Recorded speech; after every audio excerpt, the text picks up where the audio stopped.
The Cataflag Guard will retire.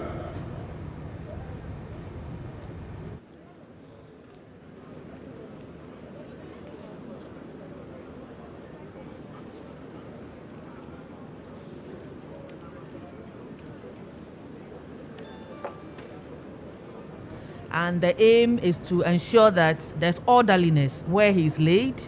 They also help to give clear direction as to how far any mourner can get. And then they are replaced intermittently, maybe 30 minutes or 40 minutes. The aim is to always ensure that we have fresh limbs protecting our former commander-in-chief. And now that the service is about to start, they have been asked to withdraw.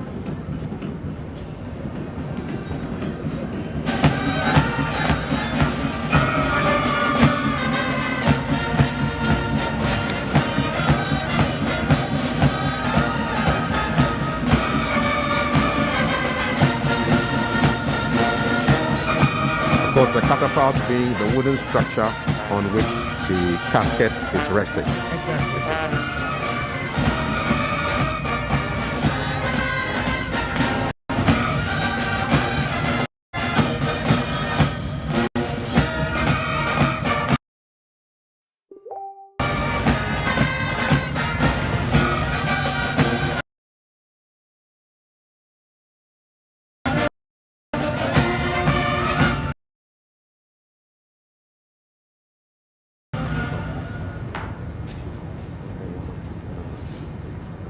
Blessed are those who mourn, for they shall be comforted. We begin this service in the name of God the Father, God the Son, and God the Holy Spirit. May I request we stand to sing from our program, hymn number 1. Now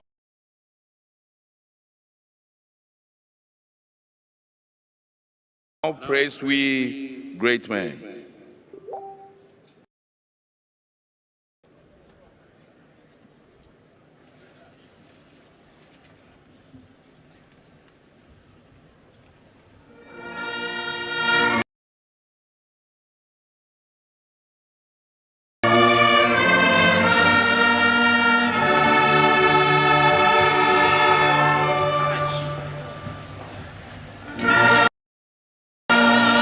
Praise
sit.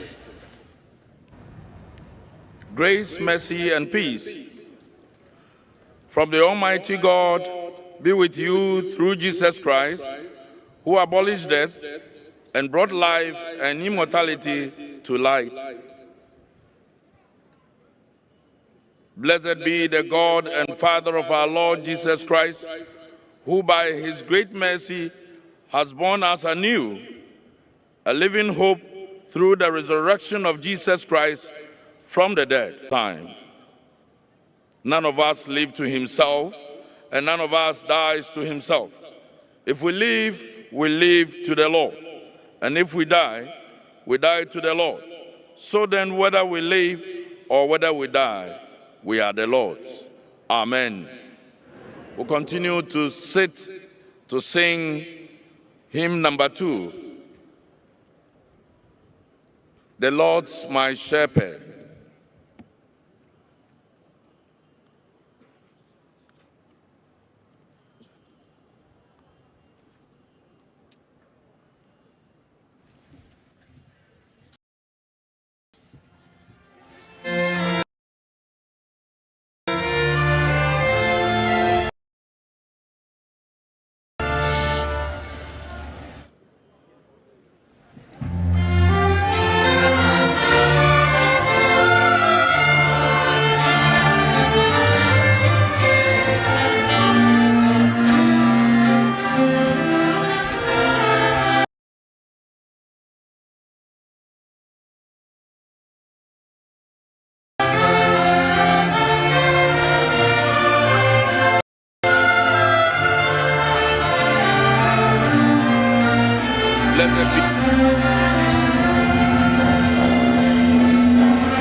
Let us pray.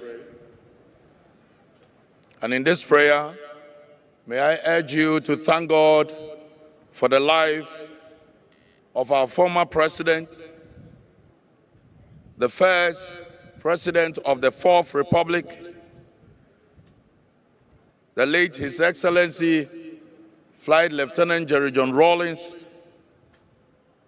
who lived for us as God has given him to us.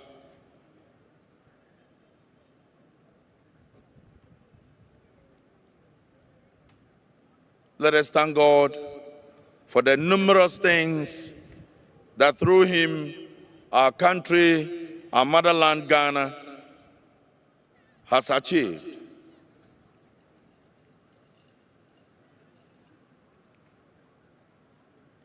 Eternal God, our Heavenly Father, who loves us with an everlasting love and can turn the shadows of death into morning light. Help us, O God, to wait upon Thee with reverence and submissive heart. In the silence of this hour, Lord, we pray that You speak to us of eternal things, that through patience and comfort of the Scriptures, we may have hope and be lifted above our darkness and distress through Jesus Christ, our Lord.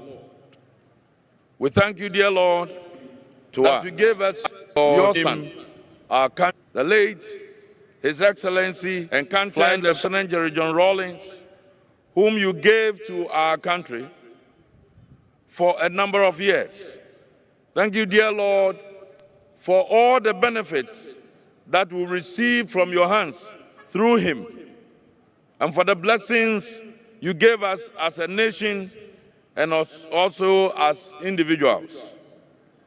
This morning, Lord, as we mourn with the family, we commit all hearts into Your hands, and we pray that You wipe away the tears of our eyes and strengthen our faith even in this difficult time, that with joy we will say that You have given and You have taken away.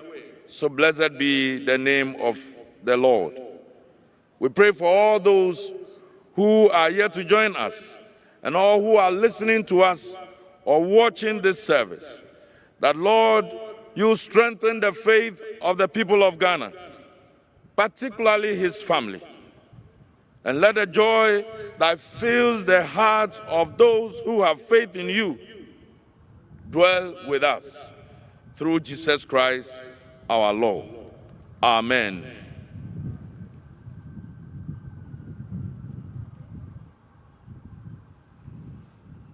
The Armed Forces Central Band and the Ghana Police Band will give us some martial music.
we'll listen to the biography of the late president, and that will be read by Eric Beho.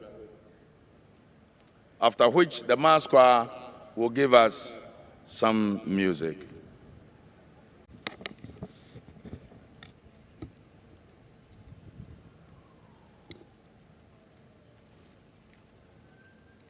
The biography of J.J. Rawlings, abridged version. He fulfilled his purpose, former President of the Republic of Ghana, first President of the Fourth Republic. He who lives only to unto himself, dignity. These are all values that former President Jerry John Rawlings not only held in high esteem, but practiced every day during his time on earth. A towering and transcendent figure in African politics, former head of state and president of the Republic of Ghana, Flight Lieutenant Jerry John Rawlings is admired widely on the continent of Africa and internationally for his patriotism, sincerity, drive, and participatory leadership approach. Jerry John Rawlings was many things. He was an officer, a pilot, a husband, and a father. He was a revolutionary, a hero, and a philanthropist. He was a celebrated statesman, and he was a former president of the Republic of Ghana. Collectively, these are all the titles and duties of a life that has been well lived. But no single title captures his most important contribution as a public servant. Above all, Jerry Rawlings was a man of the people, a selfless man who gave his life willingly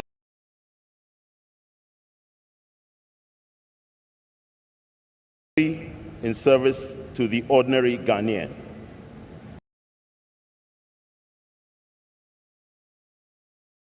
His life's work was not to champion the causes of those with wealth or power or special connections. It was to give a voice to those who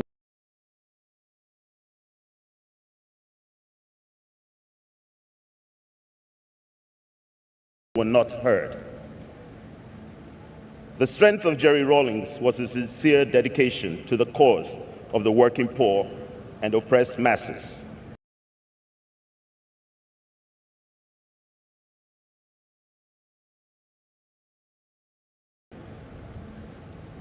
Quote, "For myself, I am ready for whatever sacrifices are required in such a struggle for a better life for our people, and I will forever work with and be at the service of the people who share that common cause," unquote.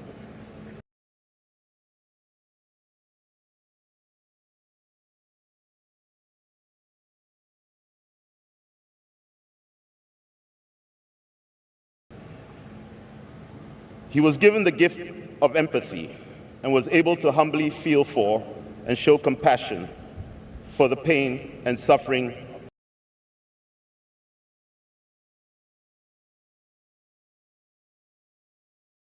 deprivation.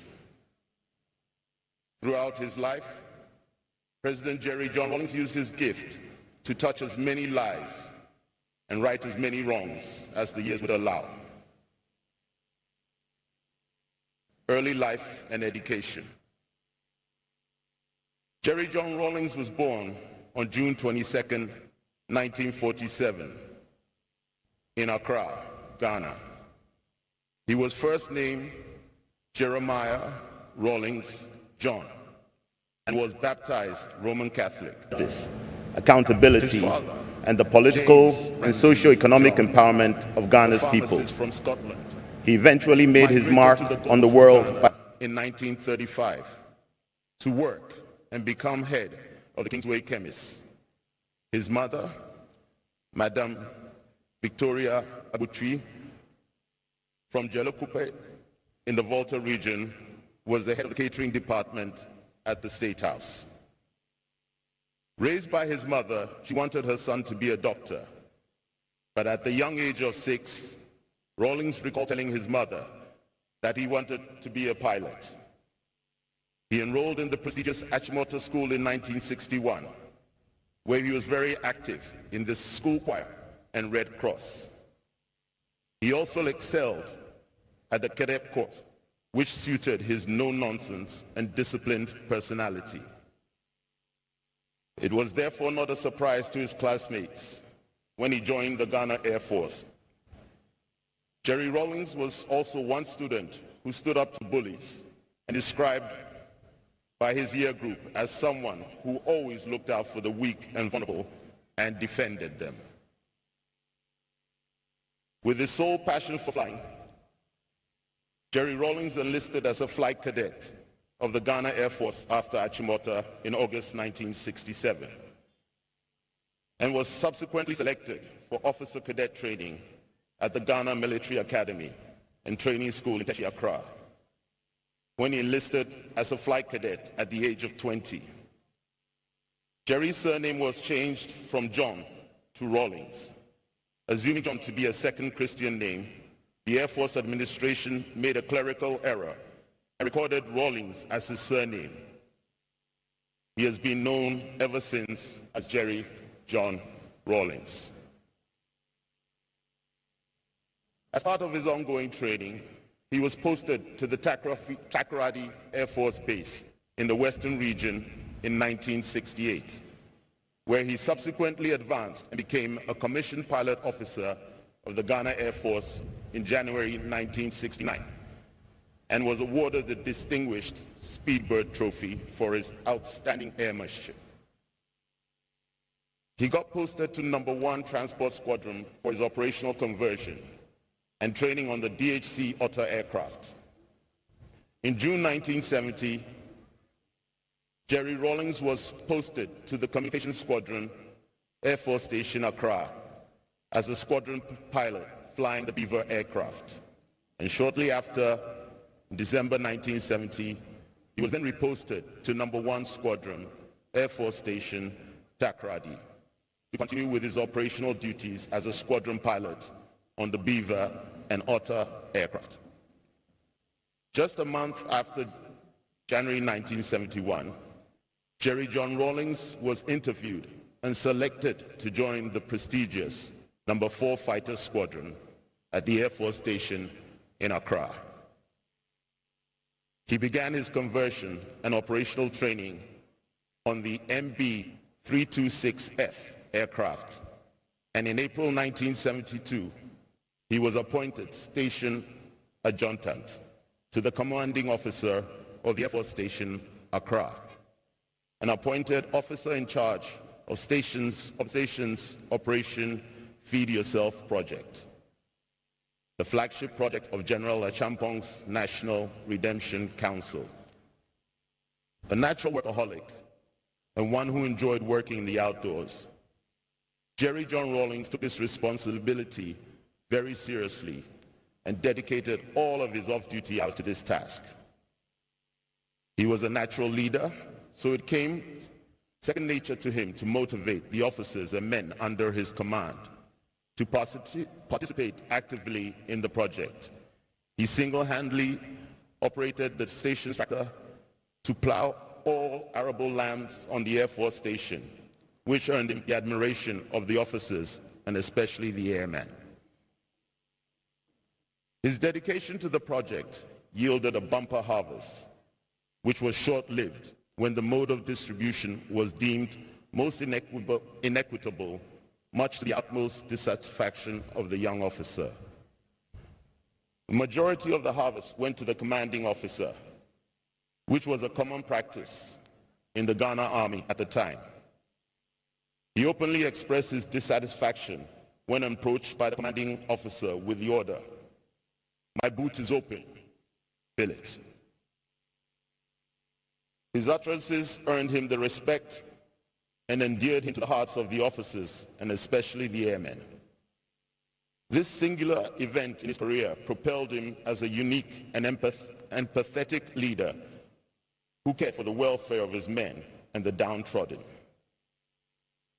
In June 1973, Jerry Rawlings was reposted to the No. 4 Fighter Squadron to continue and complete his operational training on the Air Macquis aircraft.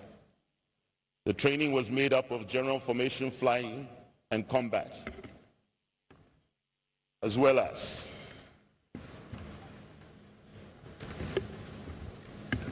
tactical formation flying to include air-to-ground firing at the Bundasi range. This included live firing with rockets, strafing, high-angle bombing, and skip bogging at the Gambaga live firing range. After these operations, Flight Lieutenant Rawlings gained his combat readiness certification. Jerry Rawlings was a highly skilled and efficient officer with a close rapport with his men, which earned him the rank of Flight Lieutenant in April 1978. By then, he had married his childhood sweetheart and longtime girlfriend, Nana Ajiman, in 1977, at a wedding held at Red Church. The young couple will soon welcome their first child, whom he named Zanetta, meaning, "Let the darkness end," in his mother tongue, Ewe. The name symbolized a call to the end, to end the economic and social misery that Ghana was undergoing. This signified his personal hope that the state of decay would stop, in spite of economic hardships and a new family to provide for. Jerry Rawlings maintained his gift of giving. After June 4th, 1979, the couple's home went from their little oasis to an unofficial refuge for people that believed in Jerry John Rawlings' ideals. Rawlings returned to power in December 31st, 1981, thrust the young couple into a political trajectory where Nana Konadu, a young first lady, saw an opportunity to contribute to rebuilding Ghana through the development of women, politically and socio-economically. After the birth of Zanetta, the young couple went on to have 3 more children, with each one named after an African freedom fighter, Ya Asante I of the Asante Empire, Princess Amina of Sokoto and Zaria, and Kimati of the Kikuyu people, a strong indication of his political ideals and that we have a duty to fight for what is just, even at the cost of our own lives. Early political career. When Jerry Rawlings became head of state of Ghana in 1981, he inherited the worst economy in the nation's history. Food and fuel were scarce. Store shelves were empty, and people had to queue for hours just to buy a tin of milk or a loaf of bread. Every Ghanaian was affected by increasing food shortages and long bread queues. In the rural areas outside of Accra, people lived in dire deprivation, but perhaps better than those in Accra's growing slum areas, which often had unpaved, potholed roads, lacked electricity or sanitation, and offered the unskilled poor no way of bettering their lot. In a string of setbacks that would have broken a lesser man and would have been easy for Rawlings to retreat from public life and live out his years in peaceful quiet. But that was not Jerry Rawlings. This is where he showed his character, his patriotism, his faith, and his endurance in the worst of possible circumstances. Throughout the 1980s, Jerry Rawlings led the country through the difficult years of economic recovery. In 1983, he initiated the Economic Recovery Program, ERP, a pragmatic economic program to reverse Ghana's collapsed economy and subsequently revive the financial health of the country in order to generate positive economic growth. After several years, the ERP's successful implementation restored international confidence in Ghana and in turn succeeded in restoring national pride in Ghanaians. With unwavering determination, Jerry Rawlings brought government closer to the people by reintegrating the grassroots, including market women, fishermen, informal workers, and other urban poor and working class people into national politics. He encouraged citizens to participate in local governance through the People Defense Committees, PDCs, established by the PNDC to mobilize the masses and hold politicians accountable for their actions. Rawlings' primary objective was the institutionalization of the system of participatory governance that allows, in his words, people at the local level to determine their own development priorities, generate financial resources locally, and control the use to which those resources are put. Our objective is to end, once and for all, the parasitic relationship that enables the urban elite not only to live off the sweat of the rural dweller, but to people they die from the thing giddy giddy. Charlie, guys, the experience there then be Hospital bed self. Charlie, me I say my last prayer. Say Charlie, if I forgo. Cause bro, at that point, it was easier to die than to live. Hey, cause I did struggle to stay alive. In decisions, making a national development. He oversaw the rebuilding of the nation's infrastructure and writing of a new constitution. After the re-establishment of multi-party democracy, he founded the National Democratic Congress and was democratically elected the first president of Ghana's Fourth Republic in 1992. His term witnessed massive decentralization reforms, a growing middle class, privatization schemes, and a proliferating private media. Development policies under Rawlings. Jerry Rawlings focused on implementing human-centered development policies in order to improve the health, nutritional status, and longevity of Ghanaians, where almost 40% of total public expenditure was allocated to education and the health sector alone. The ultimate aim was to create a socially equitable system of health for Ghanaians. In the area of rural development, vigorous and comprehensive rural development programs were realized. Electrification, which was available to less than 20% of Ghana's population, was extended to all 10 regions at the time and every district. While embarking on rural development programs, policies were implemented to expand Ghana's middle-income group. With food security a priority for Rawlings, agricultural policies were initiated that resulted in the recognition of Ghana's food production growth of 148% for the period between 1995 to 1997, as the third highest achievement on the record after Jordan, 157%, and China, 156%, in the World Bank's 1999 to 2000 development report. Aggressive policies were implemented to support Ghana's traditional export industries, such as gold and cocoa, and also to diversify its export content. In 1994, Ghana Investment Promotion Center was created to encourage and promote investment in Ghana. Export initiatives were put in place to increase the supply of non-traditional exports through the establishment of export production villages, EPV, and systematic market research. As part of the government's policy to attract viable foreign direct investment to Ghana, the Free Zone Scheme was implemented in 1997. This was an extensive and generous incentive package for investors interested in developing and operating free zone enclaves in single factory free zones in Ghana. International relations. Under President Rawlings, Ghana remained committed to peace and stability within Africa and internationally through its pursuance of a policy of good neighborliness along the country's common borders.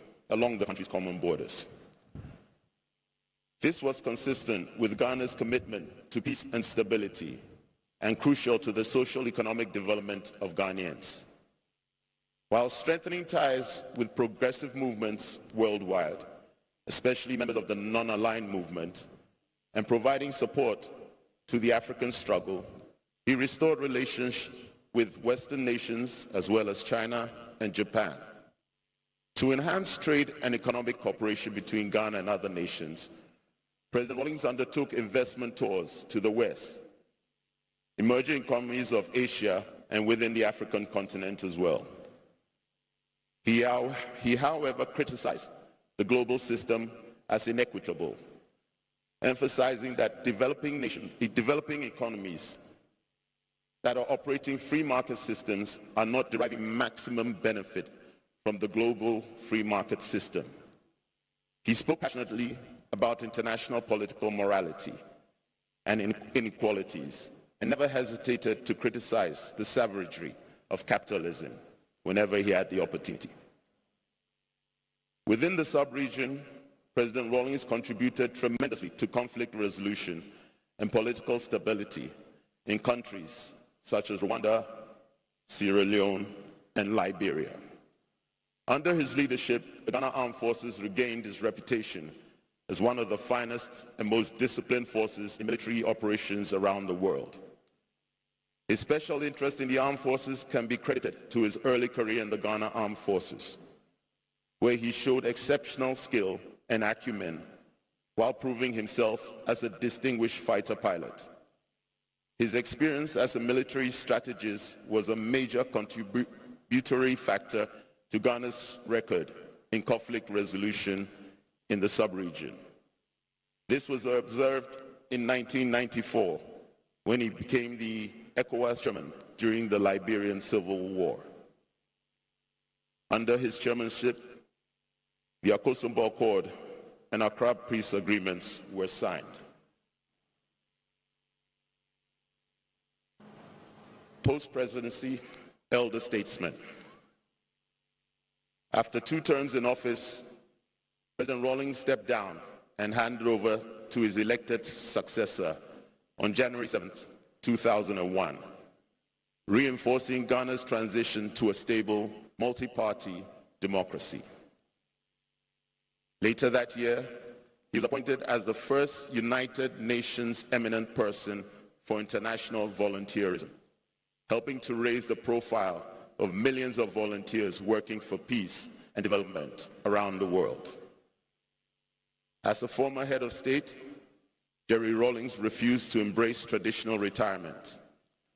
After leaving office, he maintained a strong international presence as an advocate of peace, security, and social injustice. In October 2020,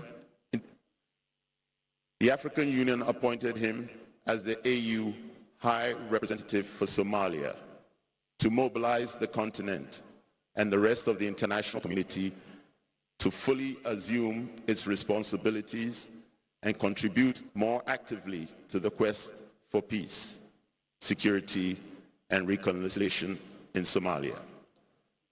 Through negotiations with the Somali leadership, politicians, and neighboring countries, Jerry Rawlings managed to get the parties to embrace the transitional roadmap.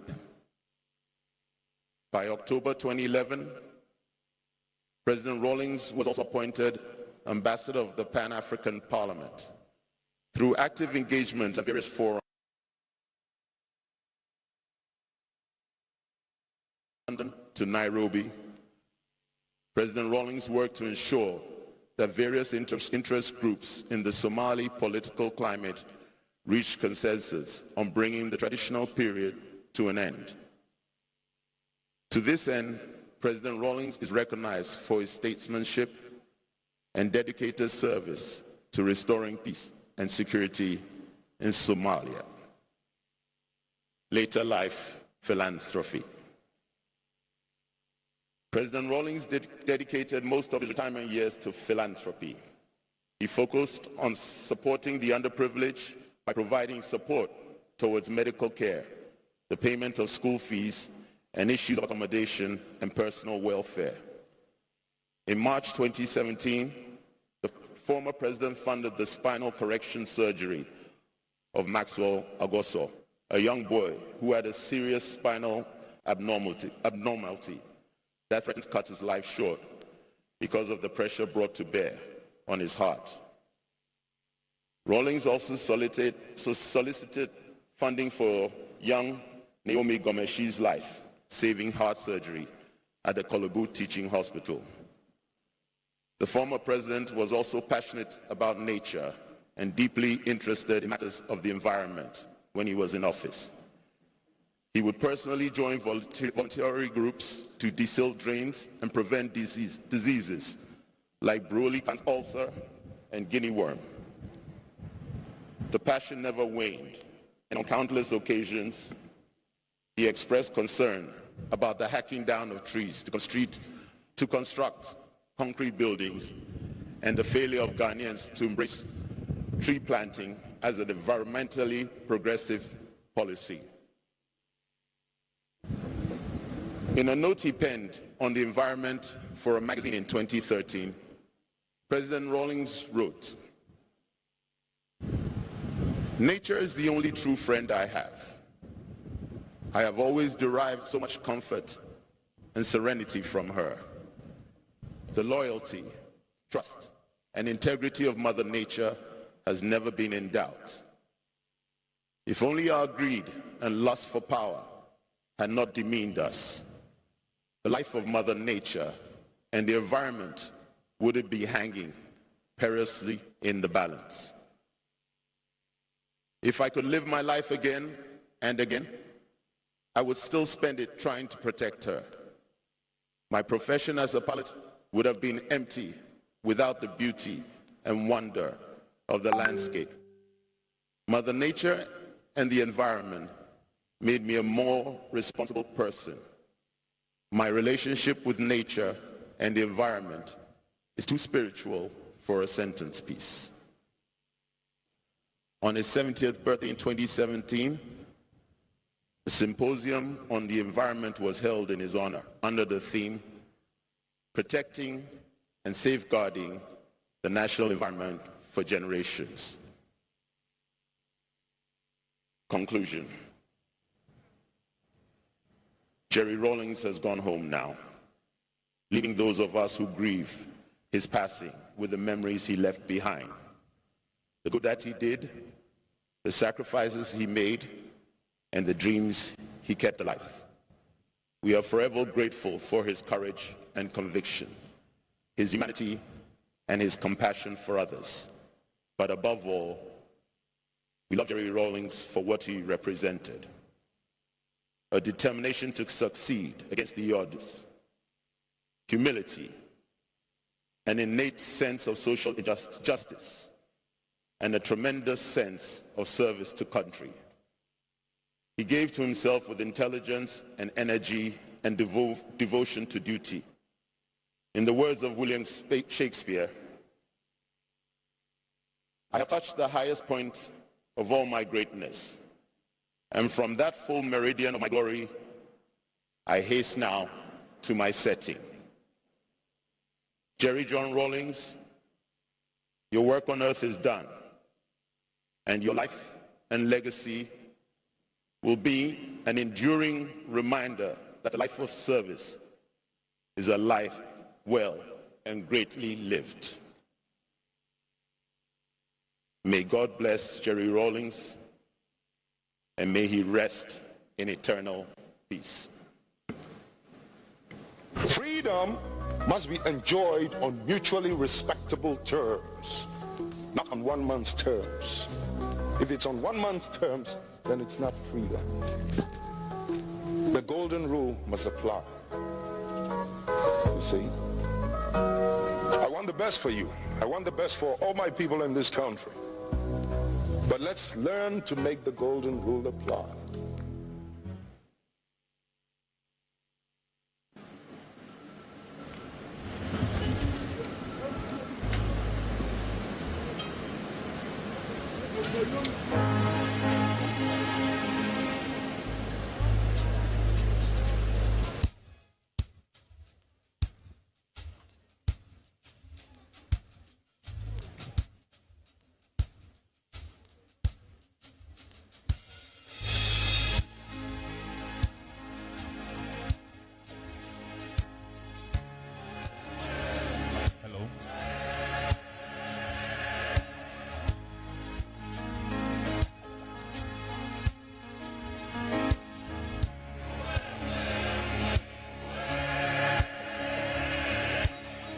The higher build your barrier,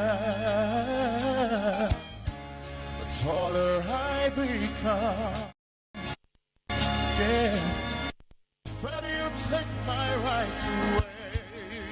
Yeah, the faster I will run. You can deny me, you can decide to turn your face away. No matter, 'cause there's something inside so strong. Oh yeah, I can make it. None of my pride was gone. Oh yeah.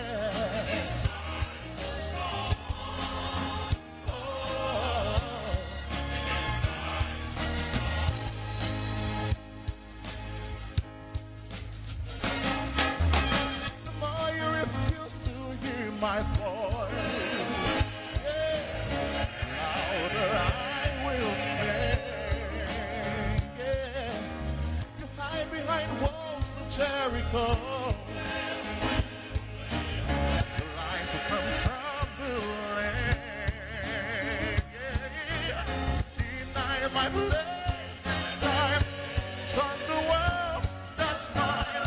My light will shine so brightly. If I choose there, all the sound that is such strong. I can say that. Oh, you do me wrong. But I'm right was gone.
done.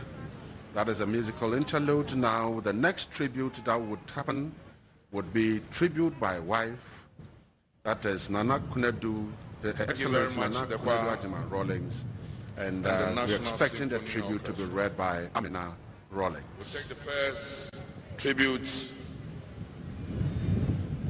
and that is by Her Excellency Nana Kunedu Ajiman Rawlings, and is to be read on her behalf by Princess Amina Ajiman Rawlings, after which Elsie Duncan Williams will sing tribute.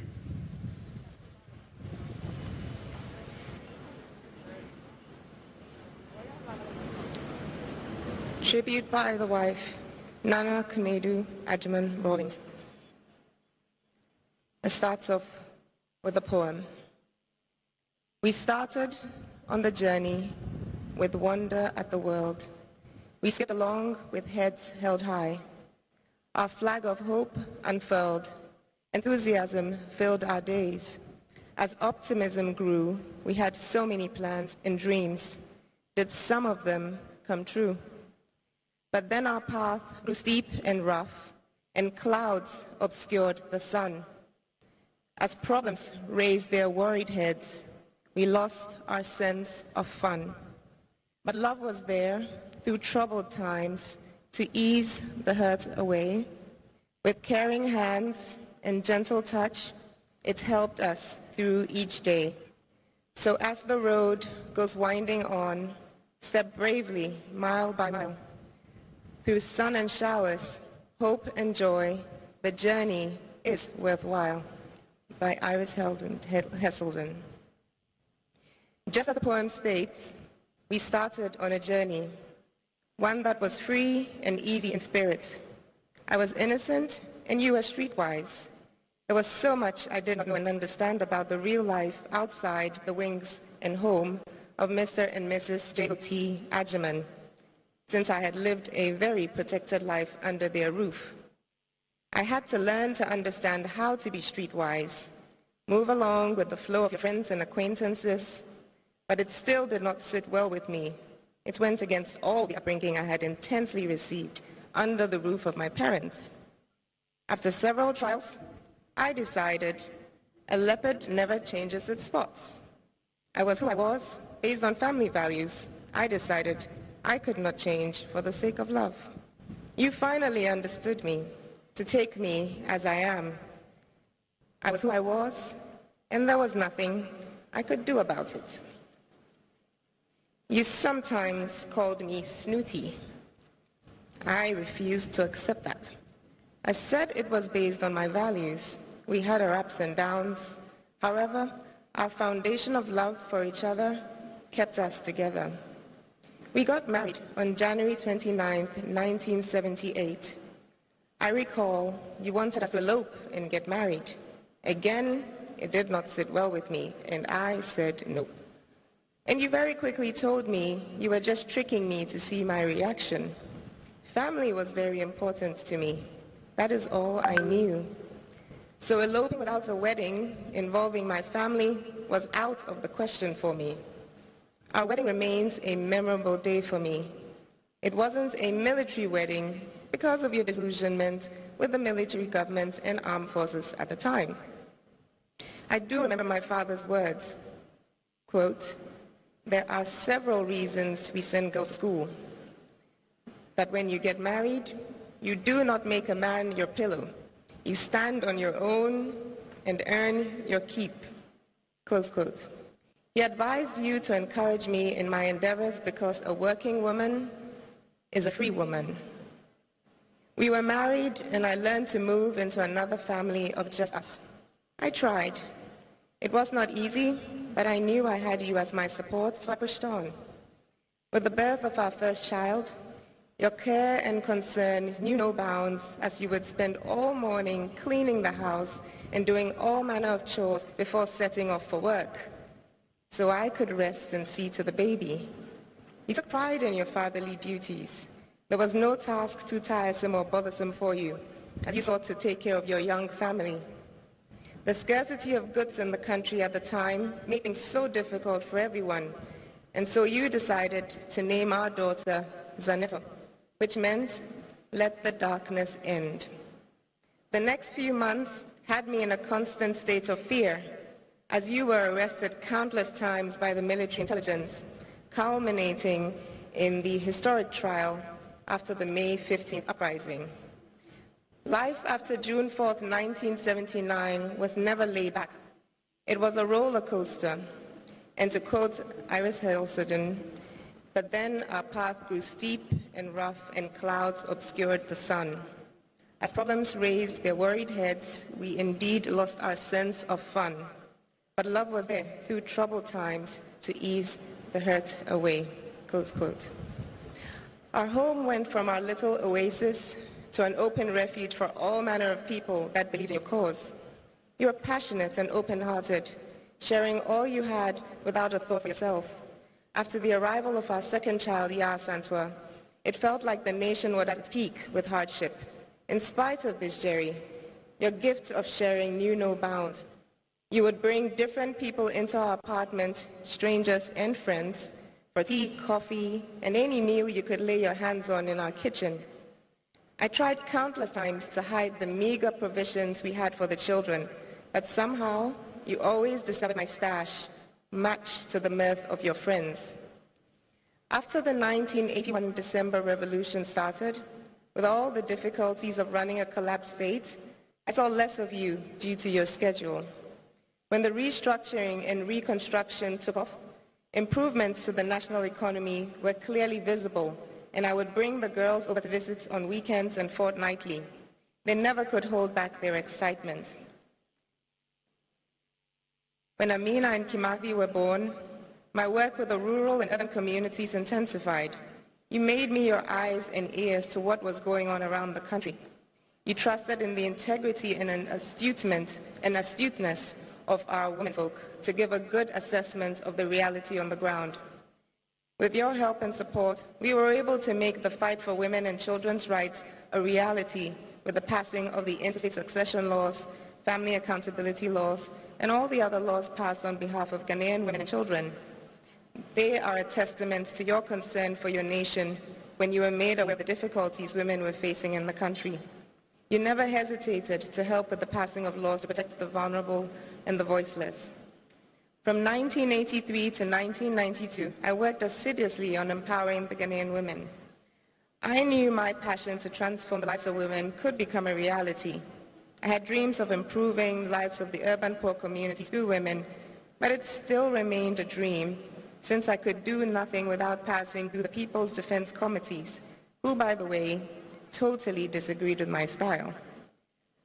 I changed lanes like a sports car pushing past two trucks driving side by side. I decided to move away from the urban areas and concentrate on rural women. I squeezed through and started working with rural women and rural communities from the north to the south, east to the west of Ghana. Reports got to you that I was disturbing the People's Defense Committees. After listening to my rationale, you gave me a thumbs up to continue. You helped me by assessing all my issues and getting laws passed to support the women and children in Ghana in many fields. With all the opposition I got within the PNDC government, only one male appointee supported me, BBD Asamoah, who urged me on with the women's programs I was doing. He explained to you my intentions and the importance of allowing me to develop the women in Ghana to become self-sufficient and economically sound, since they hold half of the sky. So their empowerment will reflect on how the children in Ghana will grow and develop as well. You expected me to prove my worth by refusing to help my organization financially and challenging me flatly to raise my own funds if I felt the cause was important enough. Today, I appreciate and understand the importance of separating my NGO women's movement work from government business. I went all around the world, boldly fundraising and shamelessly negotiating in different sectors for opportunities for our women and children in Ghana.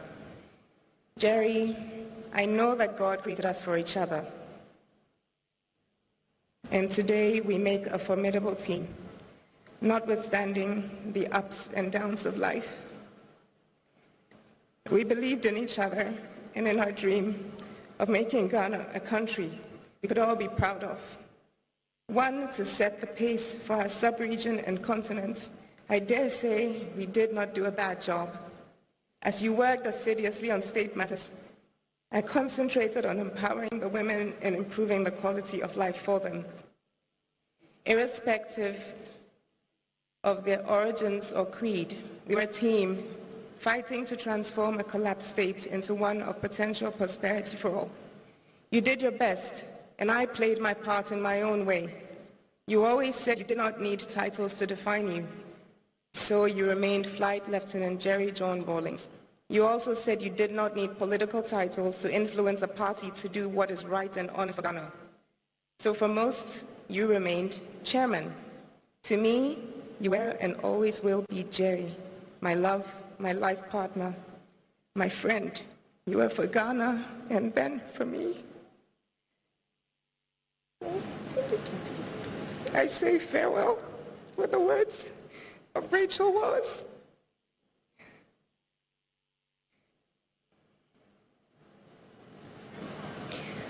He's the kaleidoscope of the rainbow, the chuckle of the stream, the lark's glad call, the lily's perfume. He is the bud on the branch, the rich gleam of the fox's fur, the shy gaze of a fawn, the small cloud caught in a crate of trees. He is the gold that crowns the daffodils, the whisper in the wind, the song in the rain, the story of the seasons. He is life and love, the beginning and the end, an hour, a day, an eternity. Rest in perfect peace, my love. May you watch over us all.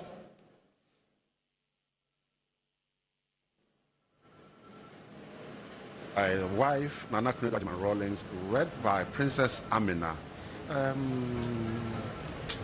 Commander, this is the most...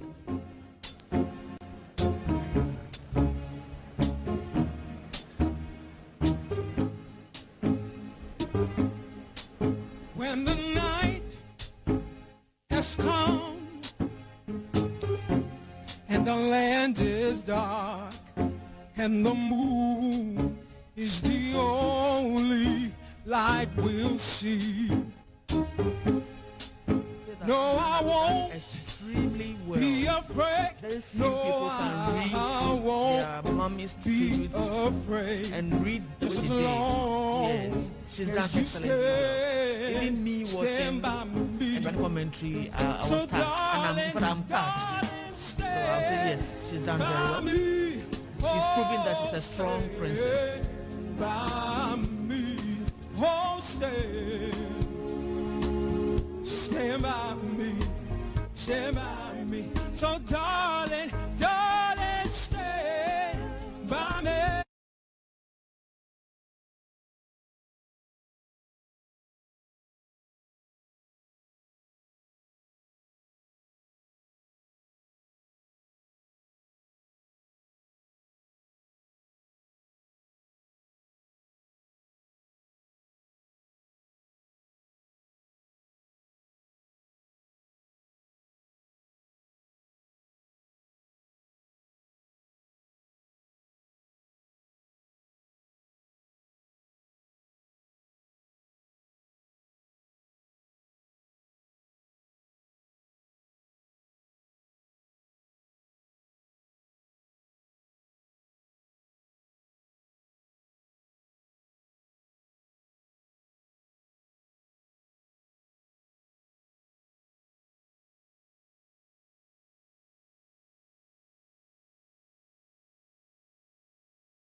So darling, darling, stand by me. Oh, stand by me. Oh, stand by me. Stand by me. Whenever you're in trouble, won't you stand by me? Please stand. Please stand. Stand by me. Stand by me. Stand by me. Oh, stand by me. Oh, stand by me. Stand by me. Whenever you're in trouble, won't you stand by me? Please stand by me. Please stand. Stand by me.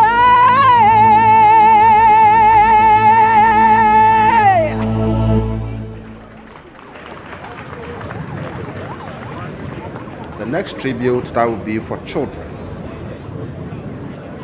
The next tribute is by the children, and it will be read by Honorable Dr. Zenato Ajiman Rawlings, after which the National Democratic Congress will also read their tribute. Honorable Dr. Zenato Rawlings.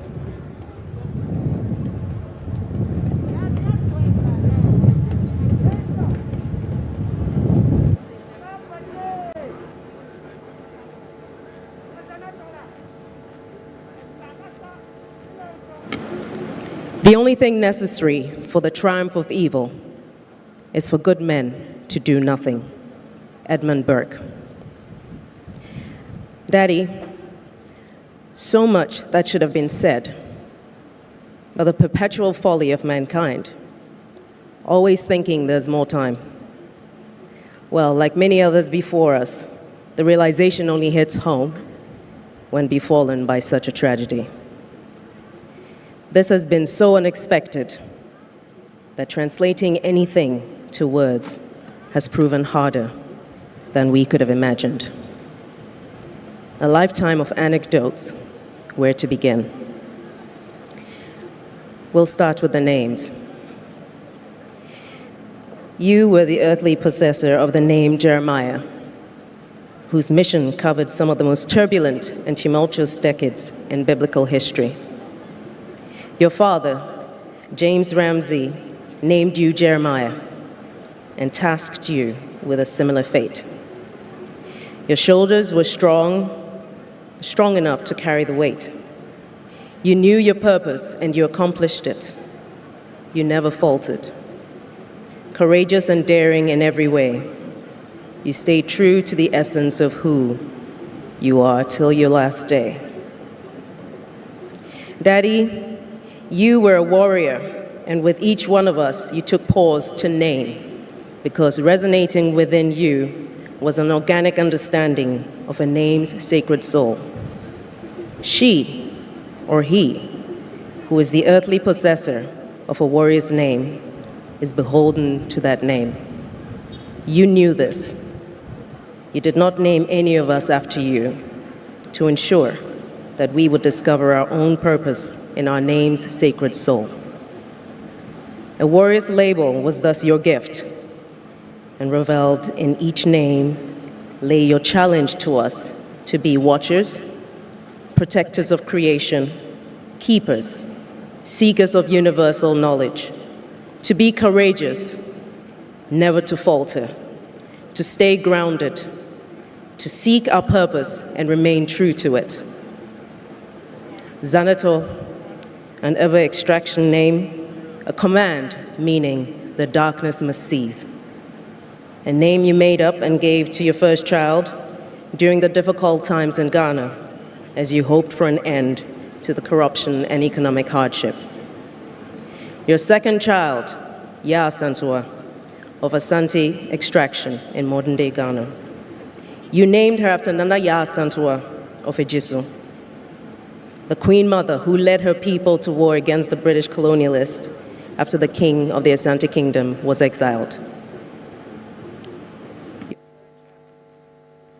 Your third child, Amina, a name of Arabic extraction. You named her after the warrior queen, Amina of Zaria, in modern-day Nigeria, the first woman to become a ruler in a male-dominated society. She expanded the territory of the Hausa people to its largest borders through conquest and opened up trade routes, amongst others. Kimathi, of Kikuyu extraction in Kenya. You named him after Dedan Kimathi, a Mau Mau military and spiritual leader who led his people in several uprisings that led up to the independence struggle against the British colonial rulers. Indeed, the names you chose for us epitomize your already concretized beliefs in Pan-Africanism. Perhaps it's no surprise that you created a bridge between members in the diasporan community and their ancestral home in Ghana in what became known as Panifest. Perhaps at our earliest memories of the giant, for many years we thought you were. Larger than life, adventurous spirit that was always the toast of every occasion, with your dashing lady love by your side. Oftentimes, we would only see you on weekends as you would traverse the country non-stop on your nation-building crusade. On the occasions we would come by the castle during the week, you were always working but never tired, always heavily concerned with the country's affairs, but somehow making time to eat and exchange stories with your staff. You were always a man of the people, your people. They were a part of you. You wanted us to learn discipline, self-defense, but most importantly, a sense of community, as we sparred 3 times a week for many years with other club members in the Taekwondo club of the castle, with members from the Osu locality. You taught us all to drive, first on your lap, when our fingers could barely grasp the steering wheel, and with time in the Accra Plains and in Akuse over the weekends. You introduced us to water sports and, of course, your second love, flying. In all your lessons with us, there was no time like the present. To learn, to live, to experience the wonder and majesty of the Creator by conquering fear, mastering your skill, and trusting that you were created to do. You excelled at reinforcing that age was no restriction to boldness and adventure when you learned how to skydive after age 50. You were an artist at heart. Your portrait pencil sketches, but a preview of your natural talent. Your craftsmanship saw you recycle disposed bits of parachute and plane parts to construct all manner of furniture and decor in the house, reflective of yours and your wife's artistic abilities. You were highly intuitive and perceptive, and spent time with each of us separately and collectively to impart your lessons on everything, ranging from logic and reasoning problems and spirituality to global geopolitics and more. Whenever we asked you a question, you would ask us what we thought about the subject, in the end, allowing us to arrive at our own conclusions. At other times, you would just offer a candid opinion in a few concise statements and move on. You had the most wicked sense of humor and loved to make fun of people. One learned to develop a thick skin after years of exposure to it.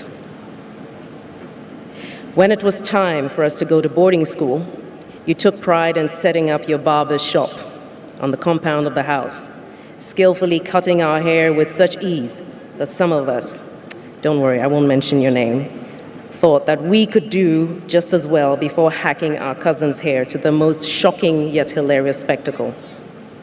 Later, the drive to boarding school was always your pride of place, taking Zaneto and Ya Santua to Wesley Girls. You and Mom would always ensure that you visited during the term, and in my case, Amina's case, I beg your pardon, you would regale her friends with stories about the time in Achimota and the mischief that you got up to. You mastered every aircraft that you flew, defying gravity with each flight. Your flying gave you the eyes of an eagle and added dimension to your perspective on the situation on the ground, literally. Even among the clouds, you were an artist. You were a master of the skies. Your skill as a pilot was so well and purposefully honed, yet never giving way to fearless recklessness, fully understanding that an element of fear is a requirement to anticipate danger. Never succumbing to the mundanity of life, you raised us to challenge the ordinary and to push beyond our comfortable boundaries. You taught us to stand up for those who could not, even at the risk of standing alone. We were never too young or too small to be privy to your thoughts, which you shared on world politics, on the inequity of the world economic system, on the plight of people of Africa. With every stage of our lives, you remain consistent with your mantra on life. Walk your path, know your purpose, live your life, make your mistakes and learn from them. Take ownership of your actions. In all this, be guided by your inner spiritual radar. Most importantly, never let your feet leave the ground. You always spoke with such pride about our valiant officers and men of the armed forces, the precision of our Air Force, and lamented angrily about the cowardice of those not willing to seek out truth or fight for what is just, not just for oneself, but for one's fellow Ghanaian in the face of adversity. And of course, let's not forget the incorruptible knights and guardians that stood by you, believing in your vision in Ghana. Whatever your faults, whatever your shortcomings, you always thought about the health and well-being of others before yourself. And it's such a shame that not every individual got to see or experience that about you. However, we take solace in the fact that enough hearts were touched by you, whether it was paying school fees of numerous students, telling your family to squeeze in the car while you gave countless strangers a lift on the motorway, or giving a very well-accomplished academic student a flight in one of the aircrafts. Since your passing, we have been inundated by testimonies of the number of people you supported. Your kindness knew no bounds. Soldier, warrior, father, grandfather, sage, friend. Daddy, thank you for sharing your life with us. Thank you for teaching us to be and to do. Your work is done. You're free now, so walk briskly and purposefully as you do among the ancestors. You will always be our warrior garden.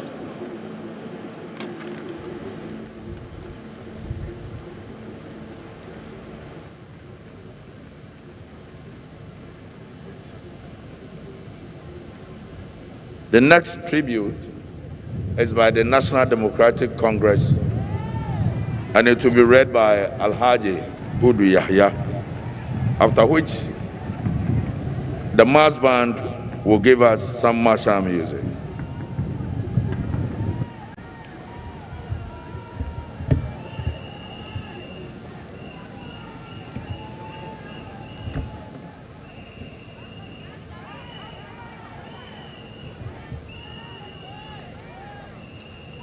Tribute by the National Democratic Congress. The stature and principles espoused by Flight Lieutenant General John Rawlings make it difficult to eulogize him in just a few paragraphs. This is because our relationship with him as our founder, as an individual, and as a leader stretches over 4 decades. This tribute gives us the opportunity to say only a few things about this legend in Ghana's political history. President Rawlings was and still is an enduring institution that epitomized a value system that seeks to promote the good of society. His commitment to promote progress for all, especially the powerless, the voiceless, and the marginalized, is matchless. He hated exploitation of ordinary people by people who are powerful and rich. His towering image, charisma, and leadership style endeared him to all who were thirsty for justice, irrespective of their status in life, rich, poor, women and men, literate and non-literate, and irrespective of their religious persuasions. The attempt to restore the high professionalism and respect for which the Ghana Army is known the world over led to their arrest, that is he and his other ranks, and subsequent court-martial. We saw a manifestation of his selflessness, courage, his readiness to sacrifice his life for others, and intolerance for corruption when he asked the court to acquit all his other men standing trial with him. He offered to carry all the punishment for the insurrection alone. The court-martial was the trigger for the uprising of June 4th, 1979 uprising. Officers and junior ranks who saw his vision of cleaning up the rots in the Ghana Army, then under the leadership of the senior officers of the Ghana military, stormed the Bureau of National Investigation, where he was incarcerated, and freed him to lead the uprising for restoration of the dignity of the military and the country. The June 4th uprising was short-lived. Between June 4th to September 25th, 1979, because it was meant to halt the corruption then in the high places and seek accountability of persons in power. It was not the intention of the June 4th revolution to disrupt the program of return of the country to multi-party democracy. Hence, the country went through the elections as planned, and the civilian government was sworn in. His conviction that Ghana could progress only on the back of values and principles of June 4, and his determination and commitment that those values and principles be firmly integrated in the body politic of Ghana compelled him to lead some progressive officers and men to change the administration of the country on the 31st December 1981. At the advent of the 31st December revolution, Ghana's economy had completely run down. There was shortage of basic foods, basic necessities of life were non-existent, hospitals were empty with no basic drugs, and majority of Ghanaians, including highly trained professionals, had to leave the shores of Ghana because they could not make ends meet. In 1983, when the revolution was barely 1 year old, 2.1 million Ghanaians were deported from Nigeria. And he mobilized all resources of Ghana, including ships of the Black Star Line, Ghana Navy, the aircrafts of Ghana Airways, land transport through our borders, and formed the National Mobilization Program, the NMP, under the leadership of Commodore Steve Obimpe, to bring down Ghanaians who were deported back to Ghana. All the deportees were being received at the Aflao, Sankasi, and Tatale borders, Tema and Takoradi harbors, and Kotoka International Airport, with medical facilities, psychological counseling, and transport to the respective towns and villages of the deportees. He was committed to reverse the socio-economic state of the country from a country of shortages and queues to a country of plenty. Queues became a thing of the past, and most Ghanaian professionals began to return to help build their country. Black markets in respect of dealings in foreign exchange by Ghanaians, controlled prices, and kalabule became things of the past. Inflation was brought down, the import license system was eliminated, and economic liberalization became, for the first time after independence, Ghana's economic system.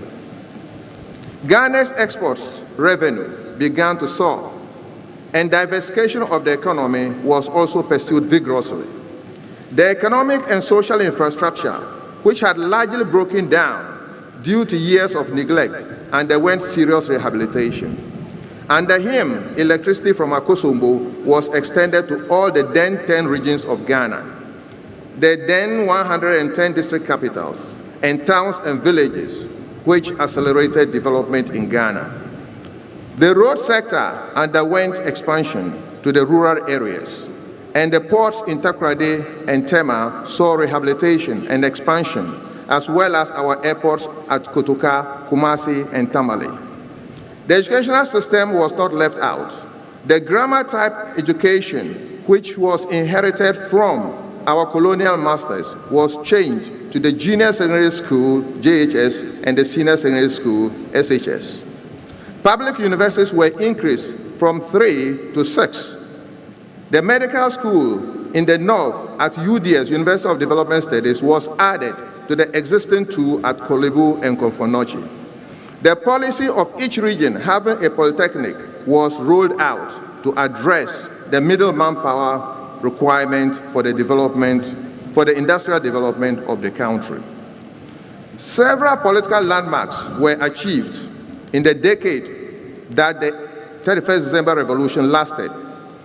Among these are the reversal of the economic decline of the early 1980s, the restructuring of the state institutions, political stability, the mobilization of women under the leadership of Her Excellency Nana Konadu Agyeman Rawlings, the founding of the National Democratic Congress, the building of the foundations of the current Fourth Republic.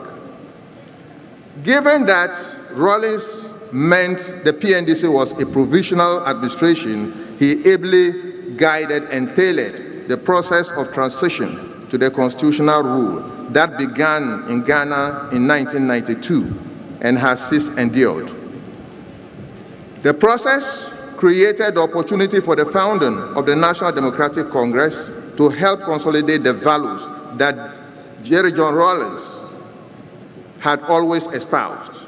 Since his message over the decade resonated with the ordinary Ghanaian, he easily won the first and second general elections in the Fourth Republic with the party he founded, the NDC.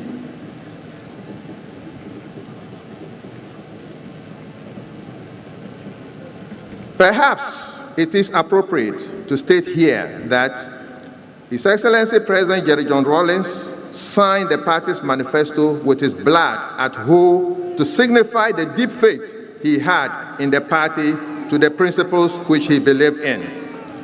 Indeed, many of the persons that served in these administrations of the AFRC and PNDC have held different positions in the NDC and are still loyal members of the party. The role of President Jerry John Rawlings as the founding father of the NDC is immortalized by Article 5 of the NDC Constitution, and it states, the founding father of the National Democratic Congress is Flight Lieutenant Jerry John Rawlings, upon whose vision and leadership the party was established. On the completion of his 2 terms as president in the Fourth Republic, President Jerry John Rawlings took up the position of the chairman of the Council of Elders of the party and did not stop advising and admonishing the party until his unfortunate passing on November 12, 2020. As a party, his death is difficult to bear, and a huge vacuum has been created that will be difficult to fill. But we are consoled by the fact that his legacy of establishing the most enduring democracy in the history of the Republic of Ghana bears testimony to the principles and values that pushed him into the political life of Ghana a little over 4 decades ago. Ghana, Africa, and the world have lost one of those rare leaders who did not put personal aggrandizement over service to the people and nation. President J.J. Rawlings was a leader and a true son of Africa, who was a peace builder in Africa. Ghana was the first country, the first African country to move into Liberia to stop the carnage during its civil war, then to Sierra Leone and Guinea with its own resources before the international community joined in. Under Rawlings, Ghana was in Rwanda during its civil war, where over 1 million Rwandese lost their lives.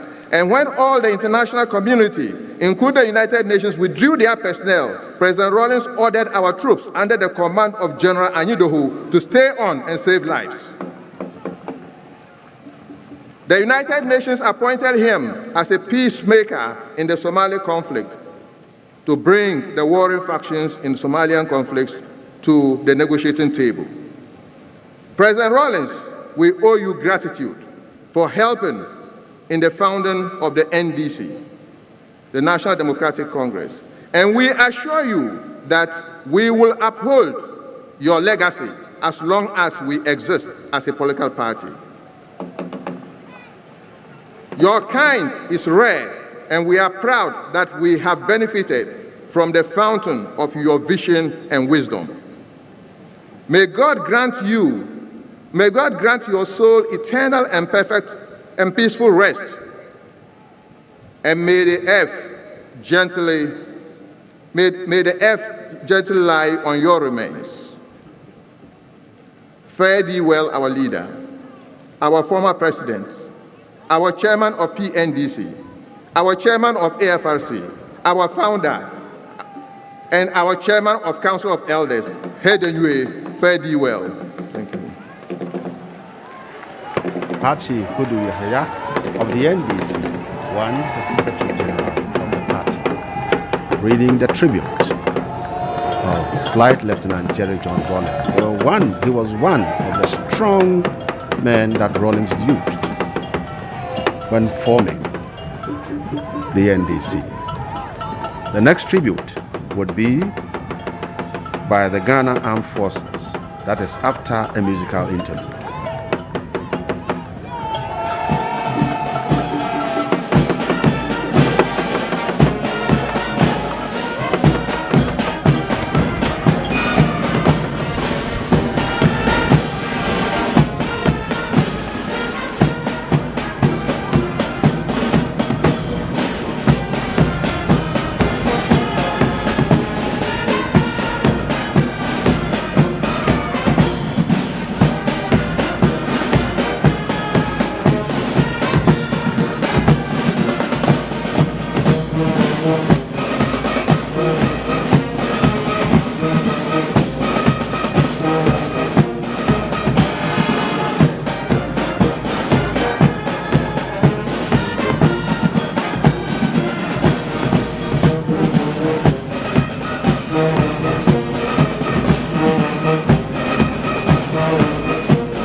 The next tribute is by the Ghana Armed Forces, and it will be read by Air Commodore Jacob Ashrifi, Chief Staff Officer of the Air Force Headquarters. Tribute by the Ghana Armed Forces.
Tribute to the late Flight Lieutenant Jerry John Rawlings, GH 1158, retired by the Ghana Armed Forces.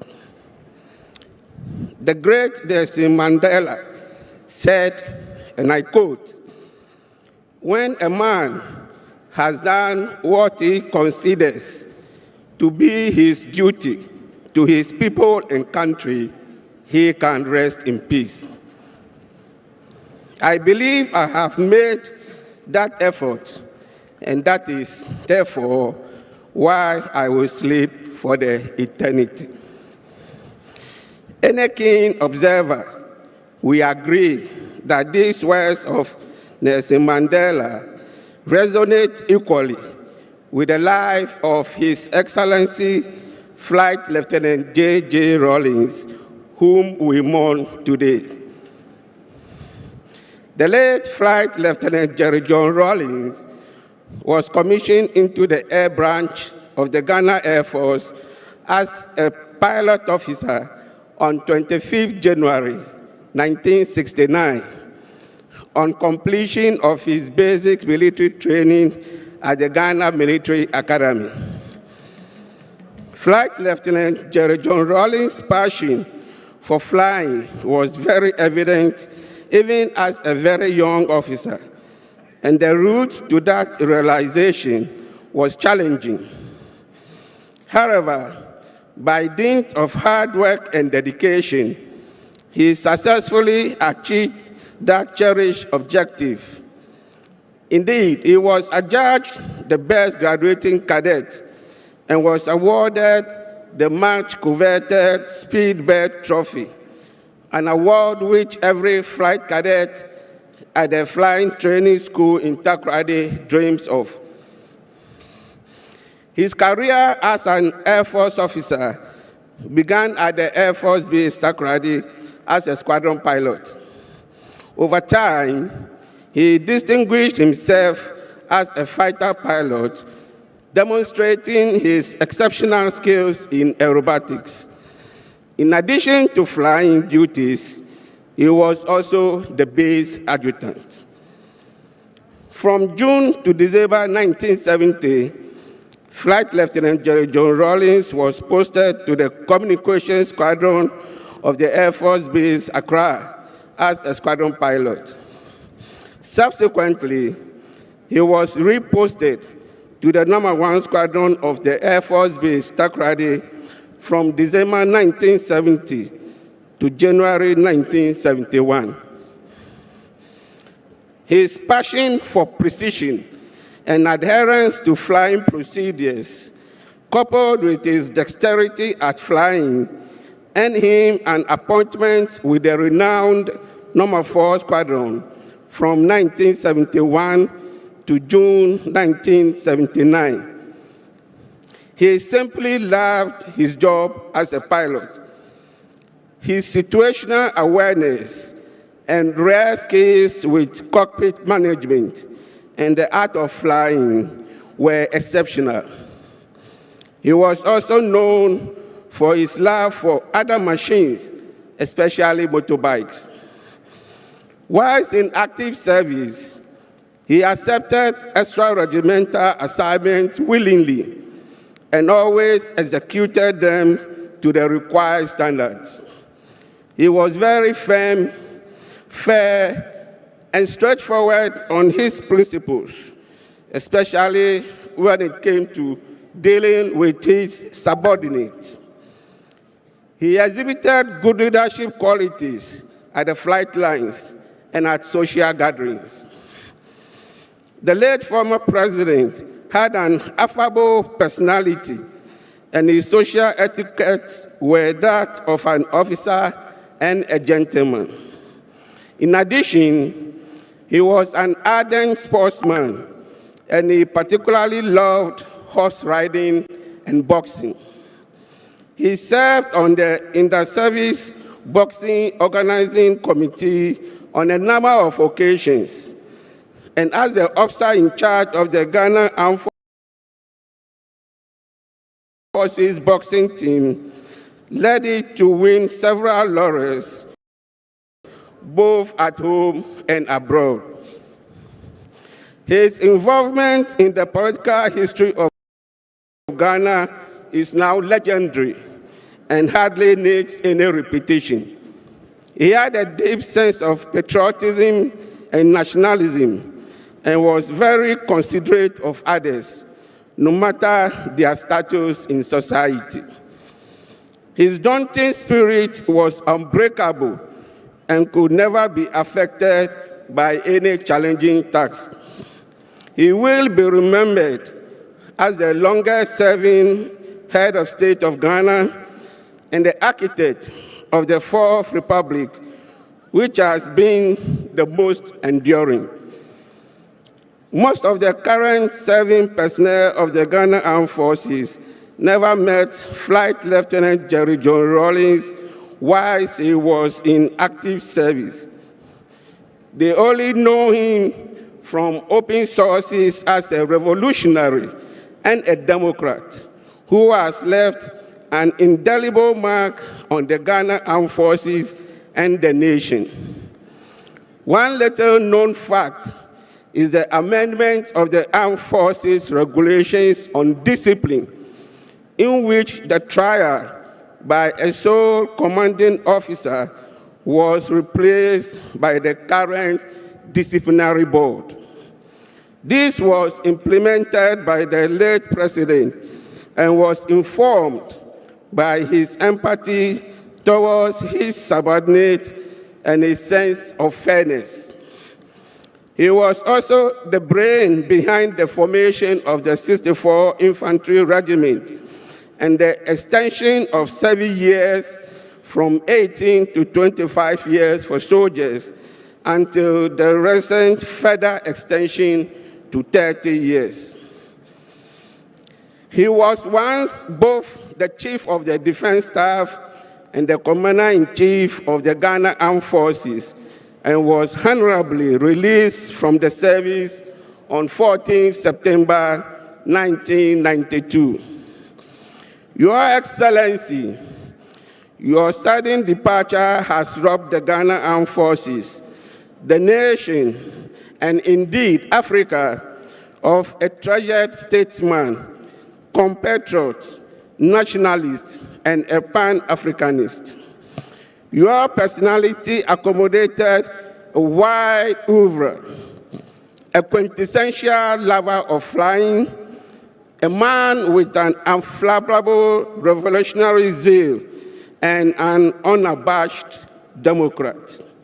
You were brilliant, witty with a gift of eloquence, sarcasm, and humor, which came to you without effort or deliberation, thereby drawing crowds to yourself.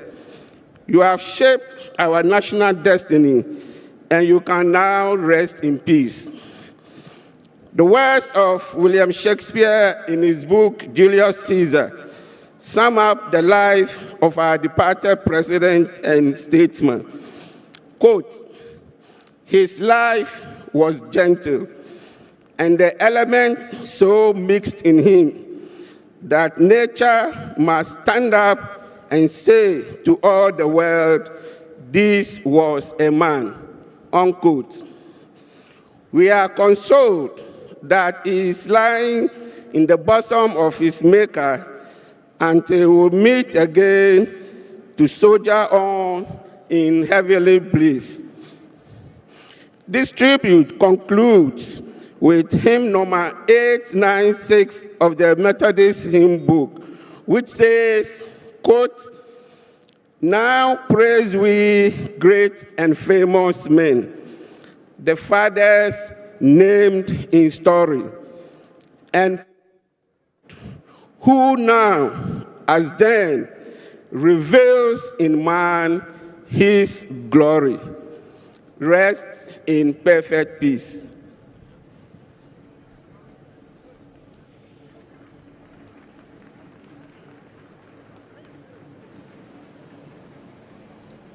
Thank you very much, sir.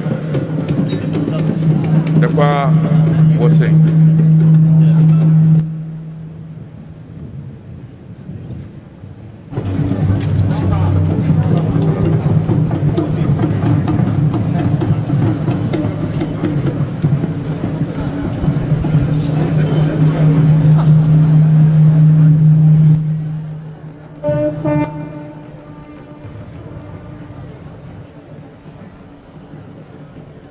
Every thought of you, it fills my heart with Jesus. You burn like wildfire, and I am overcome. Lover of my soul, even unto death, with my every breath, I will love you.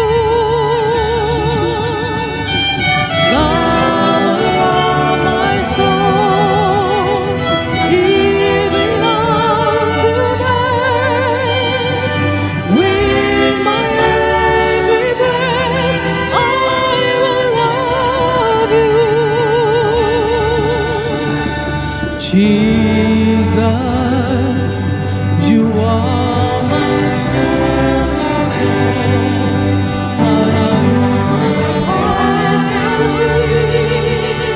Jesus, you are my glory now and eternity. Lover of my soul, even unto death, with my every breath, I will love you. Lover of my soul, even unto death, with my every breath, I will love you.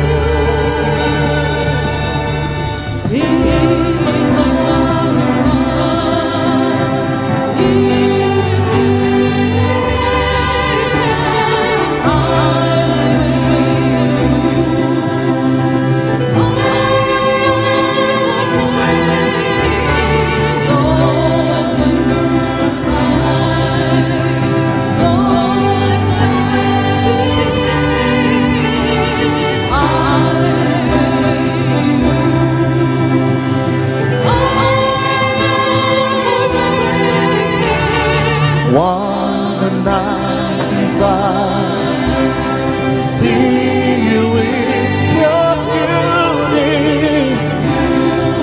my delight. Oh, you are my only, as a defense, all consuming.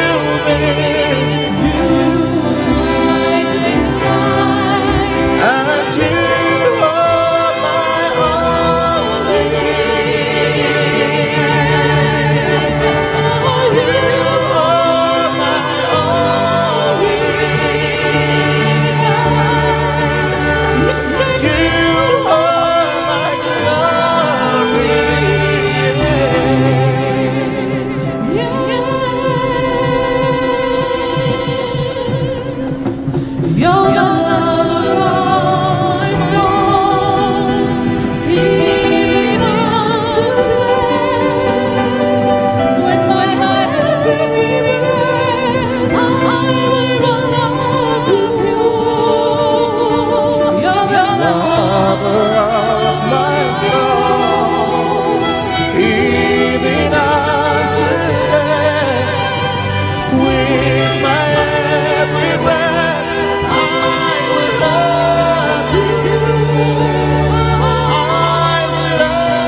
Thank you very much, the choir and the National Symphony Orchestra.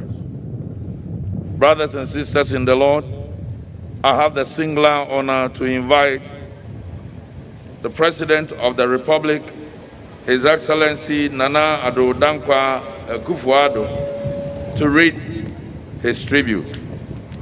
Mr. President, you are invited. After this, our sister Irene Logan will sing. Thank you, sir.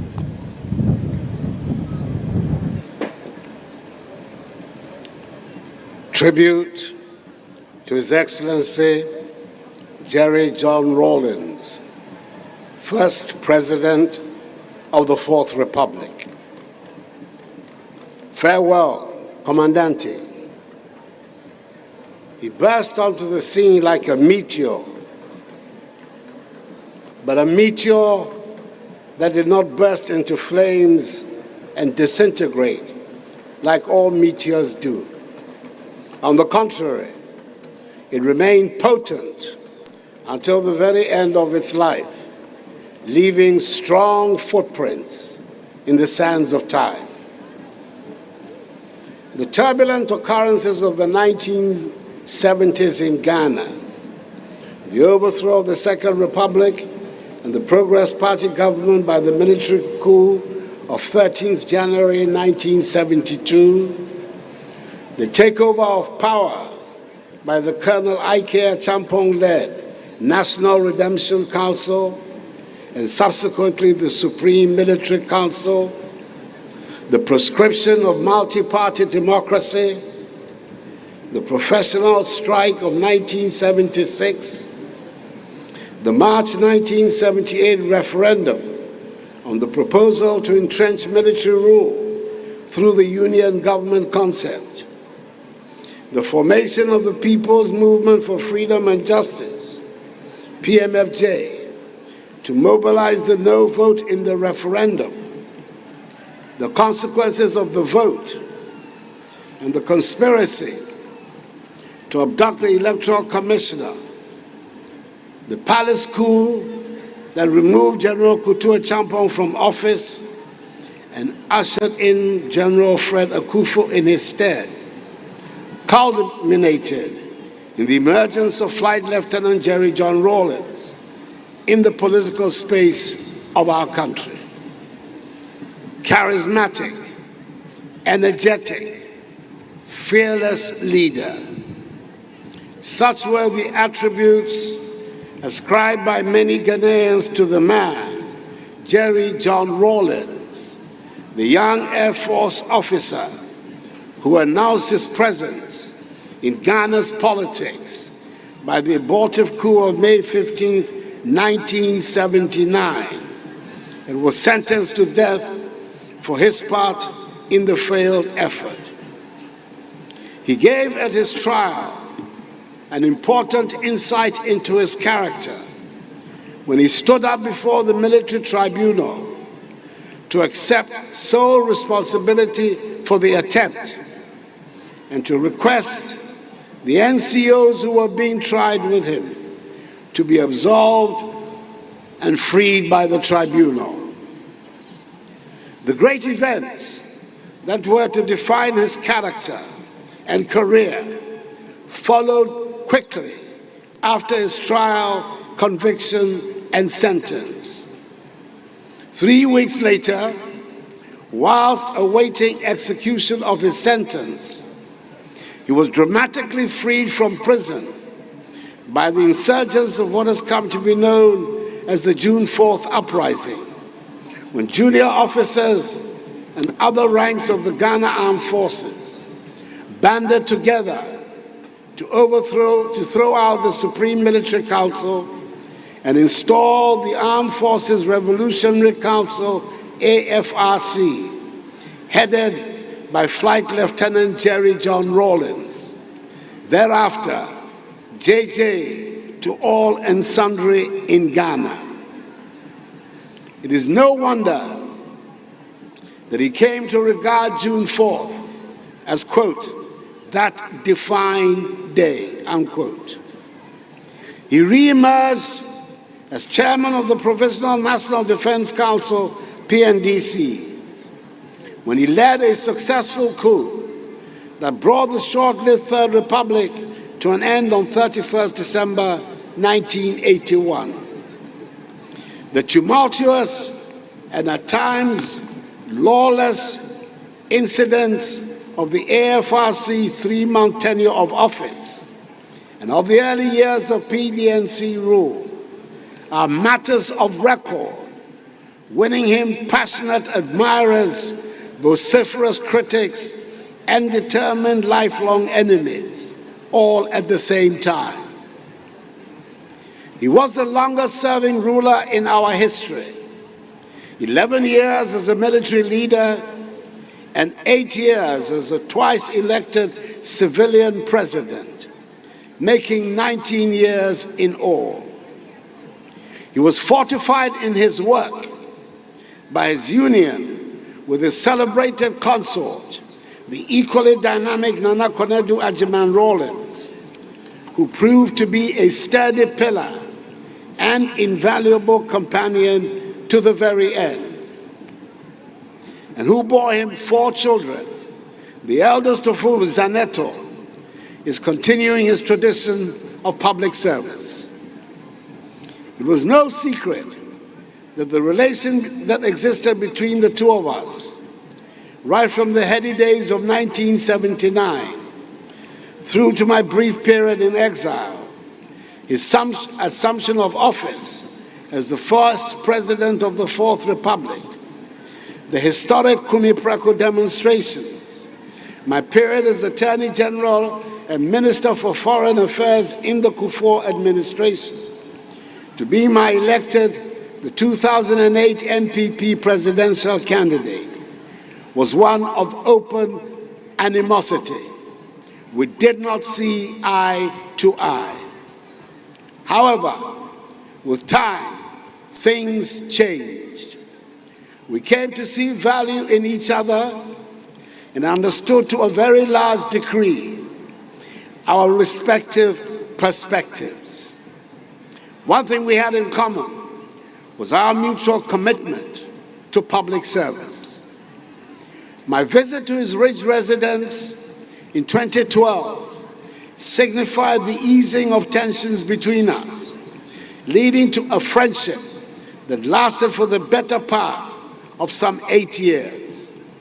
Indeed, when the Ghanaian people in 2016 reposed for the first time their confidence in me in the elections of that year, one of the first persons on whom I paid a courtesy call was His Excellency Jerry John Rawlings.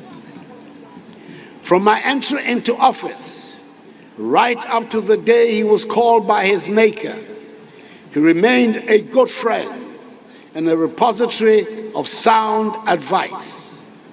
I knew that in moments of difficulty in my presidency, I could count on his considerable wealth of experience and knowledge. On those occasions, he came through for me. There was a symbolic gesture. He advanced to me at the funeral of his late mother, Madam Victoria Agbotui, held at the forecourt of the State House on 24th October 2020. It was to be our last time together. He was called up by the clergy to receive special prayers as the only surviving son. He told the men of God to wait and call for me to walk up to join him to receive the special prayers. He whispered to my ears as I stood beside him. I reminded them that they should pray for you also, because you had also lost your mother. I was touched by this.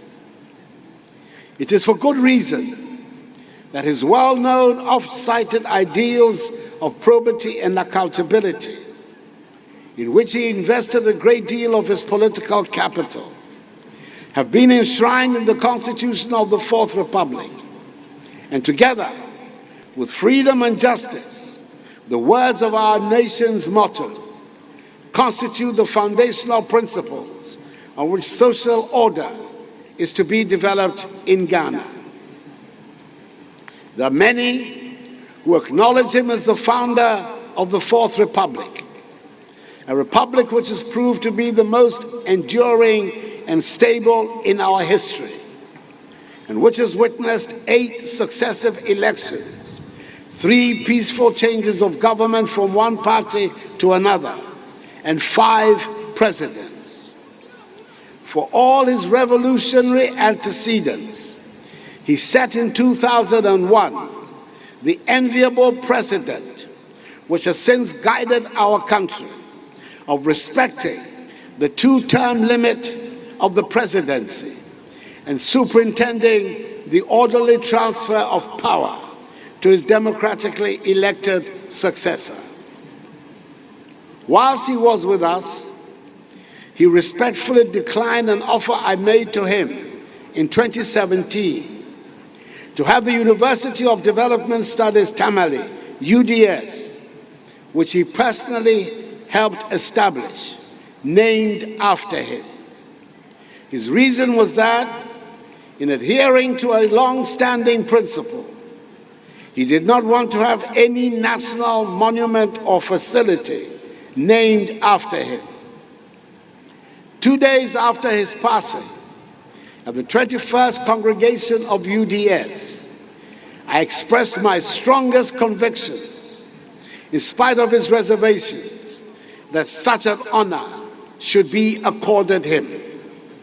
I am glad that this has found favor with his family, and the necessary formalities will be carried out to achieve this. That is, the Jerry John Rawlings University of Development Studies, Tamale.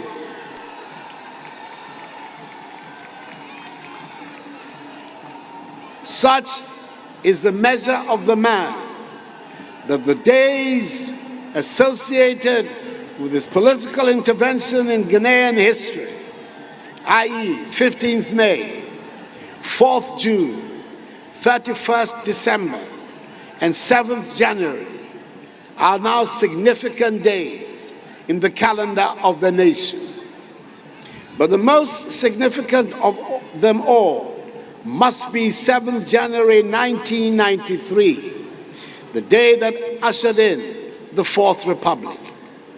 It is in recognition of this that I decided to commemorate 7th January as Constitution Day on the national calendar. It is perhaps the greatest tribute a grateful nation can offer to the men and women whose efforts led to the establishment of the Fourth Republic. It is my hope and prayer that he remains forever the longest-serving head of state in our nation's history, for that would mean that the Fourth Republican Constitution and its enshrined term limits have endured. His actions were not limited to Ghana only. The African nationalist that he was, he held unwavering positions on all matters concerning the wider continent of Africa, especially when they involved foreign interference and control of Africa's destiny, and was quick to voice his views on them. His chairmanship of the ECOWAS Authority of Heads of State and Government set the example whereby virtually all his successors, John Agyekum Kufuor, John Dramani Mahama, and I, the second, fourth, and fifth presidents, respectively, of the Fourth Republic, have been honored by their peers with the occupancy of that high office, reinforcing the Pan-African vocation, which has been an essential element of Ghanaian public policy since independence. I called him Comandante because of his admiration for the famous Latin American revolutionaries, Fidel Castro, Hugo Chavez, and Daniel Ortega, a nickname which seemed to please him. I believe that history on balance will be kind to him and will render a positive verdict on his contribution to the evolution of our nation and the entrenchment of its democratic institutions and culture. It is entirely appropriate and fitting that he should receive a state funeral with full honors to express the gratitude of the nation for that contribution. My wife Rebecca and our children join me in expressing our sincere, heartfelt condolences to his beloved wife, Nana Konedu, his children, Ezanato, Yasantua, Amina, and Kimathi, and his entire families for their great loss of one of the outstanding figures of modern Ghanaian history, a man whose sense of humor was truly infectious. Comandante, rest and abide in perfect peace in the bosom of the Almighty until we all meet again on the last day of the resurrection. Farewell, God bless, and thank you for all your help. His Excellency Nana Addo Dankwa Akufo-Addo, President of the Republic of Ghana, as tribute to the man he called the Commandante, Flight Lieutenant Jerry John Rawlings. Kafui, a tribute loaded with heartfelt gratitude and recognition of support that a human being can give to a human being. A divine service. This is a divine service. And so I'll request all of us to be quiet so that we bow before our God. Thank you for responding. God bless you. Irene.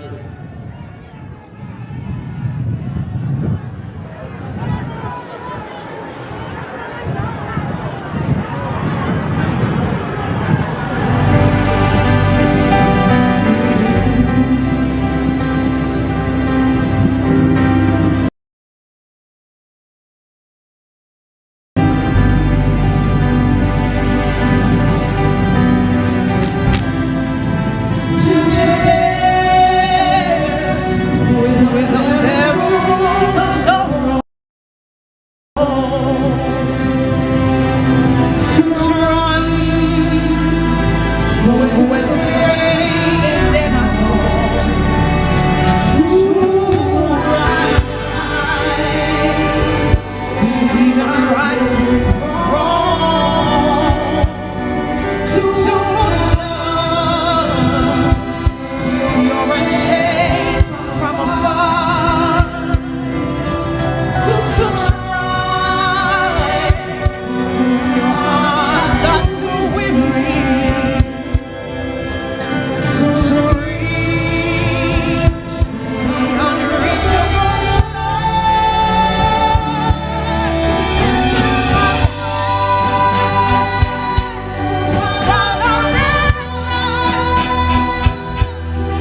May I still request that the service is not over. Those playing traditional drums, please, this is the church. You stop it, or else I'll call the military police on you.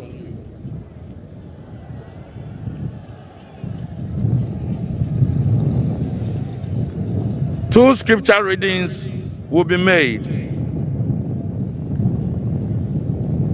The first one will be done by Mrs. Hosse Rosemond Anyai Gbenam, and the second one by Reverend Father Lieutenant Colonel Kofi Kemeche.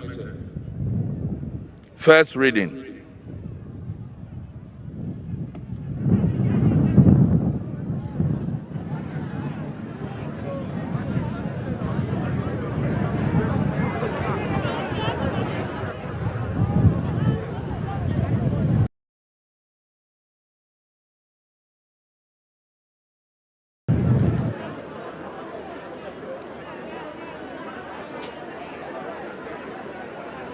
The first scripture reading from the book of Psalm, chapter 90, verse 1 and 2. Psalm 90, verse 1 and 2. Please, let's listen to the word of God.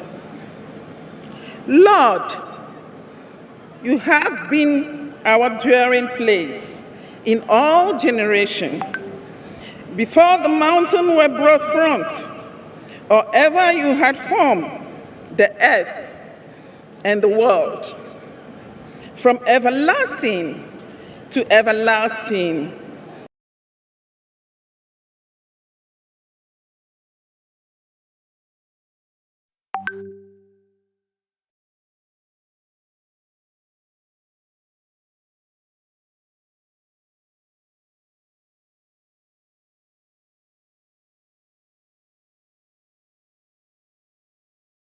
you are God. Amen. Here ends. In from the Holy Gospel according to Luke. Jesus came to Nazareth, where he had grown up, and went according to his custom into the synagogue on the Sabbath day. He stood up to read and was handed a scroll of the prophet Isaiah.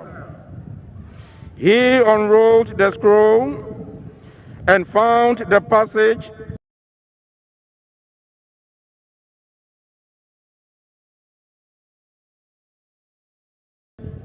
where it was written, "The Spirit of the Lord is upon me, because he has anointed me to bring glad tidings to the poor. He has sent me to proclaim liberty to captives and the recovering of sight to the blind, to let the oppressed go free, and to proclaim a year acceptable to the Lord."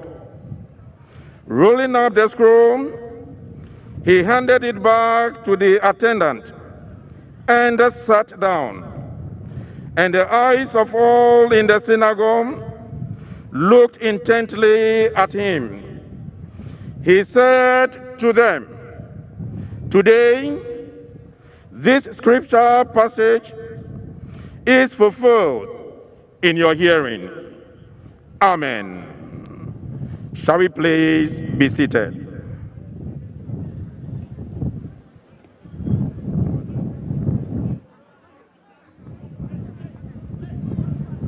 To preach the sermon for this divine service is Right Reverend Kofi Osabute, Methodist Bishop of Accra. Shall we therefore stand once again and sing the first two verses of the third hymn, When Peace Like a River. The band and the choir will lead us. May we stand, please.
Kindly resume our seats.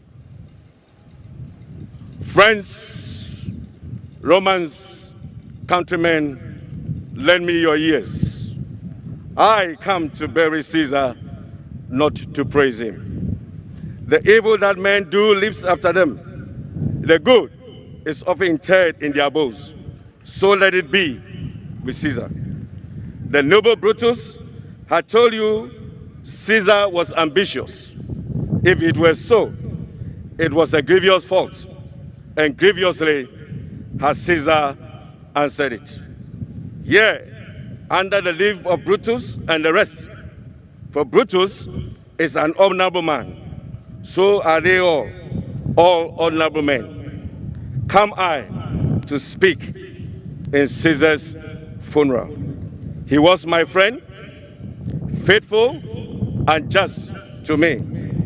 But Brutus says he was ambitious, and Brutus is an honorable man. He had brought many captives home to Rome, whose ransoms did the general coffers fill. Did this and Caesar seem ambitious? When that the poor have cried, Caesar wept. Ambition should be made of sterner stuff. Yet Brutus says he was ambitious, and Brutus is an honorable man. You all did see that on the Lupercal, I thrice presented him a kingly crown, which he did thrice refuse. Was this ambition? Yet, Brutus says he was ambitious. And sure, he is an honorable man. I speak not to disprove what Brutus spoke, but here am I to speak what I do know. You all did love him once, not without cause. What cause withholds you then to mourn for him? Oh, judgment, thou art fled to brutish beasts, and men have lost their reason. Bear with me. My heart is in the coffin there with Caesar, and I must pause till it come back to me. Students of English literature will know the source of this oration. Your Excellencies, our political, social, religious, and traditional people of God in God's image, created to reflect His glory, irrespective of our color, creed, or cult, to be asked to preach at the funeral of such a personality as one's head of state, and particularly His Excellency Jerry John Rawlings, is humbling and challenging. We are grateful to God for this opportunity, and we also thank the Family and Planning Committee for this honor. We draw strength from all of you who have come here to witness this occasion, and more importantly, we draw strength from the triune God, who in our religious tradition has revealed himself through Jesus the Christ.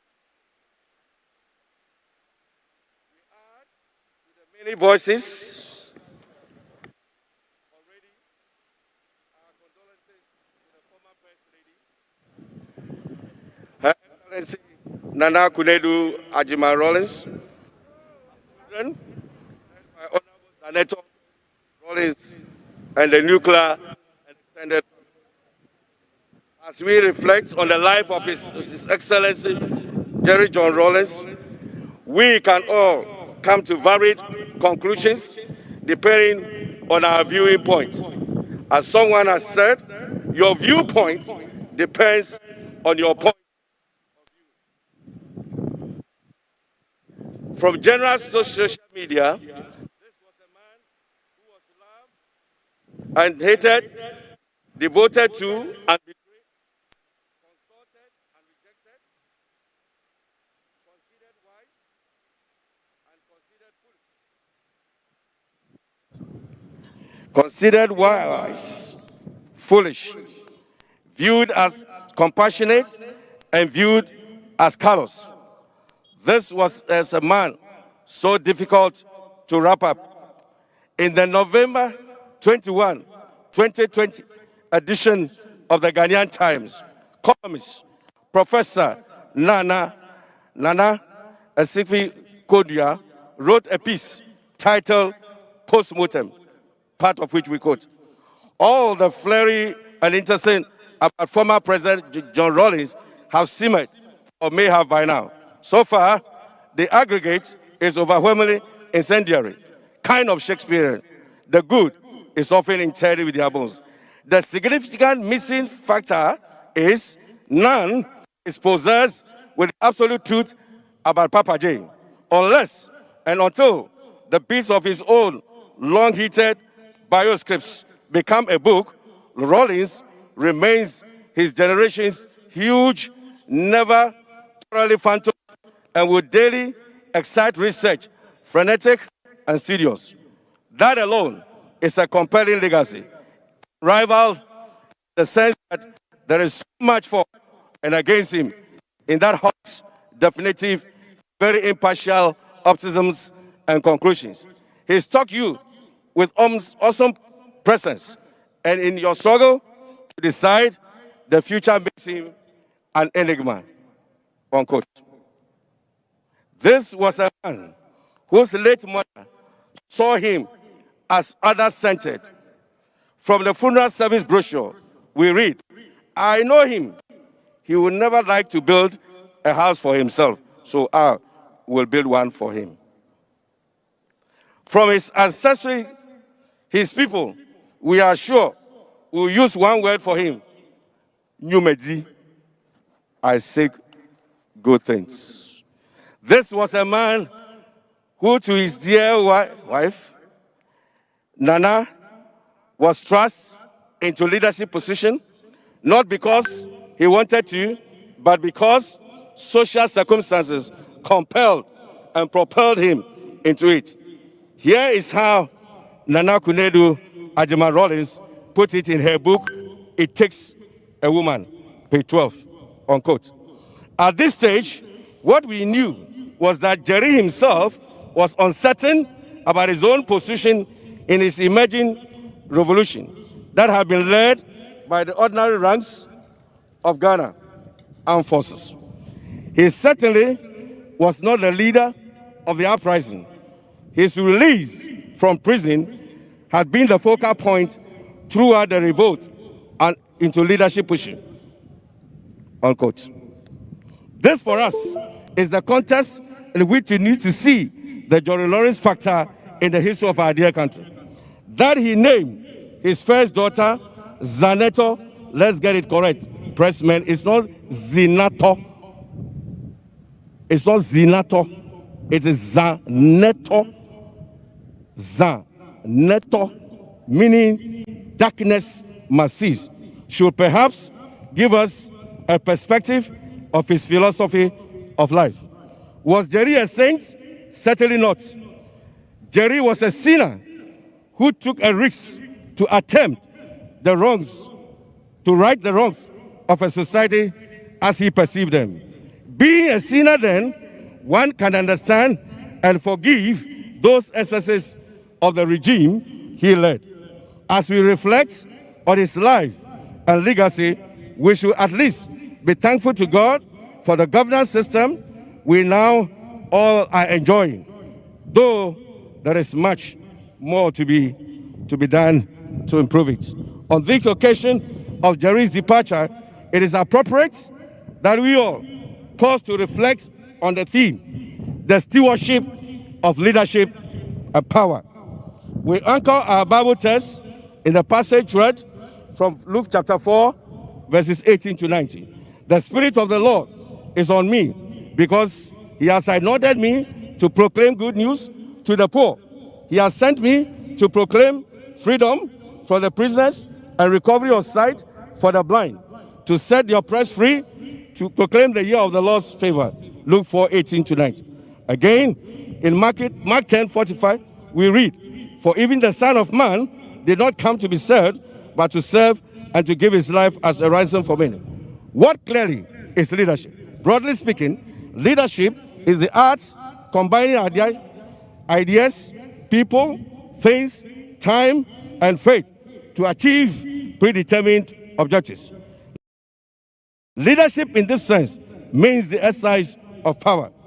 A leadership expert, Peter Drucker, gives us another insight into leadership, which finds relevance to our team.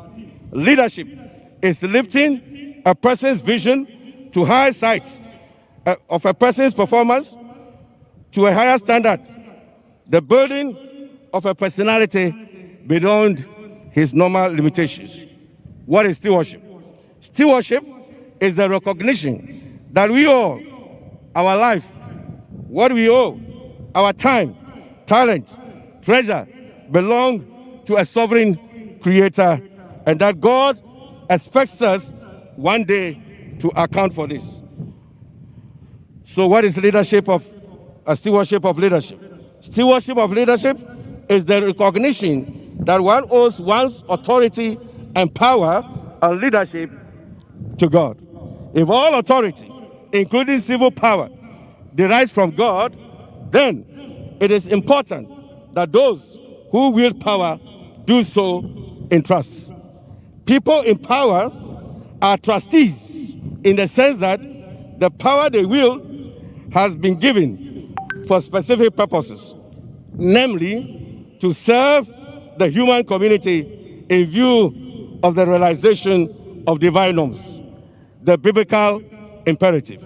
According to the Christian Bible, civil rulers are God's servants for the good of the governed. Politicians and office bearers are to execute their judiciary, executive, legislative, or administrative offices only for the good of the citizens.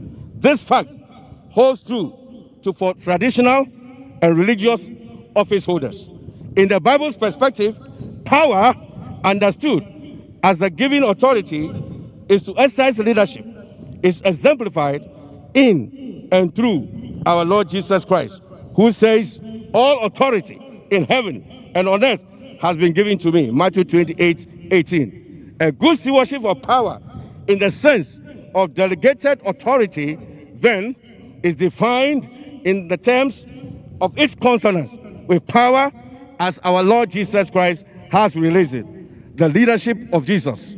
In describing his mission concerning the kingdom of God, Jesus uttered the words we have read from Luke 4:18-19. The context of Luke 4:18-19 suggests that Jesus was looking an alternative power style and leadership style against the norms of the time.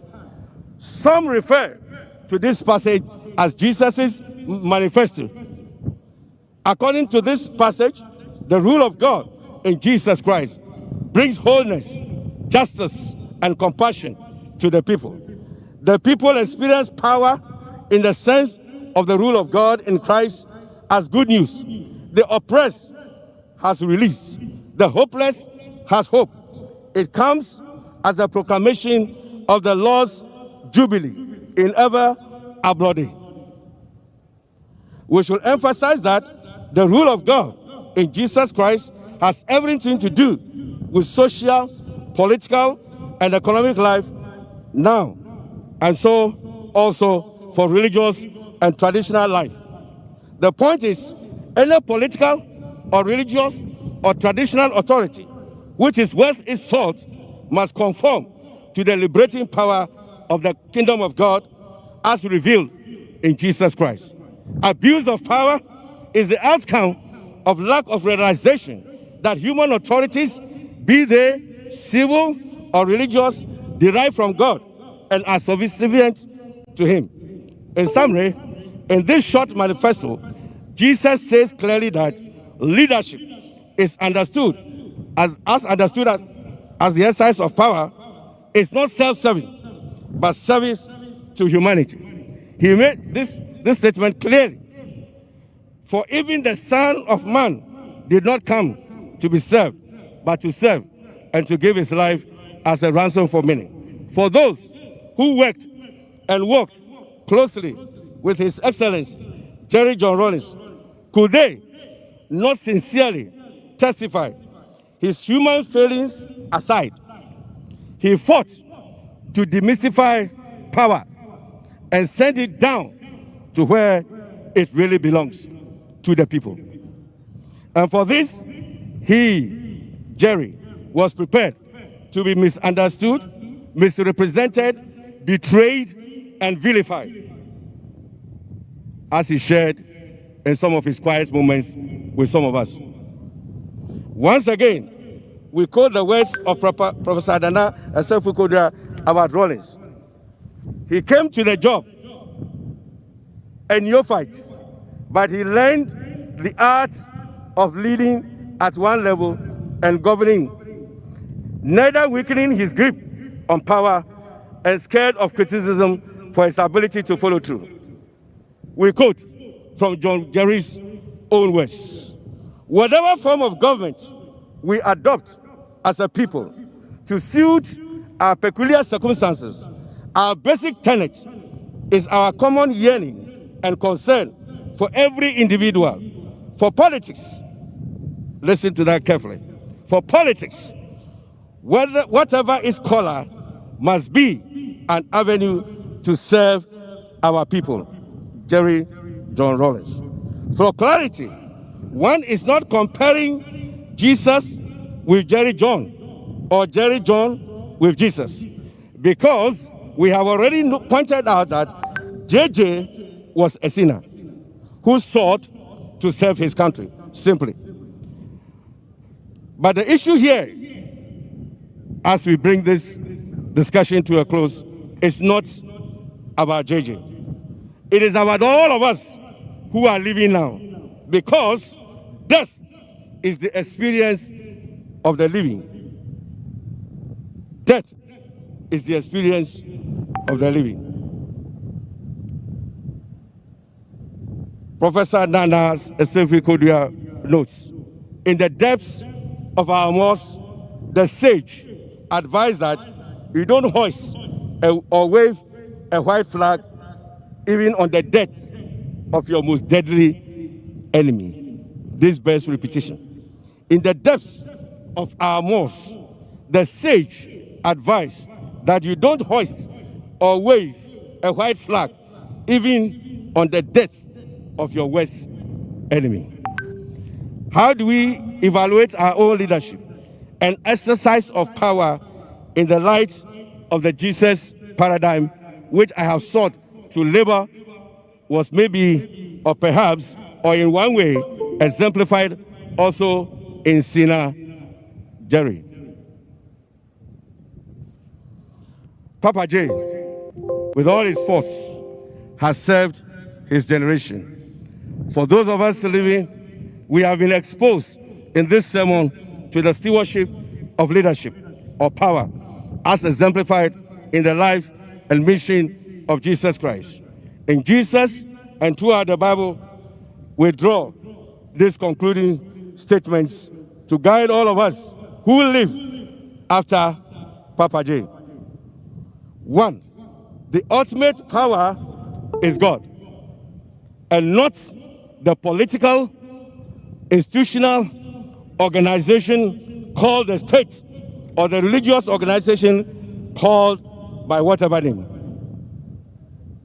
2, power, be it political, traditional, or religious, is delegated. 3, the human wields power, but only in the sense of stewardship. 4, power, political, traditional, or religious, is delegated for constructive purpose to the good of humanity. And this must be seen.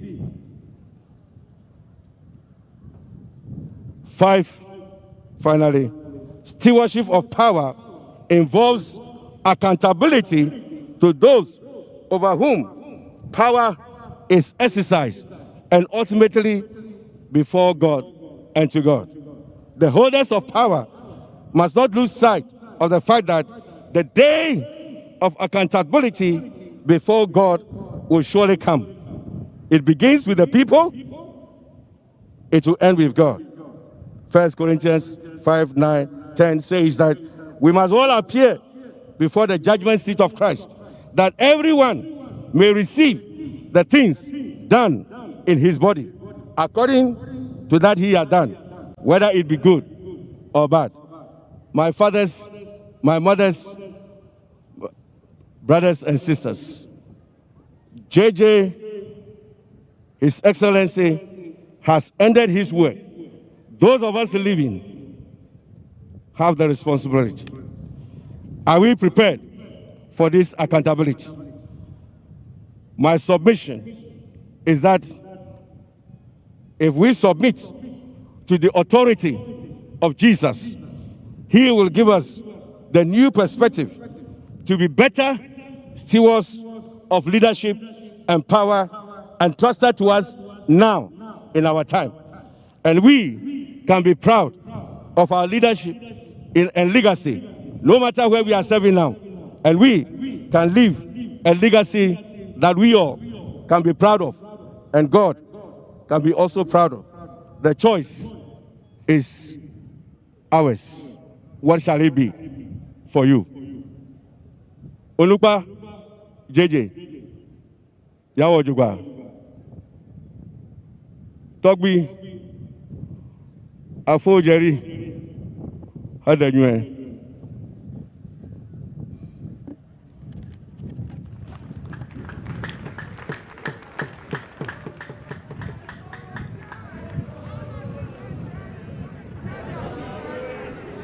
Thank you very much, Right Reverend Kofi Osabote.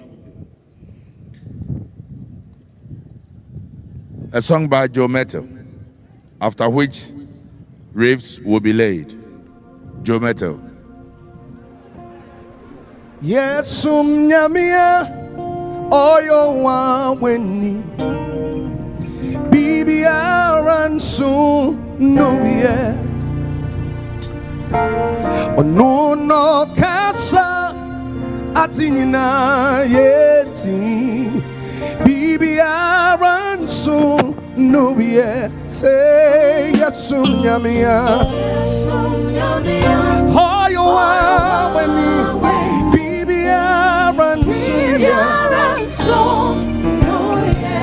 sing on no kasa atinyina from enina bibi abansunia say it again say yesum nyamia hayo amani bibi abansunia sing on no kasa atinyina from enina bibi abansunia hey oti chan se ni fasu se redeemer enunti ensuro shi yesum nyamia hayo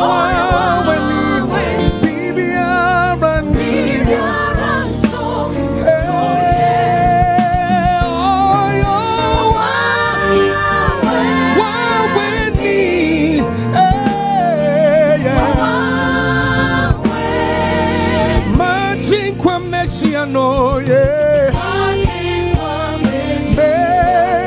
no say it again sing oh you with me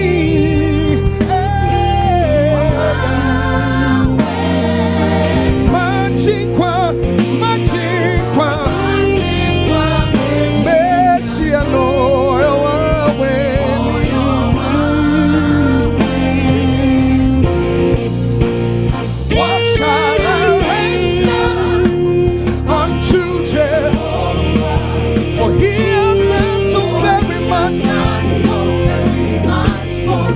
what shall I render unto Jehovah? For he has done so very much for me. He's done so much for me. Lord, I cannot tell it all. Say,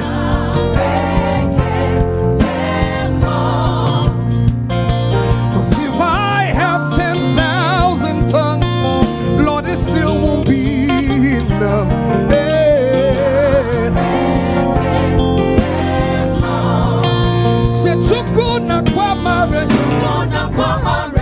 When you heal completely.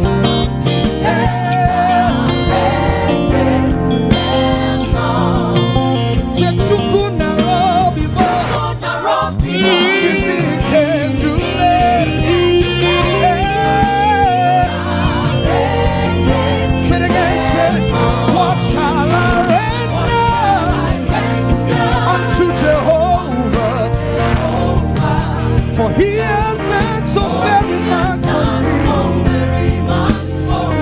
What shall I render unto Jehovah? For he has done so very much for me. Nara, nara, say, nara, kelemo.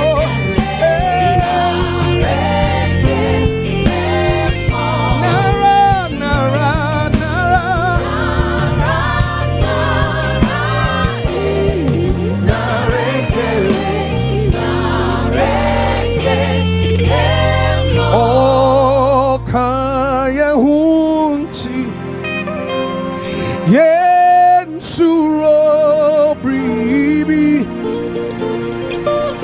Nyami chumfu. Yeah, yeah, da. Let me just say one more time. Oh, yeah,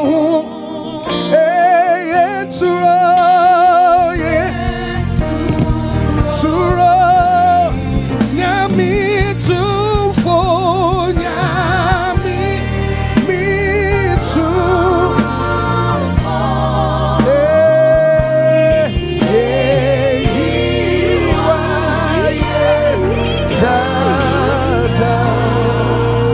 Amen.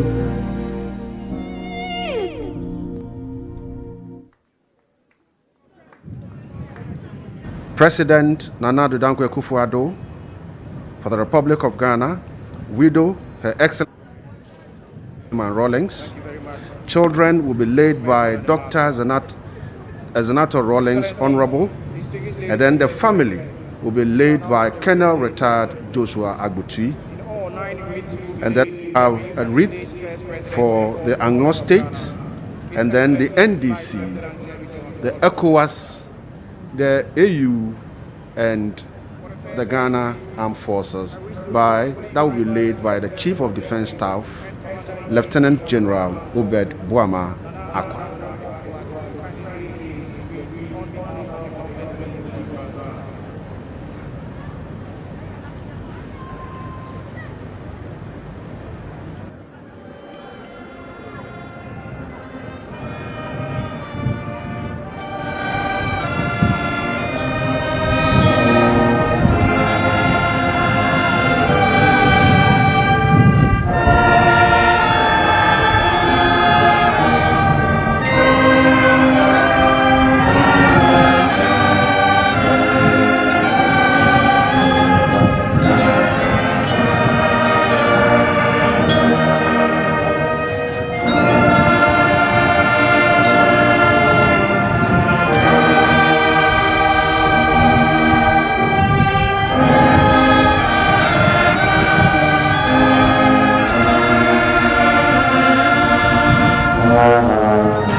The next wreath would be for the widow.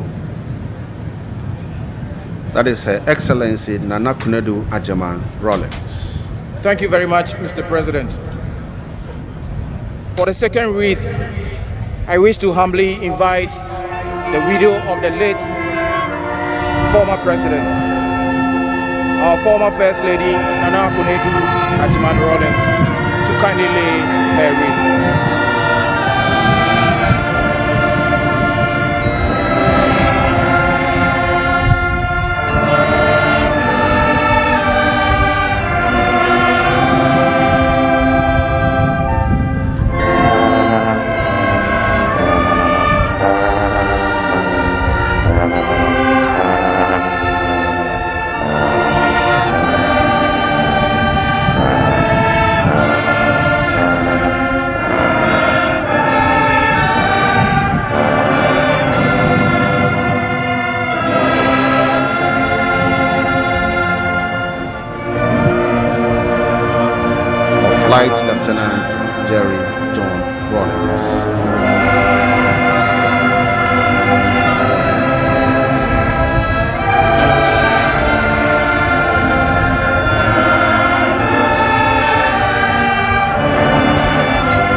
for the children, and that will be laid by Honorable Dr.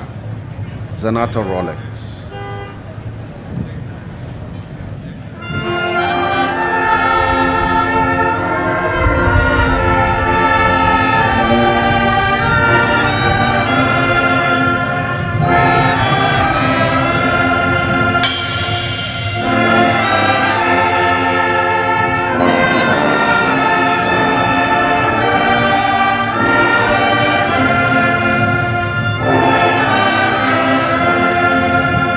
The third wreath will be laid by the children.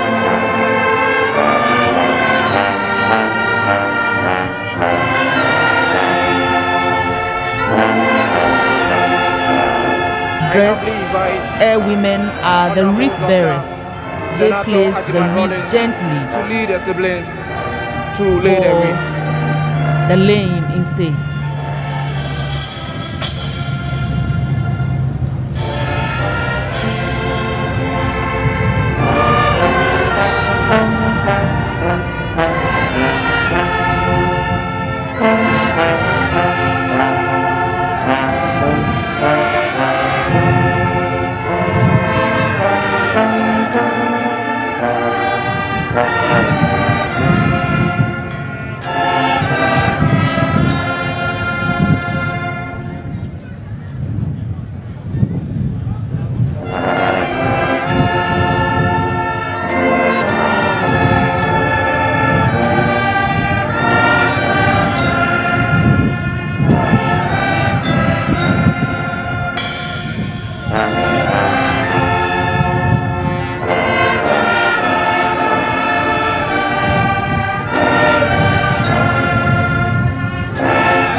The next wreath is for the family, and that will be laid by Colonel Retired Joshua Aguchi.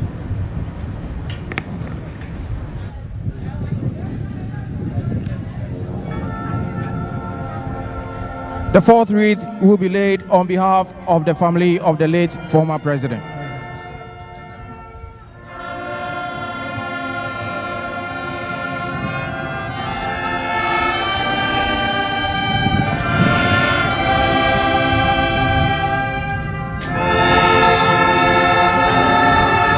I wish to kindly invite Colonel Joshua Agbotui, retired, to lay the wreath.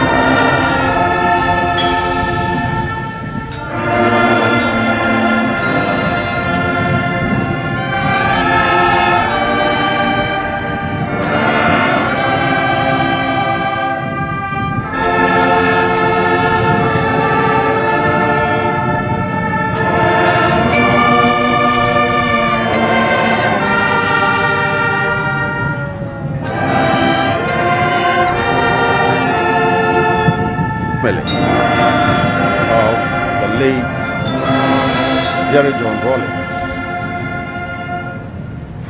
former president of the Republic of Ghana.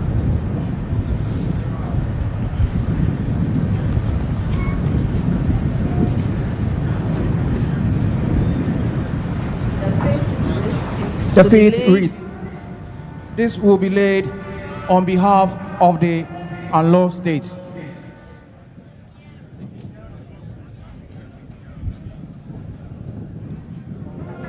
Wreath will be laid by Togbi Wenya. I wish to respectfully invite Togbi Wenya, Regent and Tutor of Alo, to lay the wreath.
The seventh wreath. This would be laid on behalf of the Economic Community of West African States. May I humbly invite His Excellency Jean-Claude Cassibro, President of the ECOWAS Commission, to lay the wreath.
The next wreath is on behalf of the National Democratic Congress.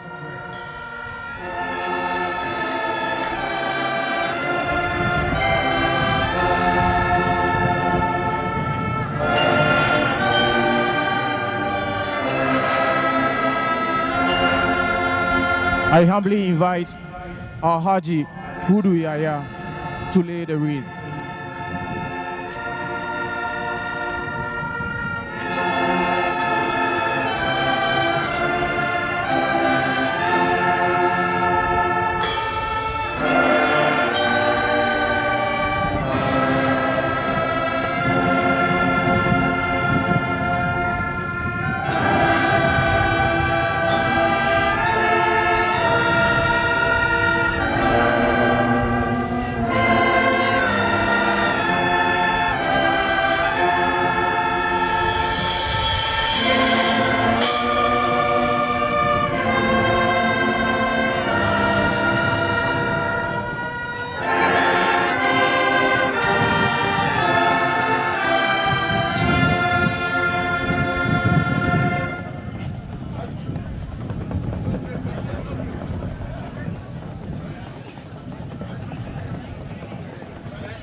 The 8th wreath will be laid on behalf of the African Union.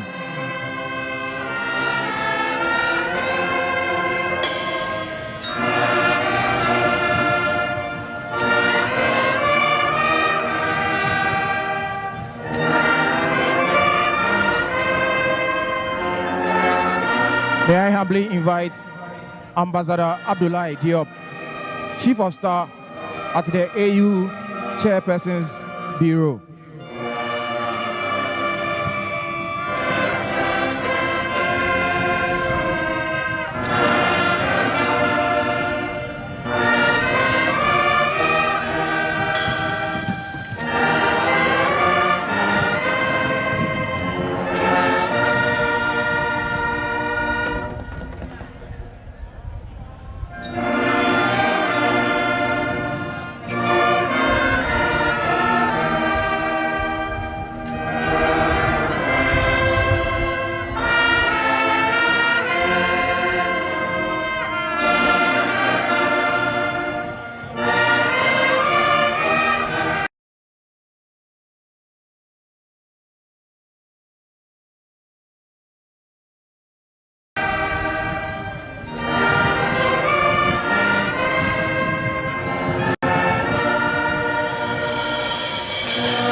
The final wreath to be laid this morning is on behalf of the Ghana Armed Forces. May I respectfully invite the Chief of the Defense Staff, Lieutenant General Obed Boama Akwa, to lay the wreath.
Mr. President, Excellencies, and distinguished ladies and gentlemen who have laid wreaths on our behalf, we are most grateful.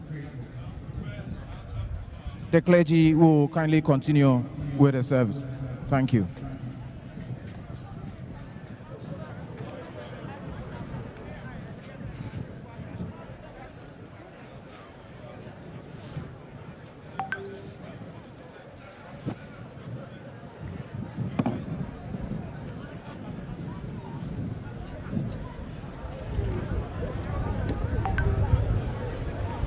May I request we stand with the family as we invite Archbishop Nicholas Duncan Williams of Action Chapel International to pray for the family, and we end with a Lord's Prayer. May we stand, please.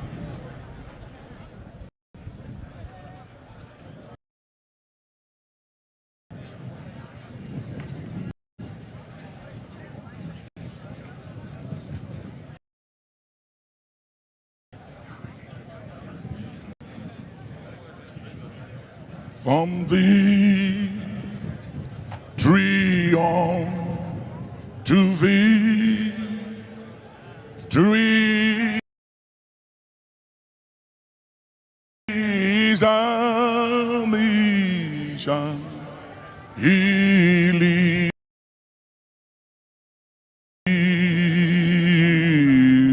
to every foe is vanquish, and Christ is Lord indeed. Our Heavenly Father, we are gathered from different walks of life, and many have come from the length and breadth of this nation. Some have come by air and others by water and by land. With a heavy heart, as we gather to witness the homegoing of a patriarch,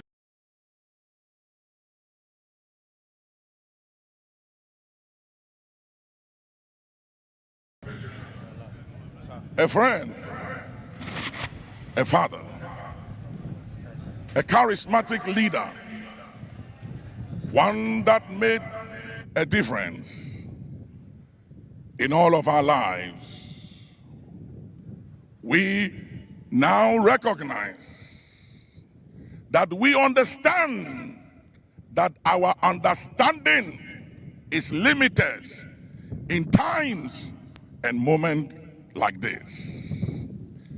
We pray for the wife and every one of the children, the grandchildren, and the entire family,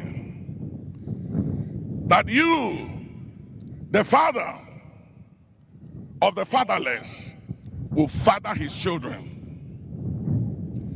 That you, the God and the husband of widows, will comfort Nana.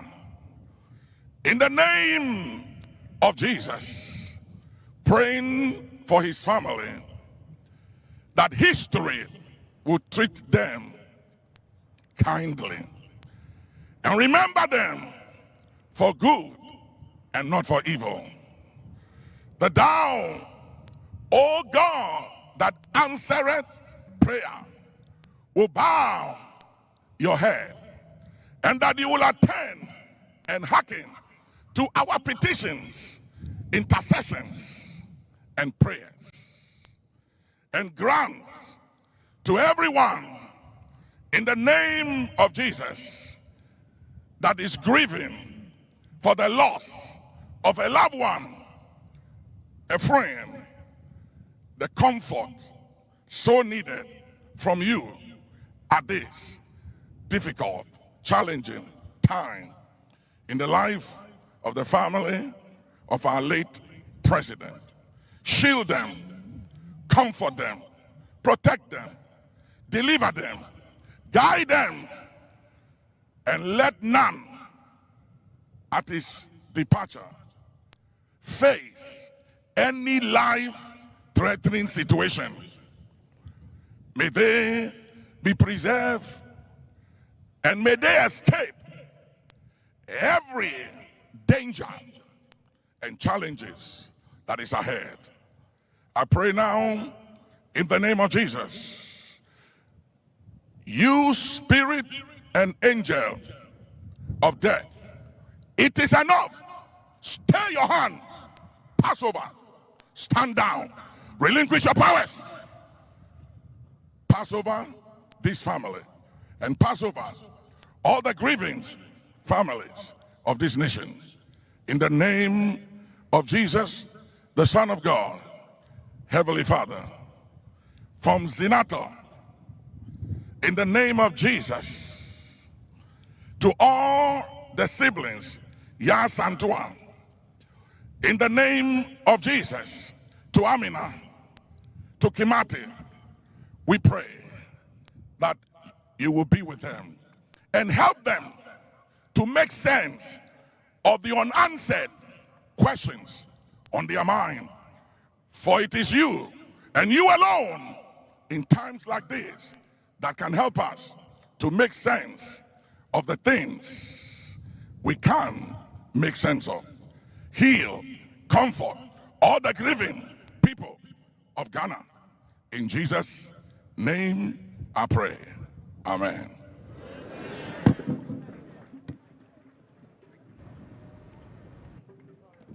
We are still standing to do the Lord's Prayer. Our Father,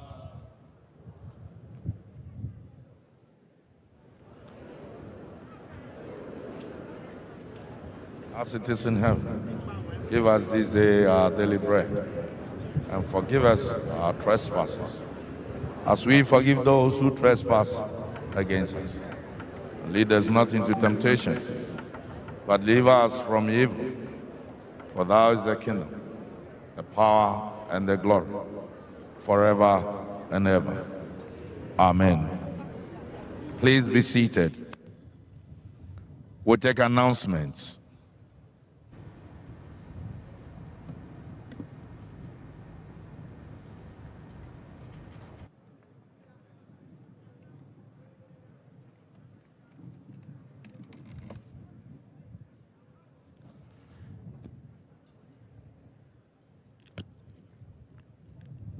Excellencies, prior to the announcement, I wish to respectfully acknowledge the President of the Republic and Commander-in-Chief of the Ghana Armed Forces, Nana Addo Dankwa Akufo-Addo, and the First Lady, Mrs. Rebecca Akufo-Addo.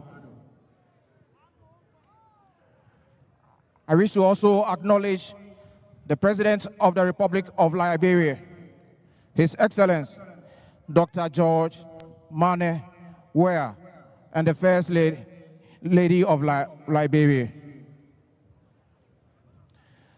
Next, I acknowledge the President of the Republic of Sierra Leone, His Excellency, Dr. Julius Maada Bio, and the First Lady of Sierra Leone. I wish to also acknowledge Vice President of the Republic of Ghana, Alhaji Dr. Mamudu Bawumia, and the Second Lady, Mrs. Samira Bawumia. May I respectfully acknowledge former President of Ghana, His Excellency John Agyekum Kufuor.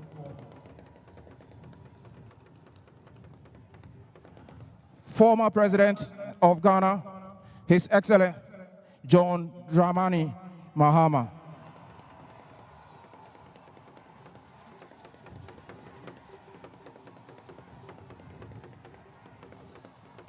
I wish to also humbly acknowledge former First Lady Nana Akufo-Addo Ajiman Rawlings, the children, and the bereaved family. Ladies and gentlemen, please permit me to also acknowledge former President of the Republic of Benin, His Excellency Yayi Boni. Also here with us is Prime Minister of Niger, His Excellency Brigi Rafini. I humbly acknowledge the President of the ECOWAS Commission, His Excellency Jean-Claude Cassibro, and all the distinguished foreign dignitaries representing their governments and people. You are most acknowledged. I wish to continue by acknowledging the Speaker of Parliament of Ghana, Right Honorable Alban Kingsford Sumana Bagbin, and the honorable members of Parliament. Next, I wish to kindly acknowledge the Chief Justice of Ghana, His Lordship Justice Kwesi Enim Yeboah, and members of the judiciary.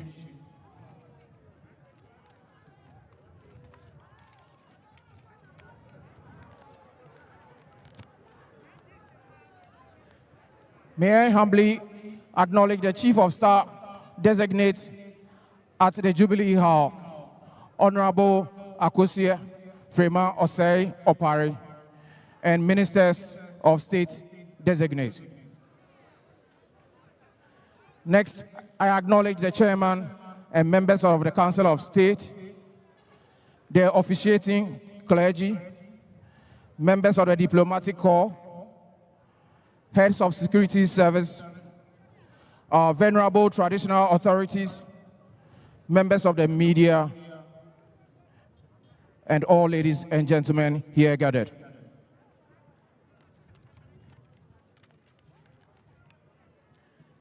Excellencies, ladies and gentlemen, before the final commendation and upon closing of the burial service, the casket will be lifted and the cortege will proceed from here, the Black Star Square, towards the direction of the Osu Castle. The order of march is as follows. Leading will be the quad bikes, followed by the cavalry, the escort, firing parts, the band, clergy, the gasket on the carriage, pallbearers, the family, wreath bearers, insignia bearers, chief mourners, a presidential representative, mourners in uniform, mourners not in uniform, the rear detached, and vehicles in that order.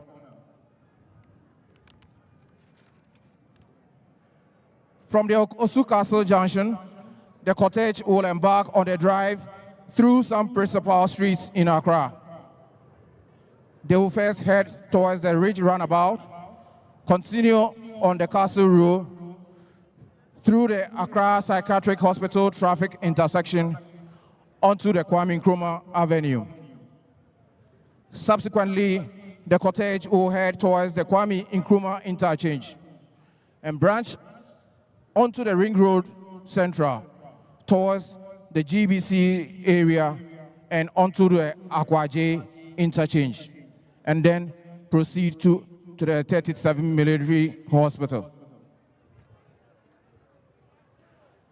On the Gifford Road, the cortege will move to Bemakam and turn around at the Air Force Base, and then back on the Gifford Road, branch off the Airport Hills bypass, and finally end at the military cemetery.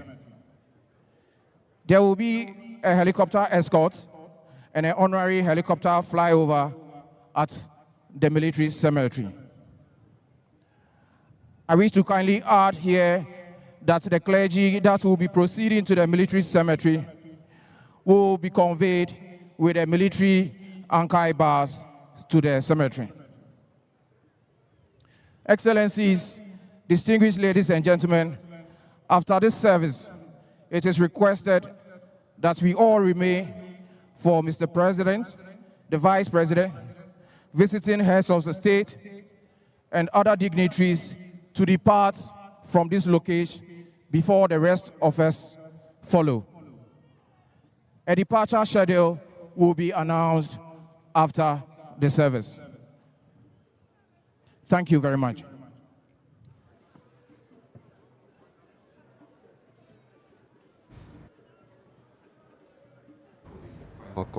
Final commendation, please. We'll ask Most Reverend Philip Name, Archbishop of Tamale Diocese and President of the Catholic Bishops' Conference, to do the final commendation.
Shall we please stand?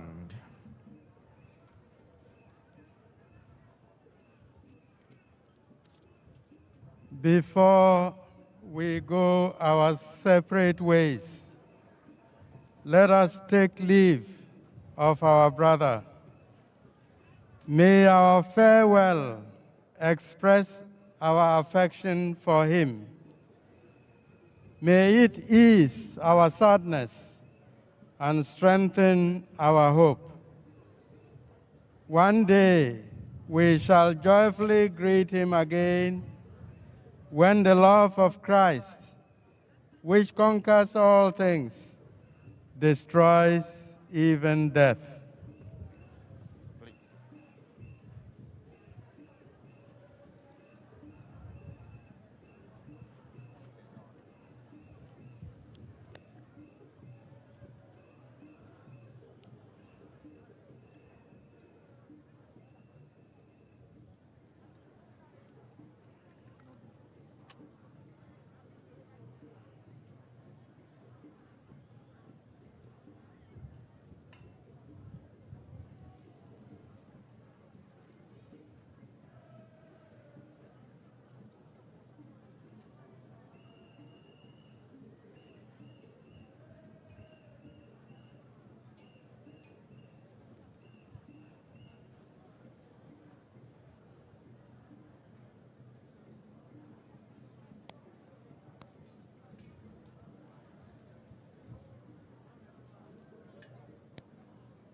Into your hands, Father of mercies, we commend our brother John Jerry Rawlings in the sure and certain hope that together with all who have died in Christ, he will rise with him on the last day. We give you thanks for the blessings which you bestowed upon John Jerry Rawlings in this life. They are signs to us of your goodness and of our fellowship with the saints in Christ. Merciful Lord, turn toward us and listen to our prayers. Open the gates of paradise to your servant, and help us who remain to comfort one another with assurances of faith until we all meet in Christ and are with you and with our brothers and sisters forever. We ask this through Christ our Lord. Amen. You shall respond to the following invocations with these words: receive his soul and present him to God the Most High. Receive his soul and present him to God the Most High. You may now stretch your hands towards the body as a simple gesture of farewell to our dearly beloved Jerry John. Saints of God, come to his aid. Hasten to meet him, angels of the Lord. Receive his soul and present him to God the Most High. May Christ, who called you, take you to himself. May angels lead you to the bosom of Abraham. Receive his soul and present him to God the Most High. May eternal rest grant unto him, O Lord, and let perpetual light shine upon him. Receive his soul and present him to God the Most High. May the angels lead you into paradise. May the martyrs come to welcome you and take you to the holy city, the new and eternal Jerusalem.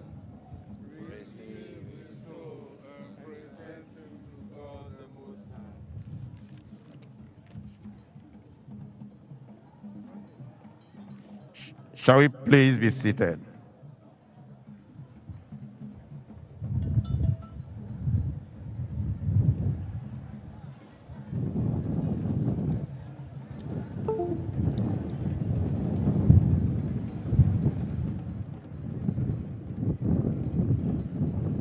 May I invite Most Reverend Dr. Paul Boafo, Presiding Bishop of the Methodist Church, Ghana, to do the closing prayer and the benediction, after which we'll stand for the dead march in Saul.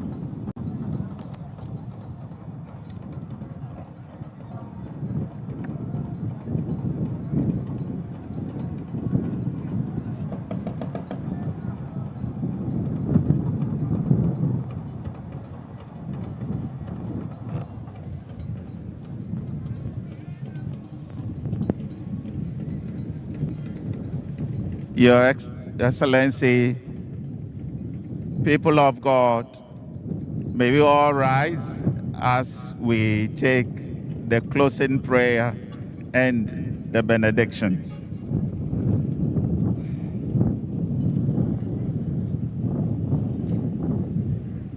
Let us pray. Eternal God, we praise you for the great company of those who have finished their course in faith and now rest from their labors.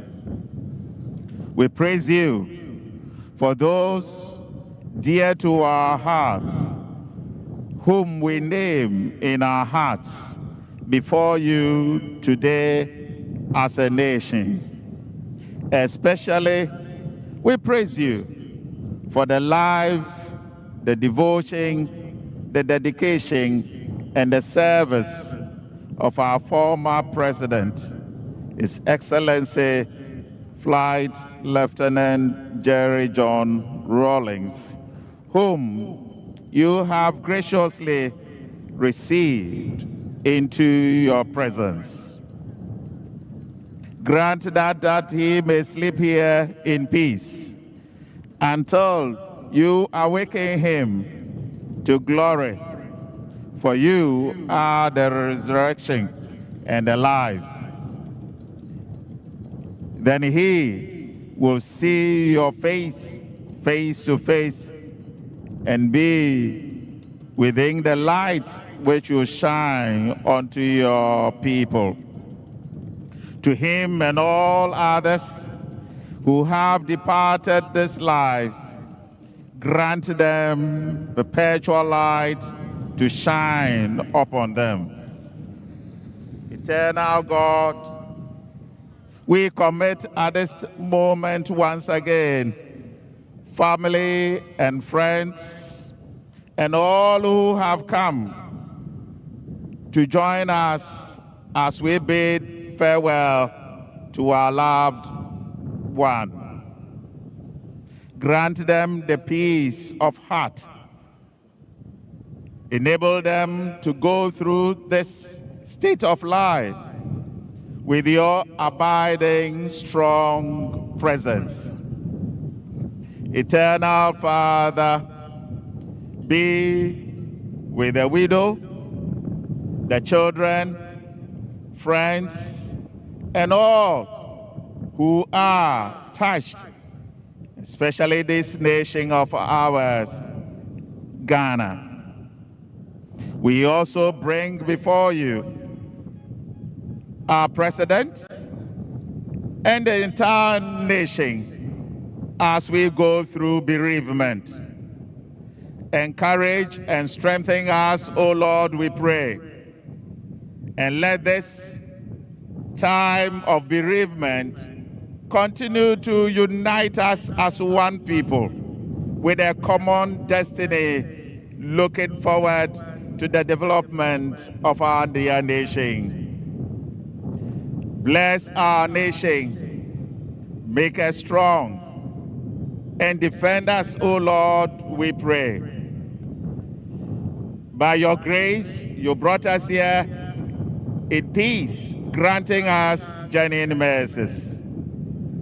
As we come to the end of this service and go our separate ways, may your peace and may your face follow and go with us. Let the mercies and the blessings of God be our portion as a nation. Defend us from all perils and dangers on our roads and send us home safe and sound. Let your perpetual light continue to shine onto the path of our former president as he comes home. Now the Lord bless you and keep you. The Lord make his face to shine upon you and be gracious unto you. May the Lord lift up the light of his countenance upon all of you and grant you peace. And may the blessing of God Almighty, Father, Son, and Holy Spirit remain with all of us now and forevermore. Amen.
seated. Bearer party, falling. Please be seated.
So we'll have the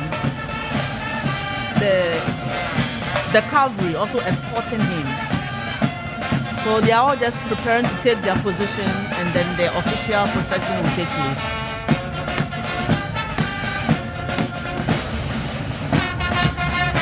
That in your short are the pall bearers. The bearer party, they actually carry the corpse or the casket, yes. So that's a bearer party, and it consists of an officer, a warrant officer, or an NCO. And it's normally 8 bearers. And the rank depends on the person that is being laid in state. And being a high-profile personality, we having only warrant officers, class 1 and class 2, to carry our ex-president. So they are all just shaking up, and then we can officially start the procession.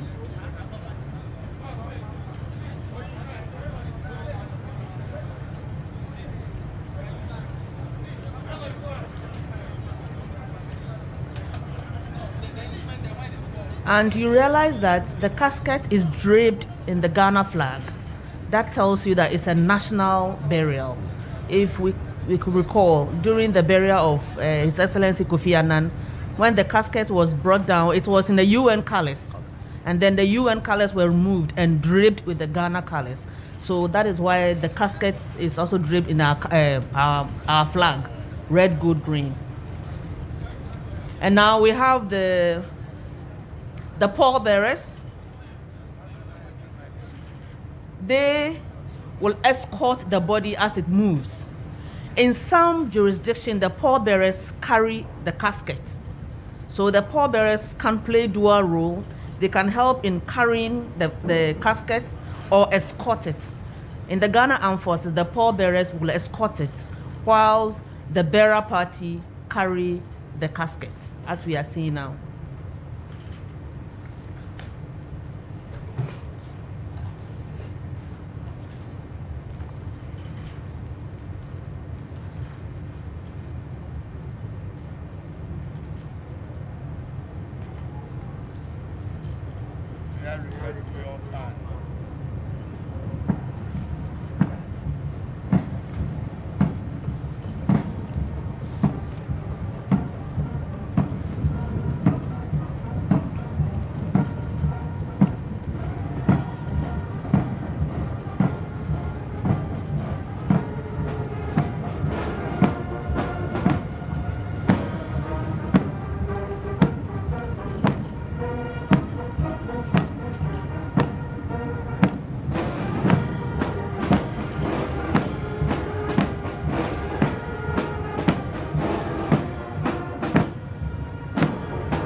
And then you have some personalities presenting arms. It's a form of compliment or greeting. In the military, we use the term compliment. So they are paying compliment to our former commander-in-chief, even as the casket is moved to be placed on the gun carriage.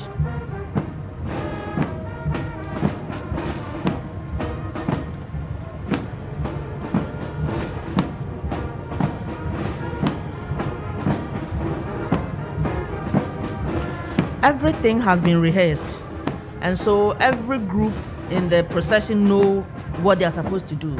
So these have been rehearsed.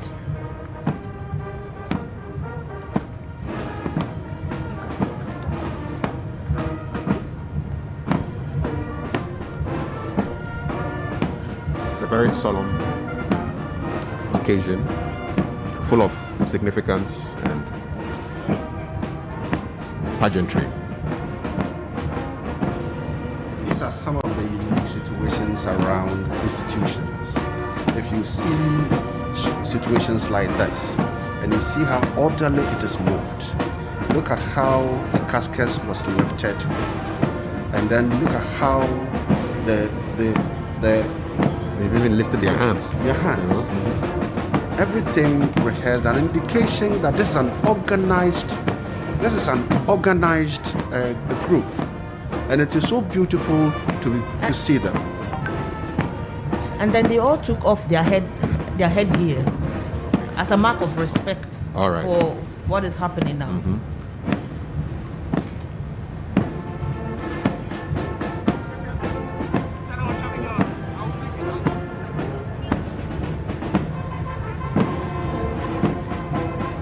I see that his hat and his sword are still on the casket. Exactly. At some point in time, they will be removed, right? Yes, eventually they would be at the cemetery. Okay. So even the wearing of the headgear, even the removal of the headgear, everything is rehearsed, so it's so orderly, so that it looks very solemn and then professional. So, Kafi, this is about the end, indeed, of former President Jerry John Rawlings' 73 years on earth. This is the beginning of the closure of 73 years. Because after a few hours, when the casket is put in the belly of the earth, it means that he has finished his 73 years, and now the journey is up to his, from here to his maker.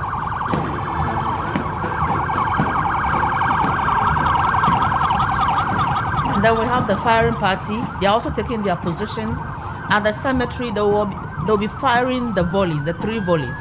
So they are taking their position, and if you see that they have reversed the weapon. Normally we carry the weapon properly to fight, but we are mourning, so the weapon has been reversed. A sign of no time for us to fight. For now, we are giving every respect and every respect to our former president.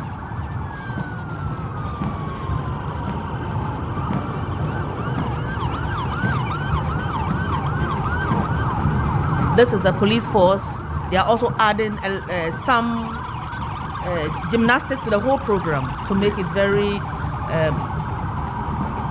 solemn and then entertaining, entertaining at the same time, even though it's not an entertaining occasion. Yeah. So they're just adding something to what color to the whole program. Yeah. I saw a horse that had no rider. Exactly. On it, and I'm sure at the right time you will tell me exactly what it means. Yes, you would do that.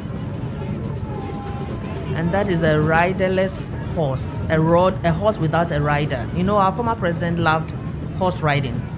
So today we needed to get that horse as part of the procession to tell the whole world that this is a passion for our president that we have not forgotten, that we wish to acknowledge it today. So like you said, at the right time, I'll give further details on that. So it means that now they have started the journey from here to the cemetery. Exactly. That's the horse. That's the riderless horse. Then. Yes. Yeah. That's a riderless horse. Okay, let me say something a little about it. The riding boots have been turned to face backwards. A rider wears the boot and face forward. But okay, now.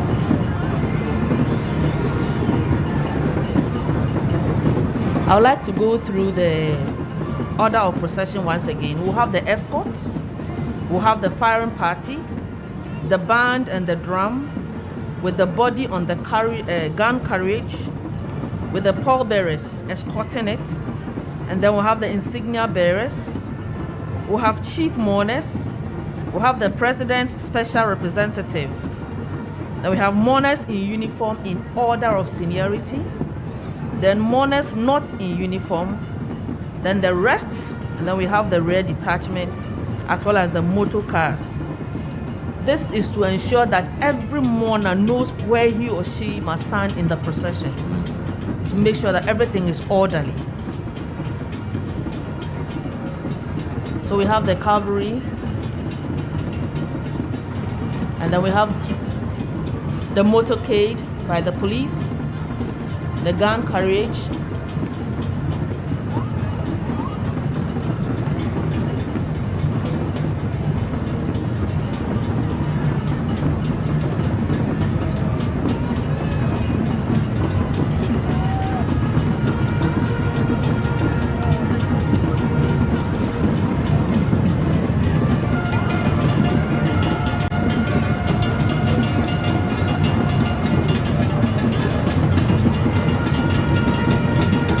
for the pallbearers, the officers with the sword. Yes. The sword has also been reversed. Normally a sword is drawn vertically, but it has been reversed as part of the mourning process. So they are the pallbearers. They are also there to provide extra security as well as escort the casket to the cemetery. And because we are talking about the president and the commander-in-chief, these are high-ranking officers of a colonel, minimum a colonel and above. Commander Ahen, can you give us a sense of... Just a minute, wrong. These ones are brigadier generals. Okay. Very, very senior officers. So they're brigadier generals. Is that what you refer to as a one-star general? That's a one-star general and above, because we are talking about the commander-in-chief of the Ghana Armed Forces. Can you just give us a sense of the route that they'll take for this procession, which will finally end up at the military cemetery? Okay. For those who are just joining us right now, the funeral service is over and there's a procession out of the Black Star Square. Where will they be going? All right. Listening to the commentary on the ground, there was a slight change, but the original plan that I have here is from the Independence Square through to Osu Castle Road, then the Ridge Roundabout, Kojo Thompson Road, to Circle, Nima Police Station, then to Gifford Road, through 37 to Bema Camp Road, Mahama Road, and then we'll branch off to the cemetery. So those are the major streets that the cortege will be moving through before we get to the cemetery. And what is the significance of this procession through some streets of Accra? Thank you. You know that our president is the president of this nation, and it's impossible to have every Ghanaian come here. And so the procession is to allow for loved ones, one, to wave and to show their last respect. However, we also have what we call street lining. We'll have our personnel line the street that is going to be used to pay their last compliment to our commander-in-chief. Additionally, our former commander-in-chief also lived in some of these localities. So it's to afford the general public a viewing and also to say farewell to all of us.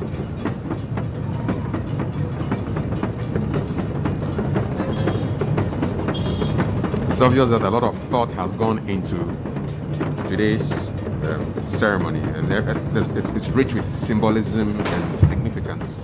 Exactly. One thing with the military, that every program that we undertake, we take time to plan the minutest detail and also have backups in case one fails, another one is in. Now we have the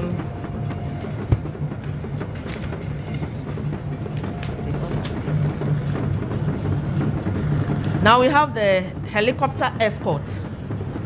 Our president was a pilot, and so the helicopters are also there as part of the escort through to the cemetery.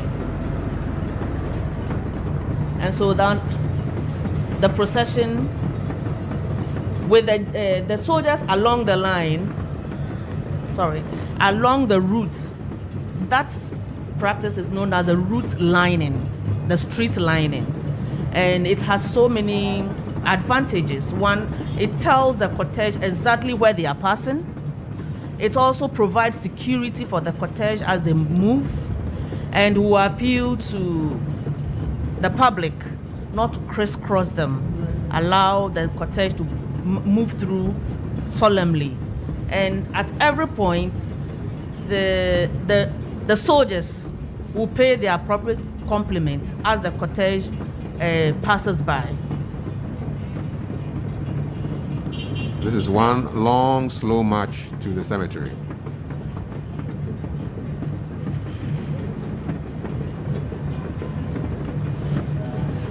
At a point in time, they will move into vehicles to make the movement a bit faster. Okay.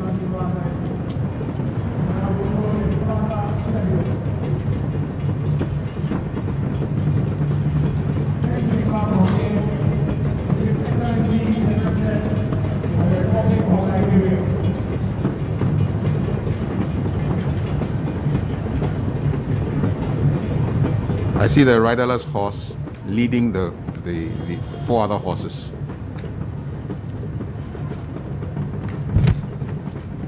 And the dignitaries are now exiting the Black Star Square, bringing to an end the first part of today's ceremony.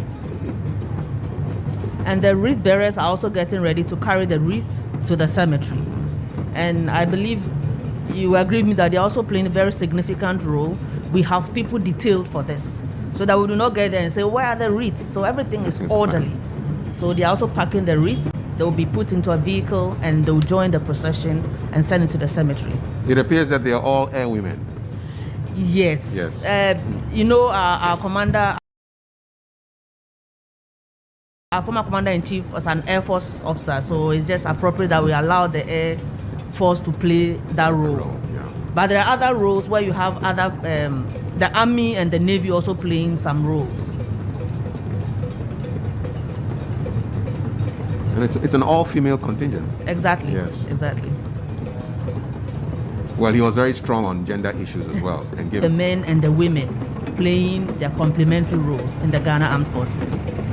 So I'm just curious though, how often is it that officers of this high rank get to march? You know, it's a lieutenant, brigadier generals marching.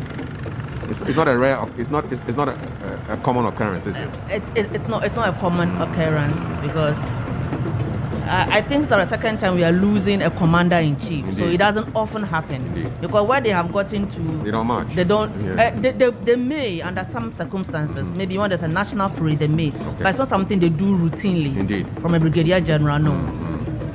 So this is an exceptional occasion. Of course.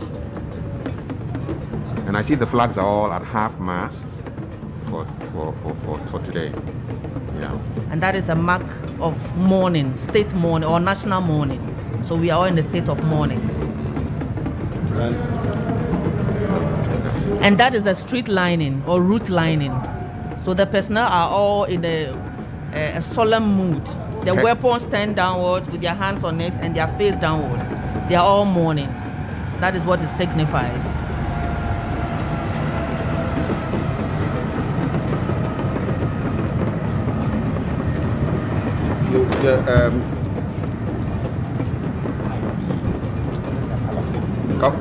Kafu, you were talking about gender gender role, then I would want to draw your attention to the fact that Commander Veronica Ahen is a gender policy advisor to the office of the Chief of Defense Staff.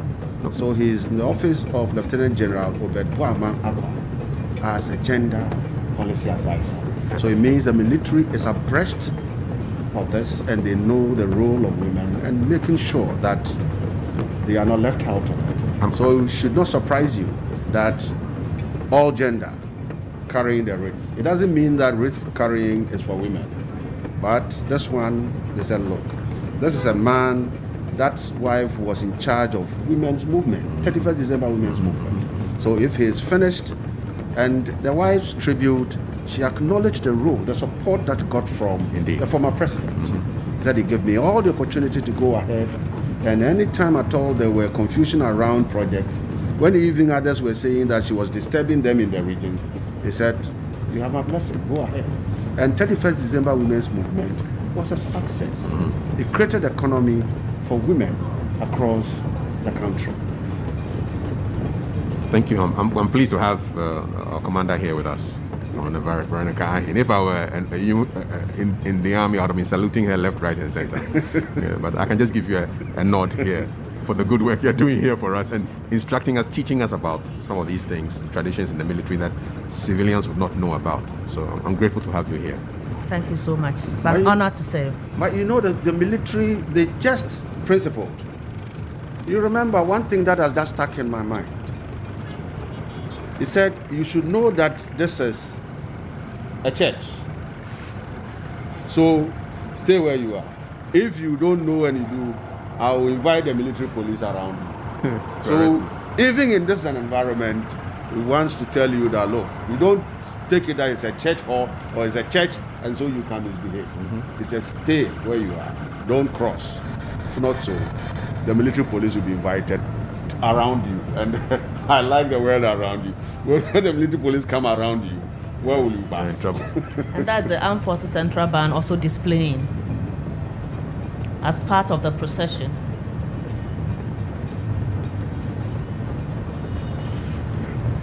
I wouldn't normally associate the color pink with the army. So I was wondering, who are these men with pink neck scarves and they are pink from around 5 Infantry Battalion at Bemakam, 5BN. I see. Yes. We have a lot of nice colors. Yes, this is some serious hot pink, man. Hot pink in the army is great. Commander Veronica, he says they have some very nice colors. Yeah. Nice colors. I was pleasantly surprised, really? to see pink, hot pink on that's 5BN. on camouflage. That's 5BN. All right.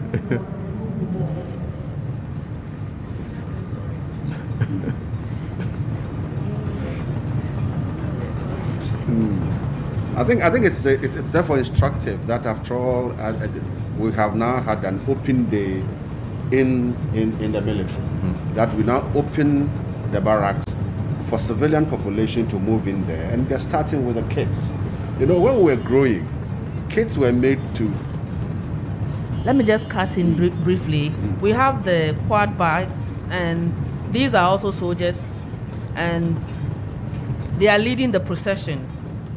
It's just to give additional security and protection for the funeral procession.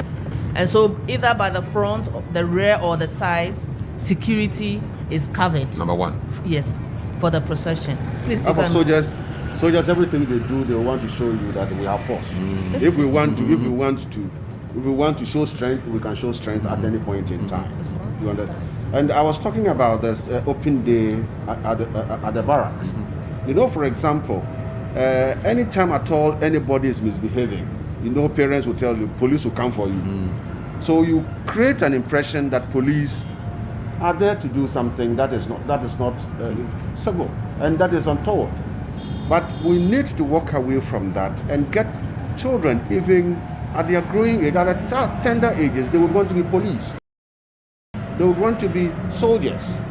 See, because that is only at that time that we can get the human resource that we need. Now there's military, they have all the other professions in there. I agree. It's such a beautiful shot, with the Independence Arch, and then all these uniformed men and women marching, very, very ceremonially. Yeah. It's a beautiful picture.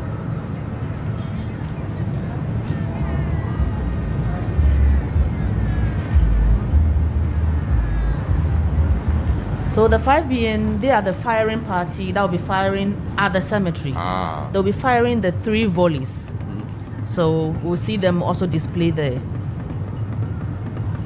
But we normally look at the color pink, a feminine color. We normally see the color pink as feminine color, and that is supposed to be love and kind. And then the 5BN that will be firing mortars at the cemetery are using pink. Yes. It has nothing to do with the color. You So, know- but they will be at the cemetery to fire the 21 gun salute. No, they are firing the volleys. The 21 gun salute will be fired by the artillery. They use heavy weapons. What you normally call guns, we call them weapons. Those are the rifles. Those are yes. okay. So the personnel from 5BN will be firing the small rifles, and that is the volley. And then we'll have the artillery fire the 21 gun salute, which is a salute for only presidents. So that one is also different, but both will be happening at different times at the cemetery. Yes. For a long time, President Rawlings operated from the castle.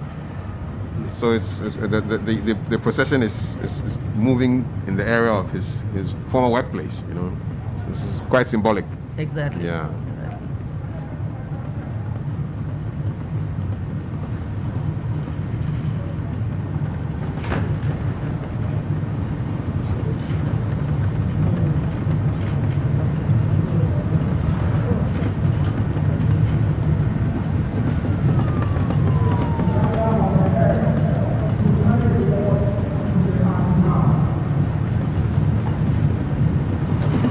In case you just joined us, this is the burial procession following the burial service for former President Flight Lieutenant Jerry John Rawlings, which took place at the Independence Square, Accra.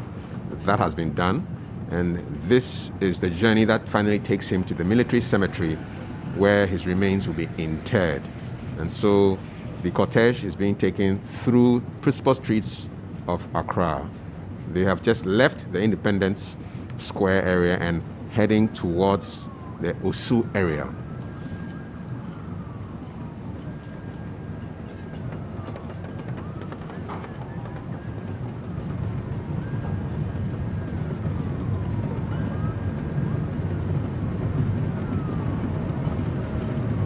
I can imagine those in story buildings coming out to take a look and wave. And take pictures. Yes, and wave bye-bye to the president for the last time. And this is his daughter's constituency. That is the daughter's constituency. Yes, indeed. Yes, Dr. Zaneto Honorable Rawlings. Zaneto Rawlings Yes, yeah. Clote Kole constituency. So.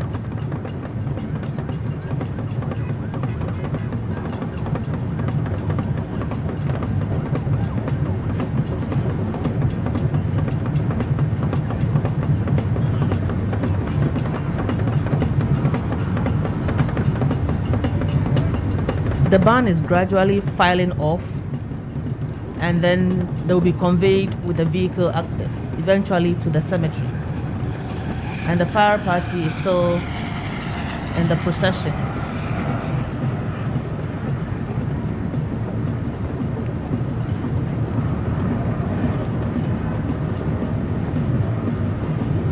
And I'm Commander Veronica Ajo Ahen, the Gender Policy Advisor to the Chief of the Defense Staff, and I'm in the commentary box with Gabriel Bosompem, and my name is Kafui Day, and I'm learning a lot today and enjoying your company, Commander. And should I give you honorable? Gabriel Bosompem. Gabriel Bosompem. It's enough, eh? Yeah, that is enough. I believe our former president has left a number of legacies, but one that I would like to touch on is service to our nation and service to humanity. We are at a time where people are in a hurry to get rich overnight. They're not ready to sacrifice a little for the nation. If for nothing at all, let's all remember that Ghana is the only country we have, and we have to do everything possible to ensure that it develops. It creates an environment that we can all be proud about. So let's die a little for our nation.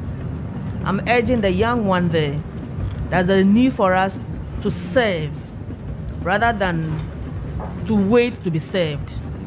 And like the preacher said, he said, the Son of Man did not come to be served, but to serve. It's now up to you and me to make sure we give off our best to our motherland. It is extremely sometimes worrying to see any time at all you would want to get people involved to do even communal labor. The question is, how much are you giving me? How much am I taking? And so you even see that even in our community levels, communal labor is dead. Communal labor is dead. And there is nothing for free. And almost everyone is saying nothing for free. But you can also develop a country on the particular tracks. Look at the man we are going to put to rest in a few hours' time. Look at the service. When he was even head of state, he was seen carrying cocoa sacks. He was carrying cocoa. He was digging trenches. He was helping in building rail lines.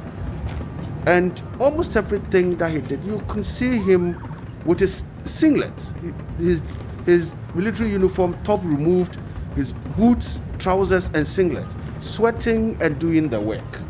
And sometimes you can even see people standing by and watching. I remember the last time that he went to Nima to clean, to help clean Nima. And whilst he was in the drains, dirtying his hands and cleaning, the people from Nima had come out and were standing there watching. And sometimes you look at this, said, what? I think he has left. Sometimes he became so human. Because this is a time that those standing watching, you bring articulator tracks, push all of them in, and take them to the field to go and work, to learn sense. You see. But he became so democratic because at the beginning we saw people being afraid, and so there was a calm down and now getting people to move. So the cavalry just paid compliments to the casket as it moved past them.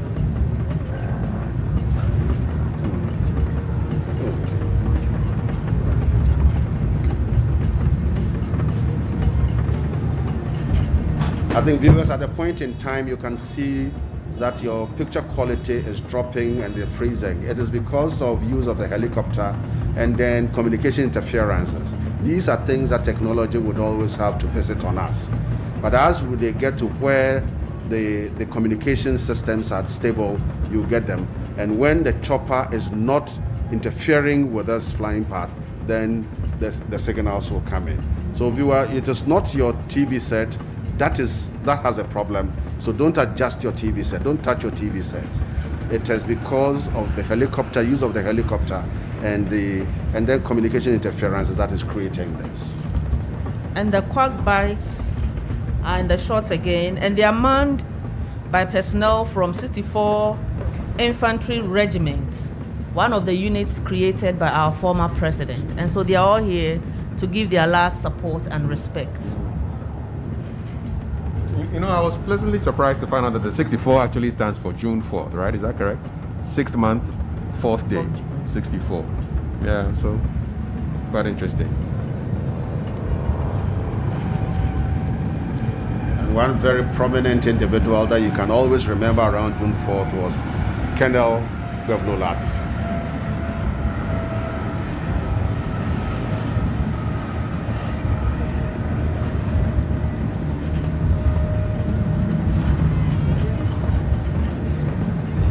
So the noise we hear overhead is the helicopter escorts flying around. Exactly. Okay. You know, I was just flipping through the brochure. A lot of tributes and messages of condolence from really big people, but there's one simple poem from somebody just called Village Boy. And I wanted to share it with you. It's a simple poem. I don't know who Village Boy is, but I like the words. It says, many were not able to say goodbye. Close family did their best, but little did they know God saw a different path and beckoned. Suddenly, a national hero has fallen. A family has lost a husband, father, and brother. God has called. You gave us your best, but did we remember to thank you enough for the many years you held Ghana together and for teaching us by your example the value of modesty, good judgment, and compassion? Some of us forgot to show enough gratitude. We do so now, hoping you would hear us, for your presence in our lives meant more than we ever knew. God now has you in his keeping. We have you in our heart. It was an honor to have you. A journey has now ended. To the grave you now travel. Personal and national flowers placed with care. Hearts remain broken as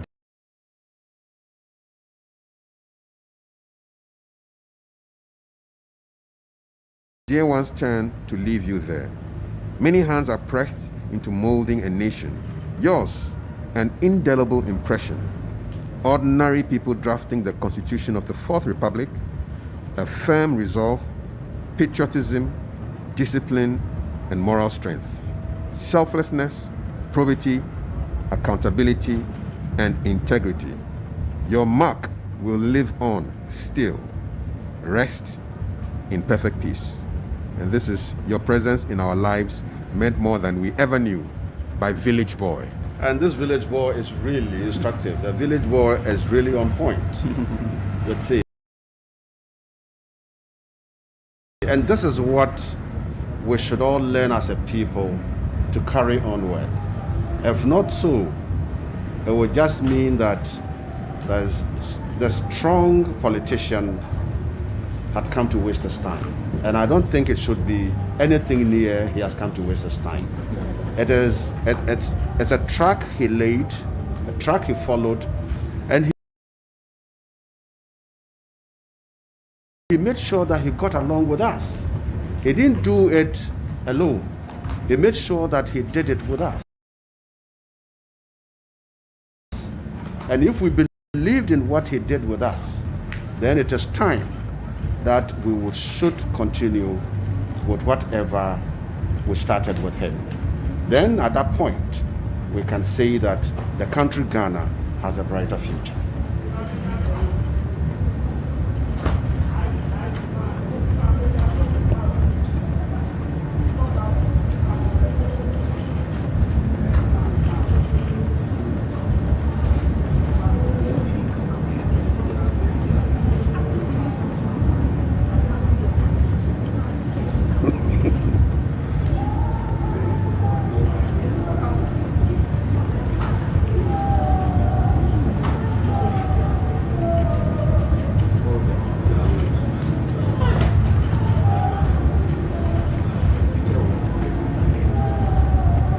Give you a rundown of the part 2 at the cemetery. On arrival at the cemetery, the blessing of the grave will be undertaken by Most Reverend Gabriel Edoe Kumoji. He is the Bishop of Keta Akachi Diocese. Then the sentences will follow, and then we'll have the committal and prayer. Then we'll have the firing of the volley, which I spoke about not too long ago. We also have the 21-gun salute and 2 minutes silence, to be followed by the reveille, presentation of insignia, as well as the last post. And so stay glued to your TV and watch the cortege as it moves through some principal streets of Accra.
Squadron Leader Abuaje, assisted by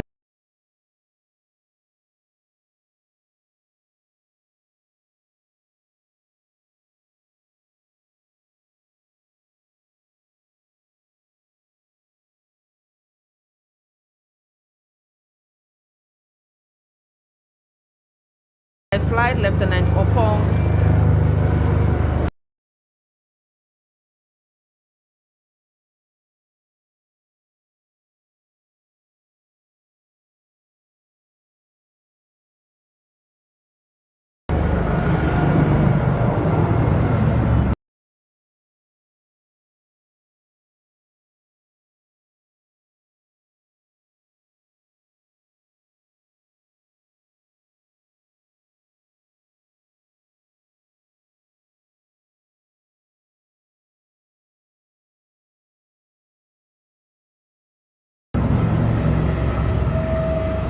And 2012, and they are all providing escorts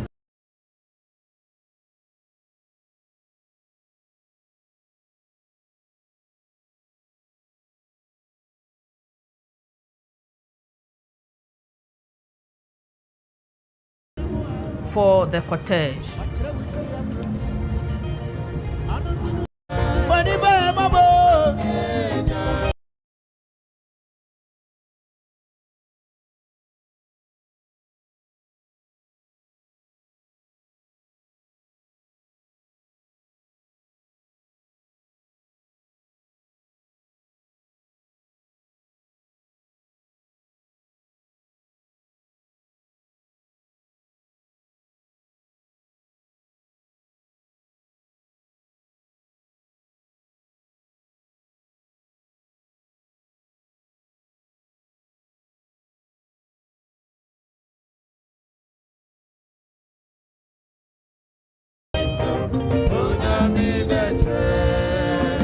It's serious.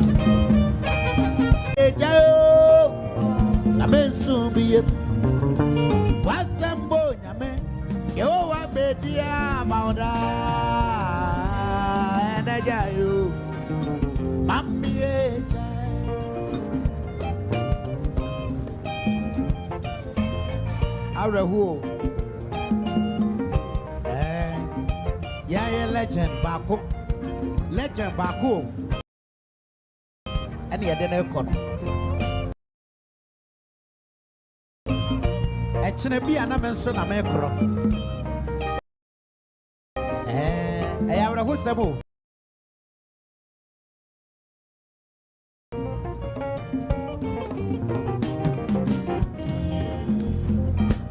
When I'm a baby, I say, Yamabo brain share.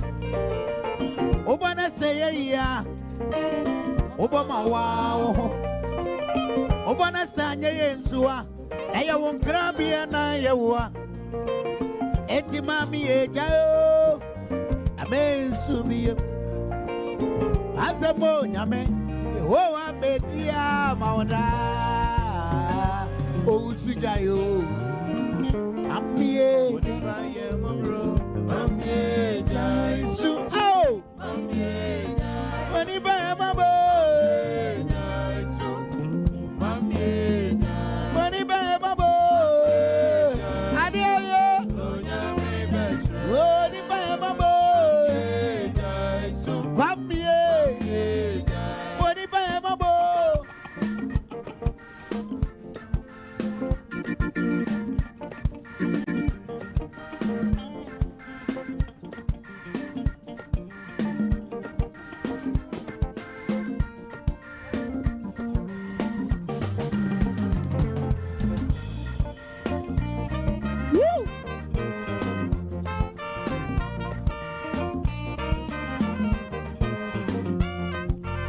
Who'samo?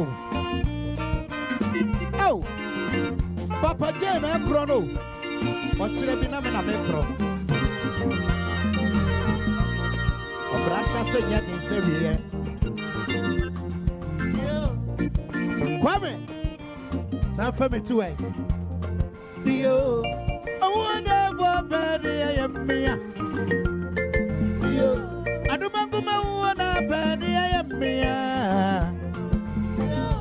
asasi ase Jesue, Jesue, ao asasi ase Jesue, ao.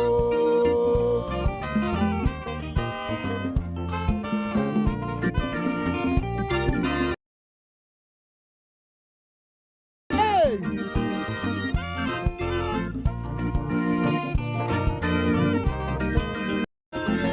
Adumaguma una badi yemia.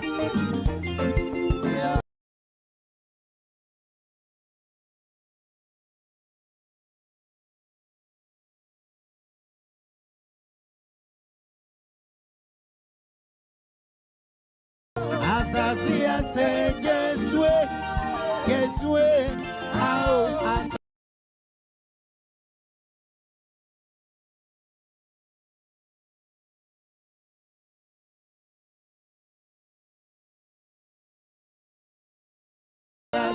Say Jesue,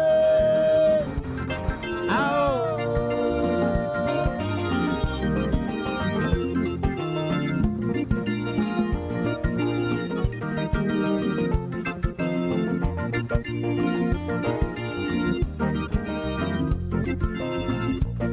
Yanu minisi ni abue.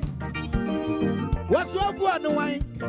Adadi owo di ejako. Papa je owo di ejako.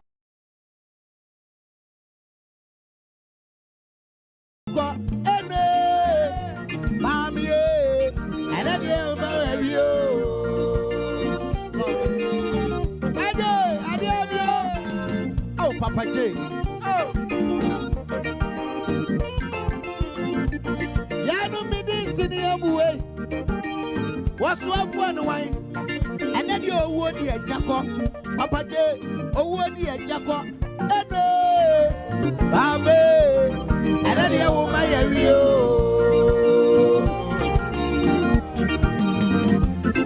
Dio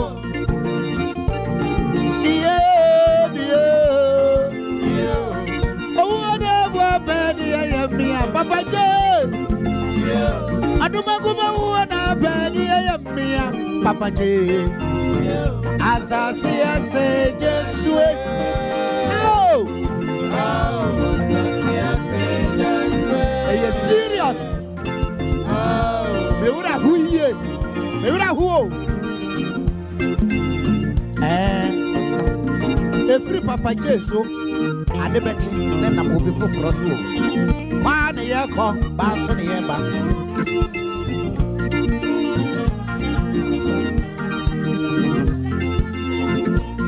Wowo ye wu manifestu ya. Anya sani ya wowo na. Aya ni edwina kire semtira. Ebi ano no kamafo. Anasonu no ma waduane dia. And if you look at the one from President J.A. Kufuor, J.A. Kufuor writes, "My wife Teresa and I are deeply saddened by the passing of former President Jerry John Rawlings, whose untimely death come as a thunderbolt to us and our children. President Rawlings was the longest serving head of state since our nation's independence in 1957. And even though in January 2001 he obliged and obviously tried to contain whatever reservations he had about me and my government, that succeeded him and his government within the bounds of National Constitution of 1992. In this regard, whatever doubts persisted about his commitment to democratic rule became accentuated and ended Nana Konadu Agyeman Rawlings and their children and the larger family. May he rest in peace in the mercies of the good Lord." The year President Rawlings. This is from former President Kufuor, John Agyekum Kufuor. And then we have John Dramani Mahama, former president. He's saying, "Shocking and unexpected are words that both described your dramatic entry onto the political scene of Ghana and also your silent exit from this world. It will take a whole book to write a tribute to a man whose life was so eventful, a man who has had a profound impact on several generations of Ghanaians. All the world is a stage, and all the men and women merely players. They have their exits and their entries. The one man in his time plays many parts. Former President Dramani Mahama went on, he said, "You strode onto Ghana's political stage like a colossus and played many parts. Your part in the Ghanaian political drama has left an enduring legacy for our nation," recognizing the very immense contribution that former President Rawlings played. And you know, former President Rawlings appointed former President John Mahama as a Deputy Minister for Information when Dr. Spio Gabra was the Minister for Information during former President Rawlings' time. And for the tributes, they come in many shades and shapes, and all recognizing the period and the duration which former President Rawlings jumped onto the scene.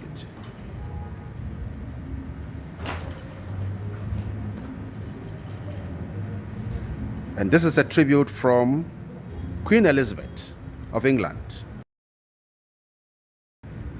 I was saddened to hear of the death of His Excellency Jerry John Rawlings, the former President of Ghana. I recall fondly my visits to Ghana in 1999 and our many discussions at Commonwealth Heads of State meeting. He made an invaluable contribution to the creation of the current constitution and returning Ghana to democracy in 1992. I wish to convey my condolences to his family and to the people of Ghana. This is from Queen Elizabeth.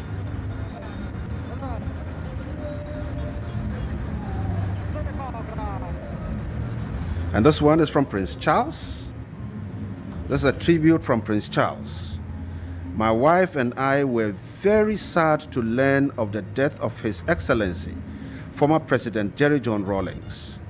Knowing what a towering figure former President Rawlings was in Ghanaian public life, and now greatly he was respected for laying the foundation for Ghana's now proud democratic tradition.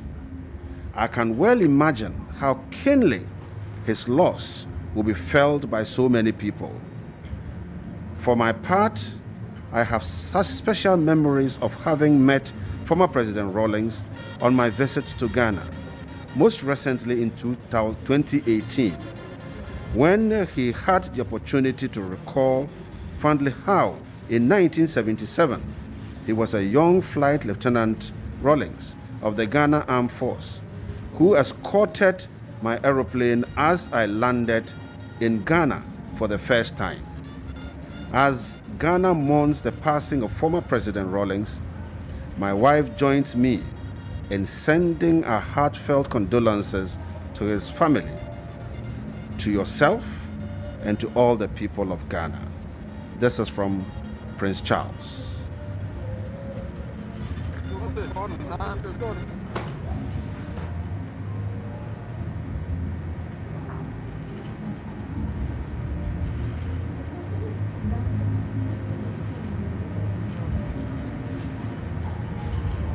And this is a tribute from His Royal Highness Prince Salem bin Hamad Al Khalifa, the Crown Prince and Prime Minister of the Kingdom of Bahrain. I am deeply saddened to learn of the death of former President Jerry John Rawlings, and on behalf of the Kingdom of Bahrain, convey my sincere condolences to all in Ghana for his immeasurable loss. I have great respect for Jerry and the integral role he played in bringing stable democracy to Ghana. His unique legacy will be the political stability and prosperity we see in Ghana today, and he will forever be remembered for his devotion to his nation, his dedication in service, and his commitment to bringing opportunity to those less fortunate. His loss will not only be felt by the people of Ghana, but by the entire African continent. Kingdom of Bahrain's history of friendship with Ghana sees us joined together at this time to mourn a great friend and inspirational leader. This is from King of Bahrain, His Royal Highness Prince Salam bin Hamad Al Khalifa.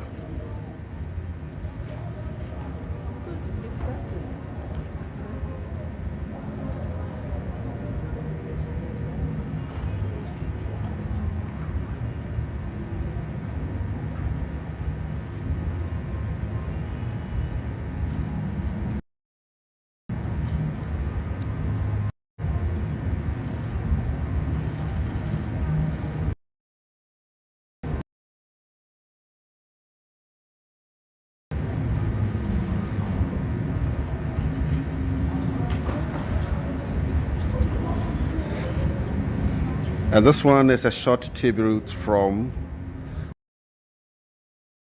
the former president of Côte d'Ivoire, Laurent Gbagbo. He writes, "To my brother and friend, the Flight Lieutenant Jerry John Rawlings, I am having a hard time coming to terms with the devastating news of your death, as it happened so suddenly and unexpectedly. Nothing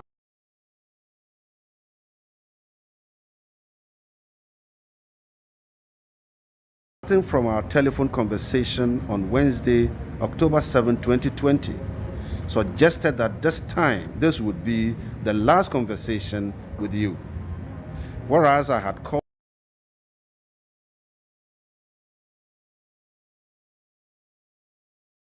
you on the painful occasion to offer you my condolences on the passing of our beloved mother. I was particularly moved by your concern for the delay of my return to my country, despite my acquittal, and above all, despite the lifting of the restrictions imposed on me." So this is Flight Lieutenant Rawlings, still defending those who should be defended.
deep sense of patriotism and was very considerate of others, no matter their status in society.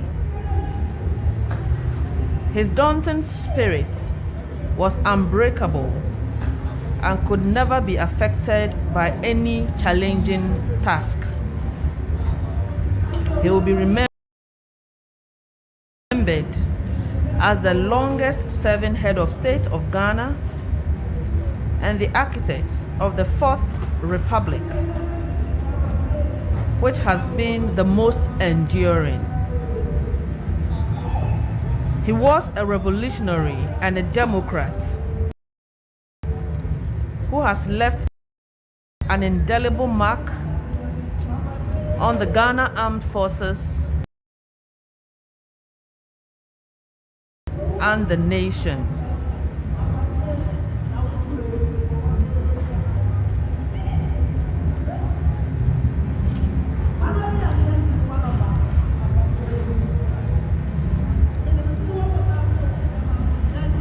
One little known fact is the amendment of the Armed Forces Regulation on Discipline, in which trial was by a sole commanding officer. This was replaced by a disciplinary board.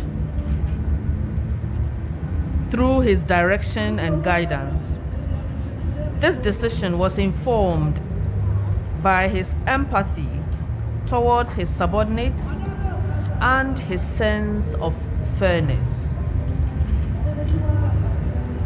He was also the brain behind the formation of the 64 Infantry Regiment and the extension of service from 18 to 25 years for soldiers until the recent extension to 30 years. Our former Commander-in-Chief will be fondly remembered. The tributes are very remarkable. I've seen one here from Dr. Mahathir bin Mohamad, a former Prime Minister of Malaysia. I know Ghana had a very good relationship with Malaysia. Ghana. In 1981, a year I became Prime Minister of Malaysia, Jerry Rawlings led a coup against and development in Ghana. I visited Ghana on 3 occasions. He and his wife were good hosts during my wife's and my visits. After he ceased to be president, I had not made a visit to Ghana. Accordingly, for me, Ghana would always be associated with Jerry Rawlings. And the next tribute is from Togbi Sri III, the Awamafia of Anglo State. And he says, his strength was always there for the weak, his substance for the poor. History tells of the rare person you were and what you meant for the nation Ghana. Personally, words cannot express the loss and grief I have gone through ever since you passed. Memories of your measure of courage, charisma, warmth, humor, selflessness, and the unceasing pursuit of social justice for the ordinary man is all that I am left with. I first came into contact with President Rawlings in the year 1980 when I was the police district commander of Sogakope.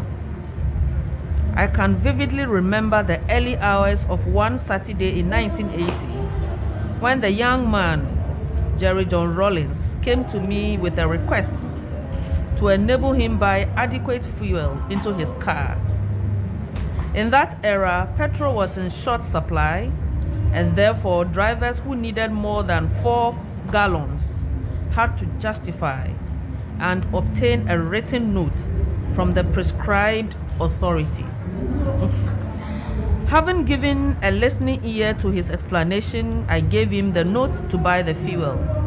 To my utmost surprise, a week after, He traced me to my bungalow with his wife, Nana Kunedu Ajiman Rawlings, to thank me. I was not expecting such gratitude for a simple favor done him. From that point, we became friends as the years rolled by. My association with this man took me through some traumatic experiences I cannot relate here. However, it paid off in the end. In some, his strength was always there for the weak, his substance for the poor, his sympathy for the suffering, and his heart is dedicated to God and in honor of the state. Ghana has lost a great son whose memory will remain with us forever. May his gentle soul rest in perfect peace. Well, I think now the procession is moving very fast to the cemetery, because I think from the pictures we see, I think we are now around 37 LWAC. This is LWAC Sports Stadium.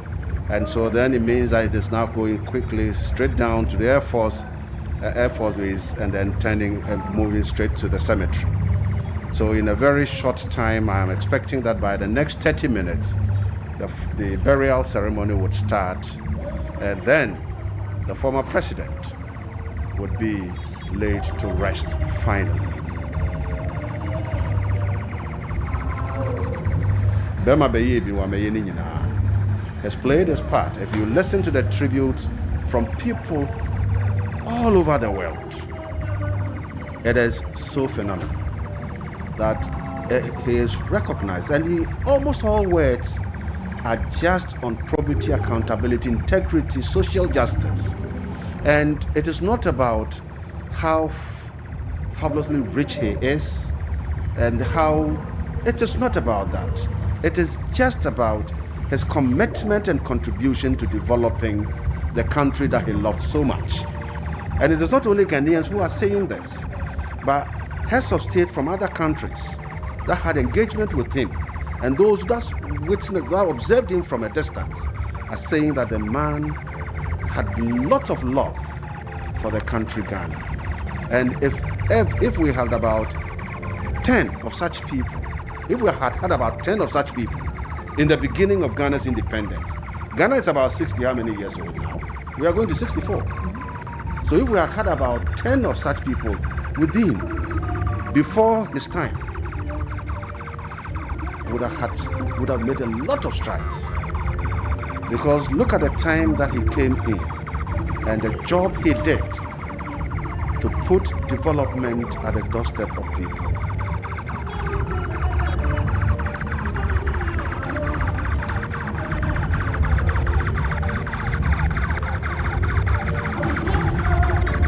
Okay, now take the tribute by the Volta Regional House of Chiefs. And it says, on 12 November 2020, while the whole country was bracing herself to confront the second wave of COVID-19 pandemic. Commander, I am just watching the pictures, and I've seen a young man who is running. He has been running all this time following the casket. And you can just imagine what is going up in his head. Right. This is commitment. You see that there is pain in his heart, that he can't imagine that such a personality of this country is gone. And this is what you can see on the faces of people standing there. They are sad, heavy in their heart, and they are just recognizing the man that we've just lost. I can understand his pain. As a nation, we've lost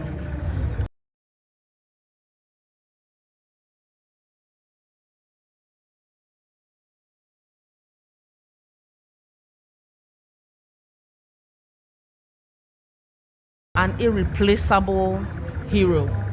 And so the pain is, it's there. We are all going through that. But I would just appeal to them not to join the procession and not to do anything untoward so that there be any accident. We'll appeal to them. They should just stand and observe. We are all mourning, we are all in pain. But what can we do? But the good book says that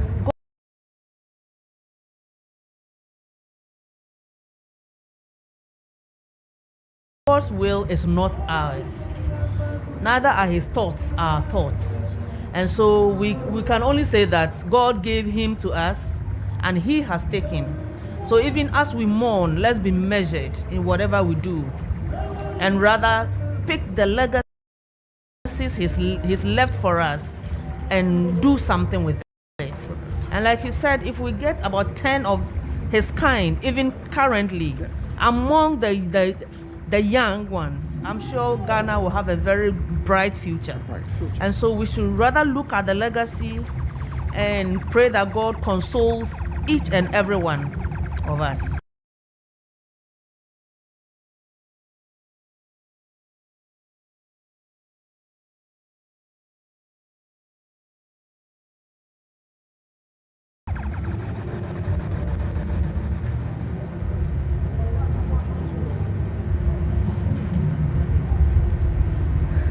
I can see him still running after the cortege. I don't know where he's going to end, but it's most unfortunate. It's most unfortunate.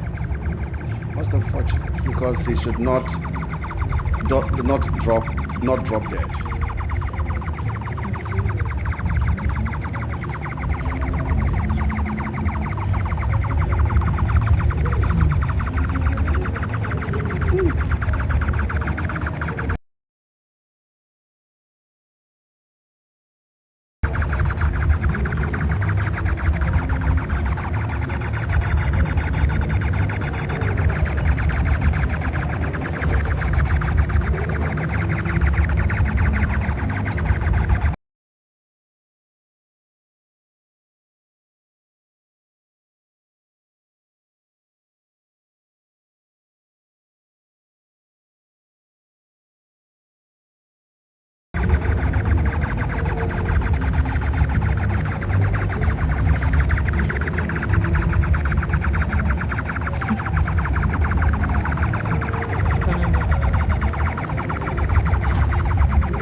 looks like the cortege is heading towards Bema camp.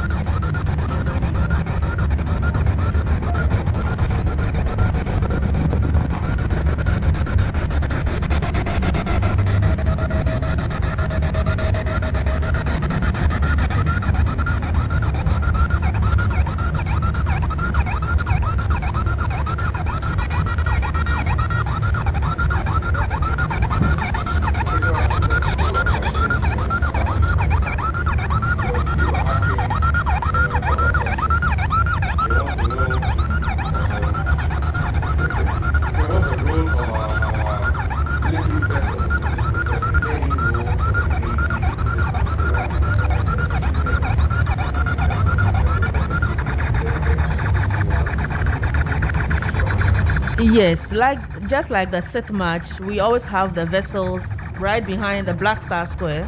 So they have finished playing their role, and I believe they've gone to, they are returning to the bases now. But let me quickly say that the cortege is actually entering Bema camp now, and we wait to see what goes on from there. But I believe it will provide an opportunity for personnel in the barracks to pay their last compliments to their former commander-in-chief of the Ghana Armed Forces. So the cortege is, as we speak, entering Bema camp.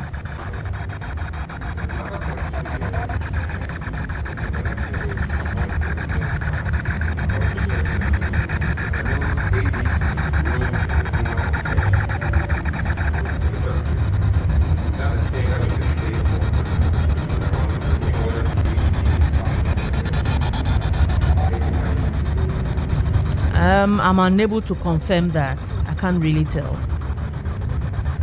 But I think we can check. I think there are two different pictures here. Former President Professor Mills died when he was in service. Yes, he was in office. So he died in office. But former President Rawlings has long retired. Exactly. And so definitely he would not have. He didn't go on retirement with his ADC. So he cannot be riding with him. And so I think that it should be a simple situation. Whilst there's a different one between Professor Mills and former President Jerry John Rawlings. So they're riding through Bema camp? Yes. As we speak now, they're in Bema camp, just at the traffic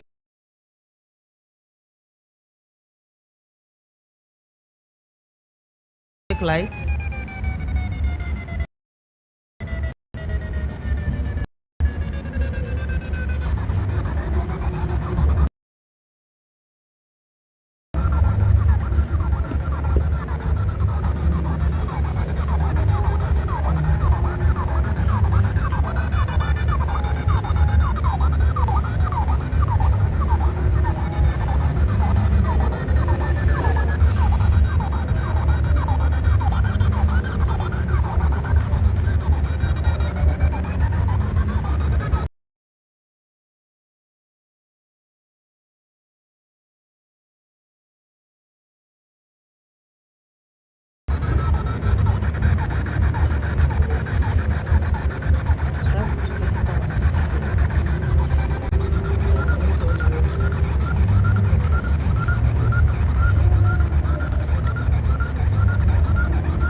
Bema camp is the headquarters.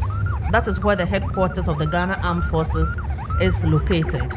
And so as a former Air Force officer, and the commander-in-chief. I believe the cortege decided to pass through there as a way of bidding their final farewell to him. I will not be surprised if they'll pass through Air Force headquarters or Air Force Base, Accra. And these are visuals from the cemetery.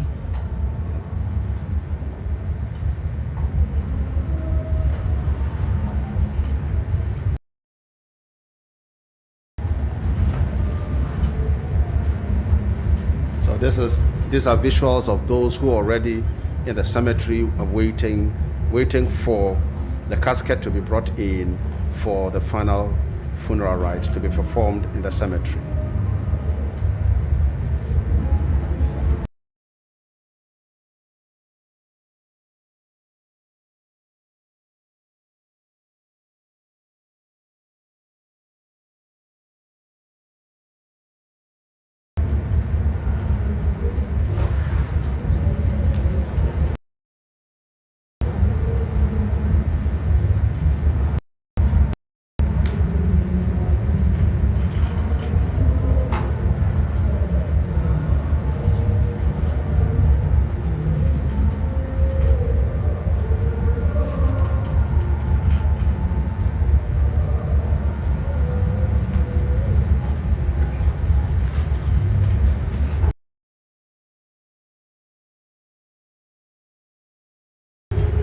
So the cortege is currently around the Armed Forces Secondary Technical School,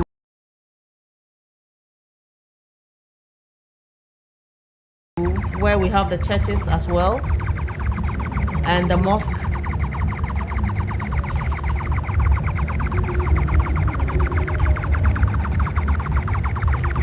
So our former commander-in-chief has to pass through Bema camp to say his final farewell before his interment. And so the cortege is now inside the barracks, Bema camp.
And all the personnel are paying compliments to our former commander-in-chief. And the procession is turning around the Air Force Base, and here is the Air Force Base, and they are going out of Bema camp to the cemetery. So like I said, he just passed there. He was taken there as his former home before he eventually leaves. Yes, so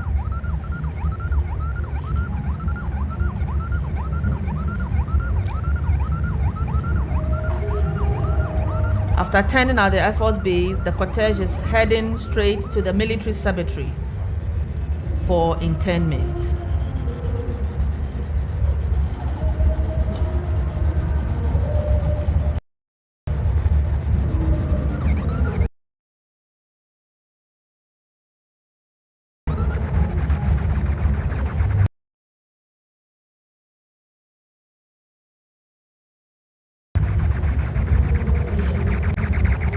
As a mark of respect, all the cars with military personnel had to stop and they got out to pay the compliment.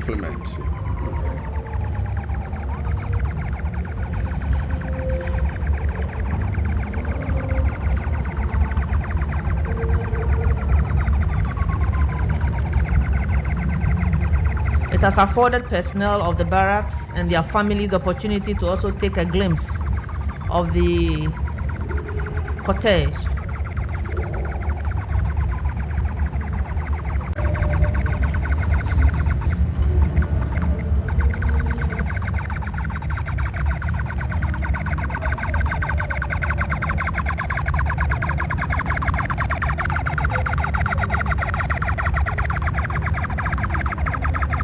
And like I said, I indicated earlier, in the military, we always have plan A, plan B, sometimes even up to plan D.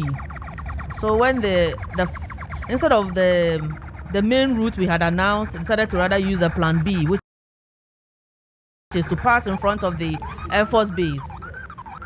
It's in keeping. Yeah, exactly. Because he was an Air Force man. Yes. So they must see him before he goes. Yes. Yeah.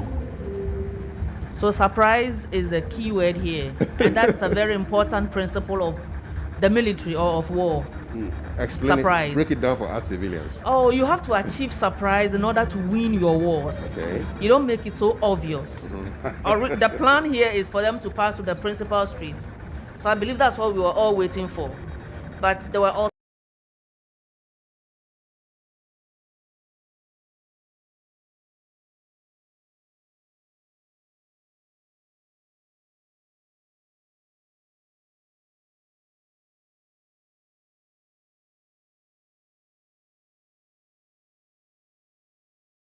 alternative plans, and they took another one. So we've all been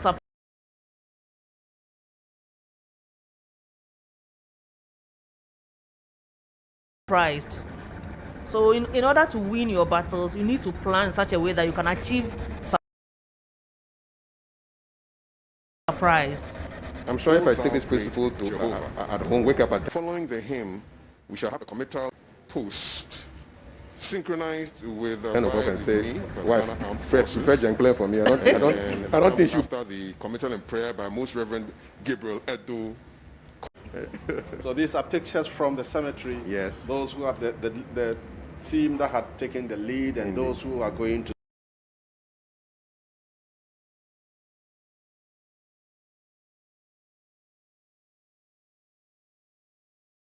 RA of the Ghana Armed Forces.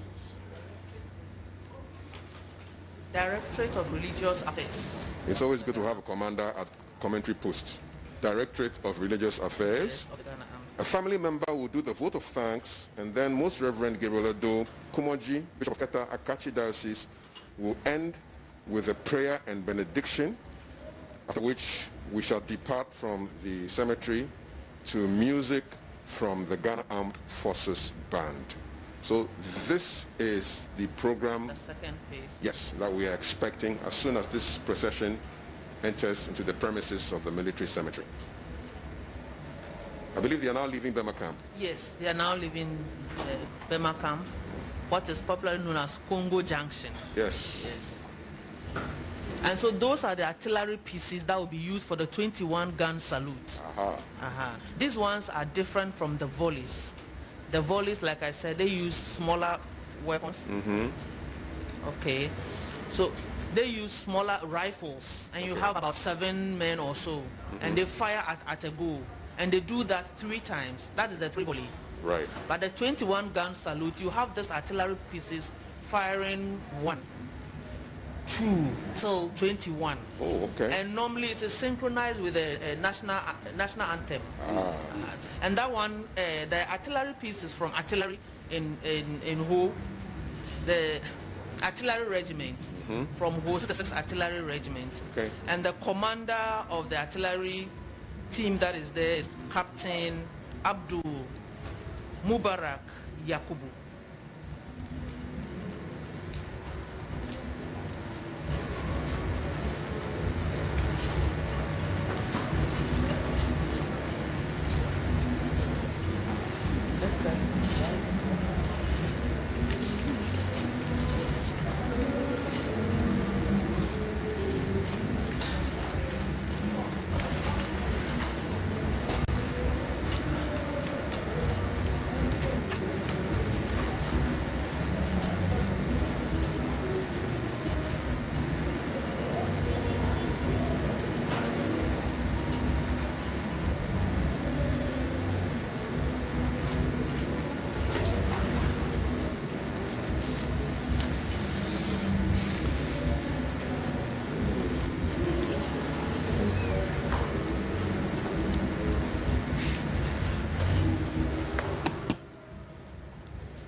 These are beautiful aerial shots. I wonder what was happening in the days before drones. You know, this is just a nice shot. Yeah, yes. The days we don't drones, we're climbing, when you go to a community and you look for the tallest building. And then you climb on it. Yes, you climb. So those times the cameramen, your pastor and others, we will go on assignment and we need to establish the community. Yeah.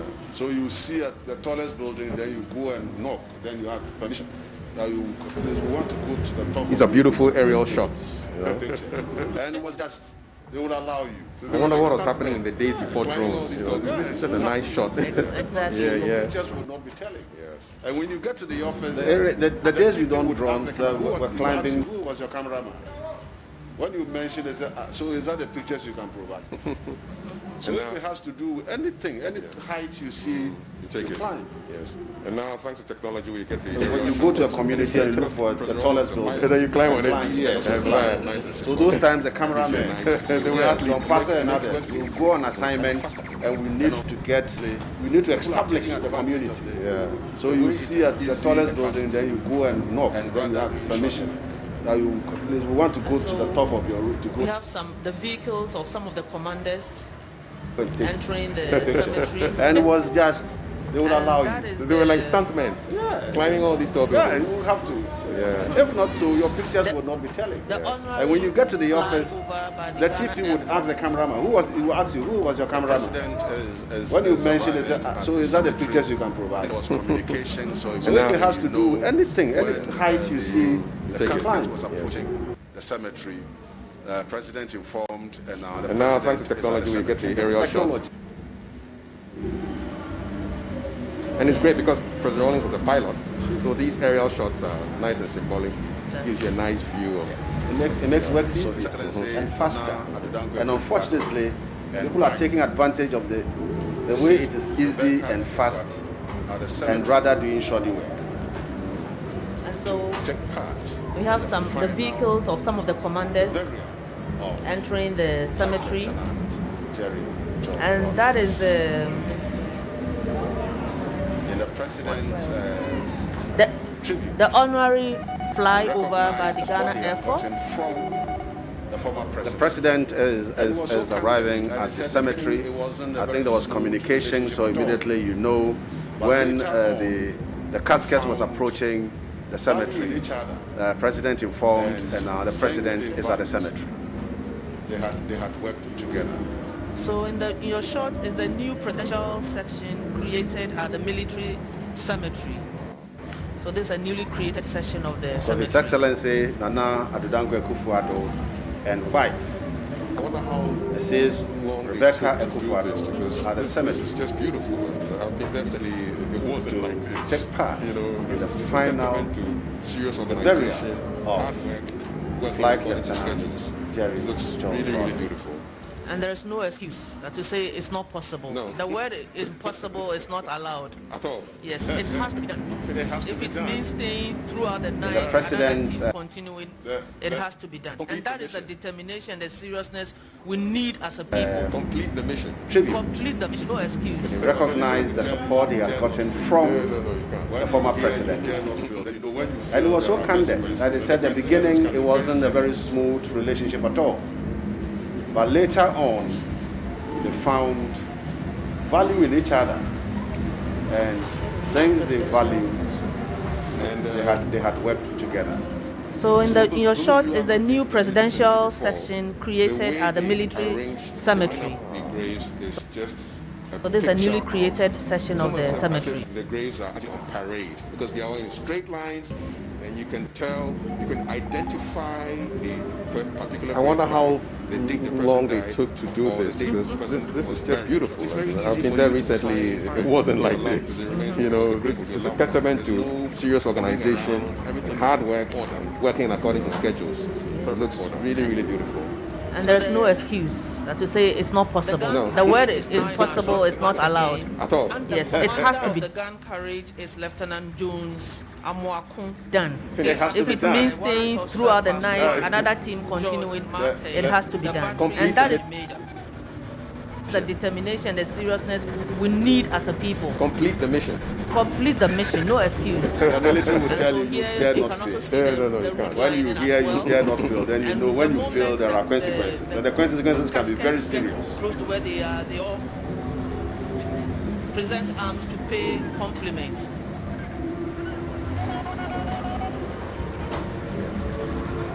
And so for those of you who haven't been to the military cemetery And they do before, it in tents. the way they arrange, where they the- line the up the next one will graves start is from and just where it will a end. picture of, it's almost as if the graves are actually on parade because they are all in straight lines and you can tell, you can identify the particular grave by the date the person died or the date the person was buried. So it's very easy for you to find your the remains or the grave of your loved one. There's no stumbling around, everything is in order. You know, perfect order. So the gun carriage is now in our shots once again, and the commander of the gun carriage is Lieutenant Jones Amwaku. He is assisted by Warrant Officer Class 1 George Mate, the Battery Sergeant Major.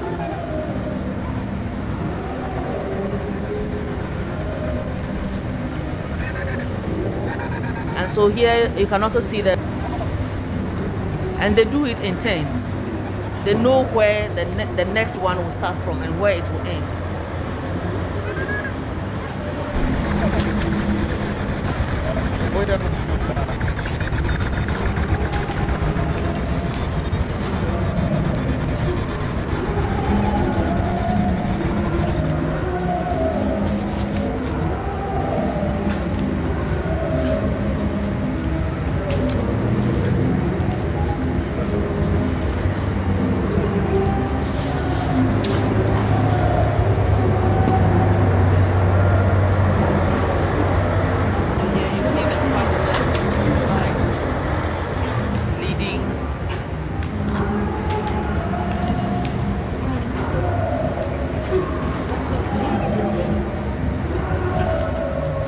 And these are 64 vehicles from 64 infantry regiments.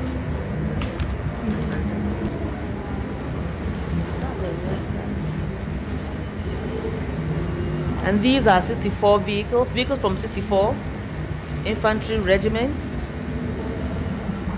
And the casket on the gun carriage.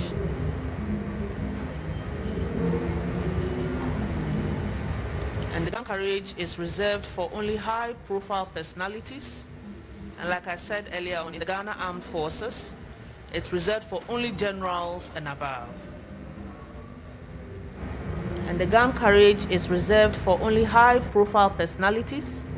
And like I said earlier on, in the Ghana Armed Forces, it's reserved for only generals and above.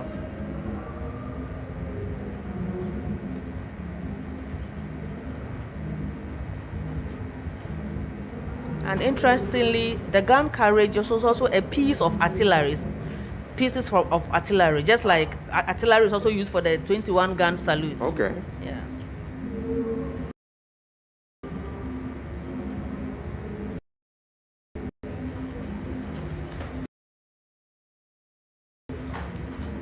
And so that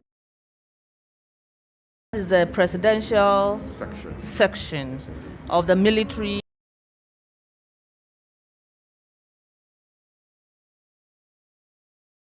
cemetery.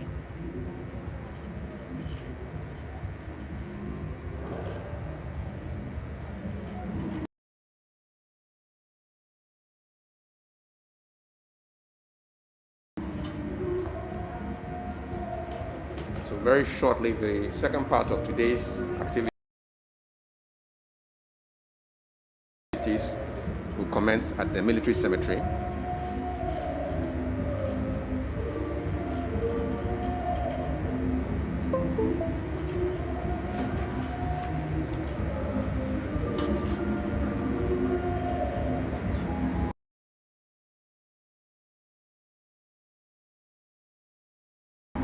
It's a beautiful shot. Yeah. It's a really beautiful shot, yes. Very solemn and very moving.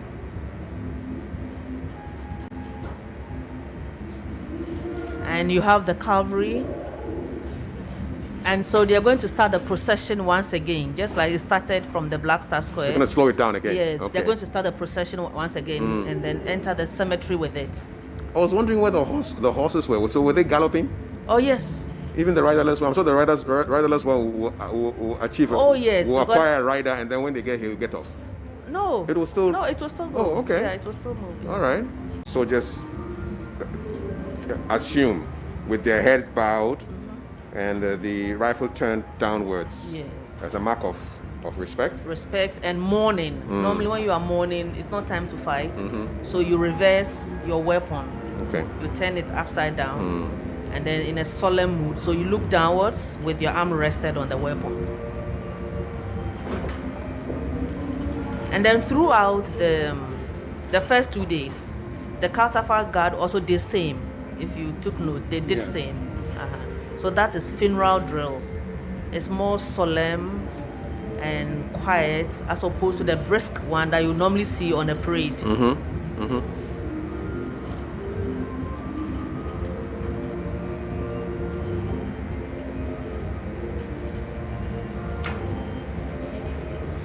It's very moving how the people on the left side of the road have all parked, and they are watching the procession move slowly past them. You know.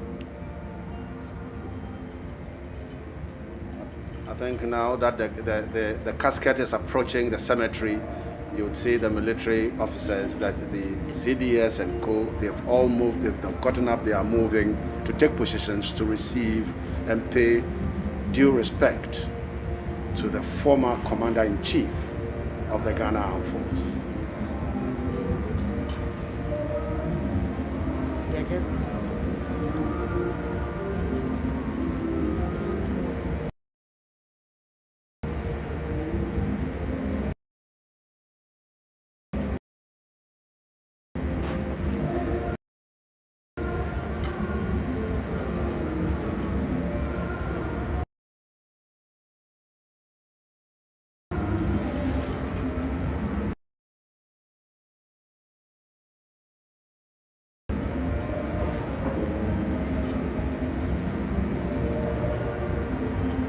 And so they presented arms. It's a form of compliment or greeting to a very senior officer. Arms are not presented to every officer in the armed forces. You have to be a senior officer. So they presented arms. That is, they are paying compliment to their former commander-in-chief.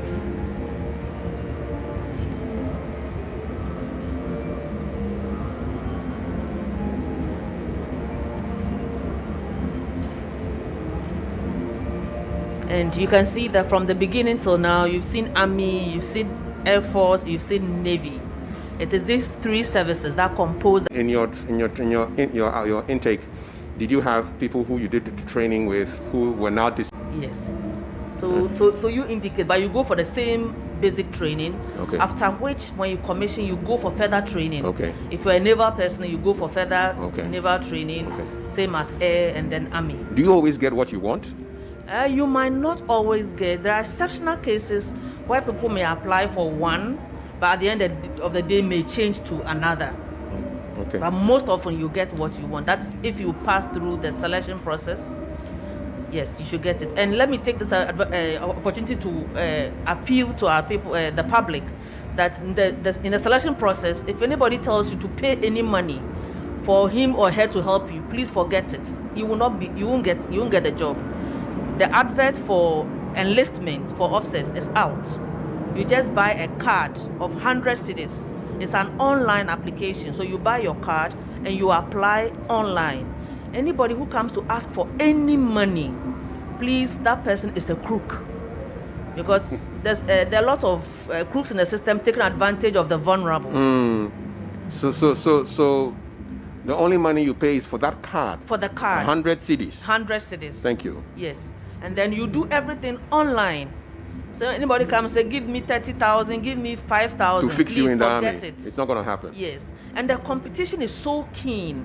So the chances of getting it is slim. Everybody must get this at the back of their mind. Indeed. That the chances of me getting it is very slim. got a competition. We have thousands and thousands of applications, and so you can only pick the best. Of course. And the cards are available at the post offices. I've seen some mobile sources coming out for mobile money. I can't verify, so I will appeal to anybody interested on enlisting to go to the post office and buy the scratch card and go online and commence the process. Okay. That's really good advice from Commander Veronica. Yes. Anybody who comes asking for money is a crook. It's a crook. I think we should have this report. Exactly. Yes. Gabriel, don't you agree? I totally agree. Oh, yes. Why should you take advantage of somebody? That's a process. Yeah. And the process says go to the post office, buy a scratch card for 100 Ghana cedis, scratch, get a number, go through the online process, and get yourself in line, so that if there's a selection and you are selected, you're selected. Now, why should you just wait for somebody to come to you and tell you to give me 5,000 Ghana cedis and I'll get it for you? I'll tell you why people think like that, but I think Commander Ahin has something to say. Yes, I'm just appealing to everybody who is interested on enlisting to read the adverts. They are out in Graphic and Times. People keep calling to ask, I have this, do I qualify? I have that, do I qualify? Just go and read. The adverts are there, the age, the criteria, everything is set. Explicit. So they should read every little detail. Once they read through, they wouldn't need to ask for any clarification. Thank you. I think they should adopt the strategy I used to use when I was answering questions in the exams. I read with a pen. So you underline the requirements. You underline it so you know, okay, this, do I qualify?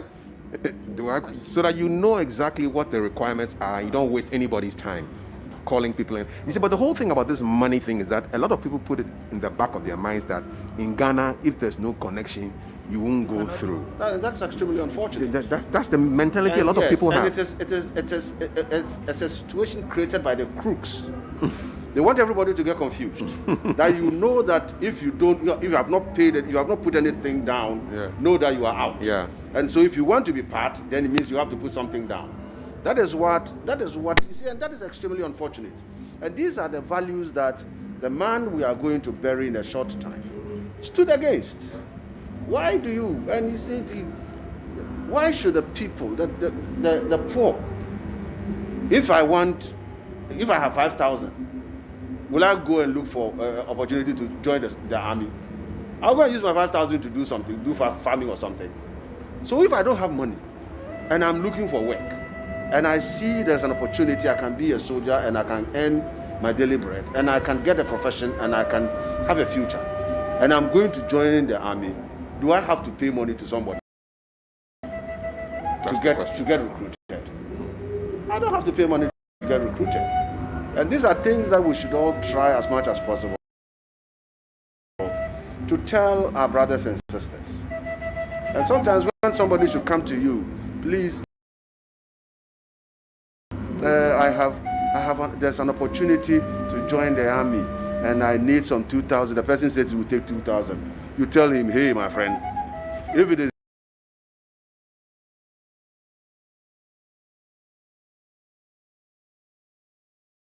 my 2,000 you want, this one is corruption, and I don't fund corruption. I don't have this lifestyle. Well, in case you joined us, the voice you just heard belongs to Mr. Gabriel Bosom-Pim. My name is Kafui Day, and the lady as part of our team is Commander Veronica Ahin. Arriving at the cemetery as the family and led by the former First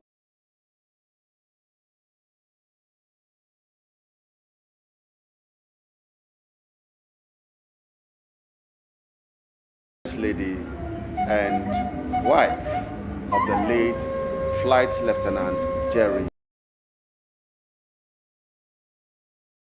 John Rawlings.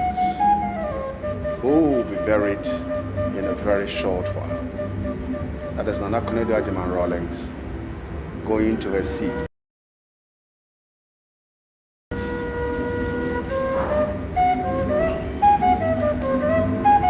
So, just before we go to the ceremony, there's a question here about these horses. I mean, what's the role of these? I mean, are they professional horse trainers, or you have military people who train these horses that are part of these ceremonies?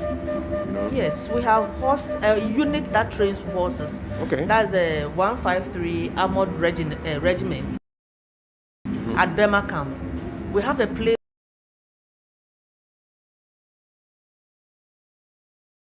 where we have horses that are trained, which are used for our South March parade.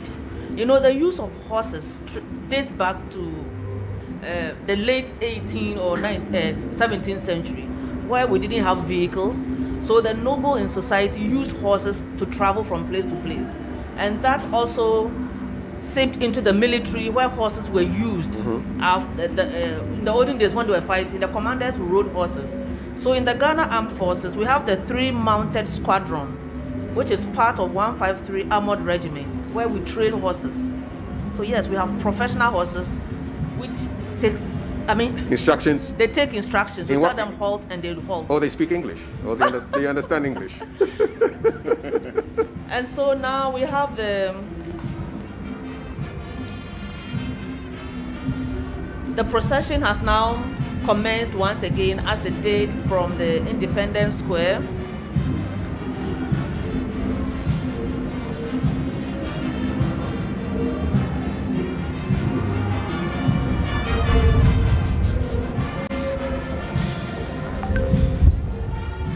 In your short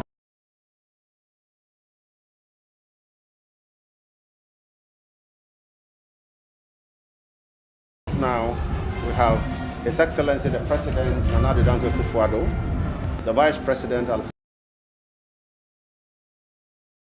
Alhaji Dr. Mahmoud Bawumia, the First Lady Mrs. Rebecca Akufo-Addo, and the wife of the Vice President Samira Bawumia. And then we have the Chief of Staff. And so we have the firing party, which normally consists of 1 sergeant, 1 corporal,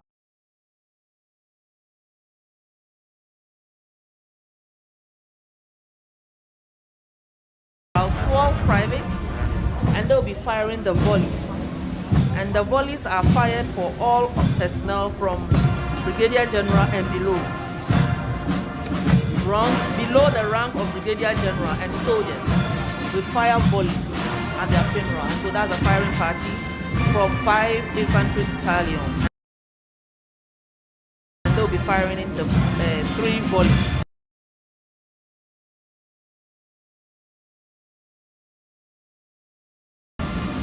And directly behind them is the Armed Forces Central Band, led by the drum major, with a solemn display with their main. And I said earlier, horses play a very important role. And then we also brought in the riderless horse, which is assumed being ridden by one person, because it's late, nobody is sitting on it. It's a mark of respect and also Islam. And the Armed Forces Central Band is composed of the 3 services that I had mentioned earlier on: Army, Navy, Air Force. Yes. So what is the order? It's Army, Navy, Air Force. Soldiers don't do with seniority. Just sometimes you see a colonel and the colonel will say it's a senior. He was giving the badge because my neck started bleeding before your neck. So Army, Navy, Air Force. Army, Navy, Air Force. I'll remember that. Commander Ahin, you're teaching me a lot.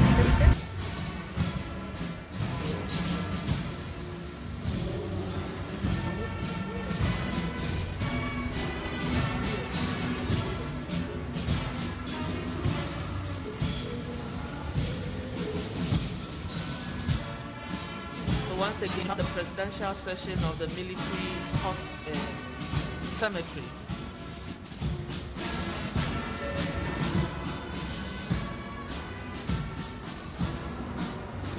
And so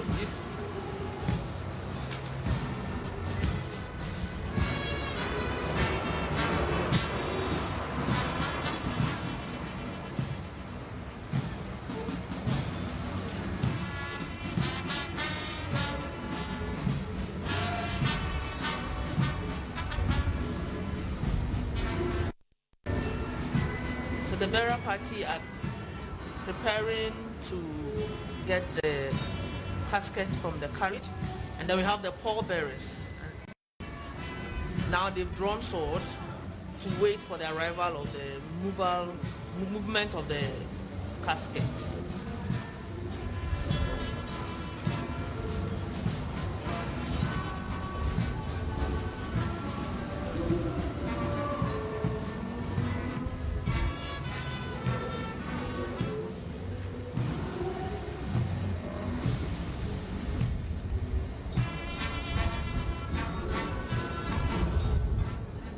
They are preparing to pay compliments as the body is moved.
So while we were waiting, Commander Ahin, somebody just asked me to find out whether there will be some Jama music going on since when everything is over. Will there be some Jama? Because President Rawlings really liked his Jama. Those vigorous songs of chanting. If anything, I thought it would be a martial music. Okay. This is a solemn occasion, and so Jama may not feature. We would rather have a martial music. Okay. Not even a martial Jama. Zamina in a martial kind of form. But I think I heard them play Zamina in a martial. Okay, in a martial style. Yes. Okay, all right. But no shouting around and chanting and things like that. Exactly. Yeah. To fit the nature of the occasion. Exactly.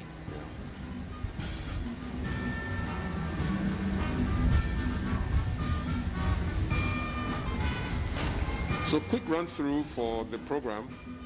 We will begin with the blessing of the brave, to be followed by scripture sentences, a hymn, and then committal and prayer. There will be firing of guns, the last post, 2 minutes silence, reveille, presentation of insignia, vote of thanks, prayer and benediction, and departure to the sounds of music from the Ghana Armed Forces. Thank you very much for watching our coverage of the funeral of Flight Lieutenant General John Rawlings, former President of the Republic of Ghana, currently at the military cemetery. So they have finished their work. They came to remove the casket from the gun carriage and handed it over to the burial party. The burial party. And they finished, and so now the truck moves away with them. So now they have reversed their sword. Yeah. So how they turn the sword downwards.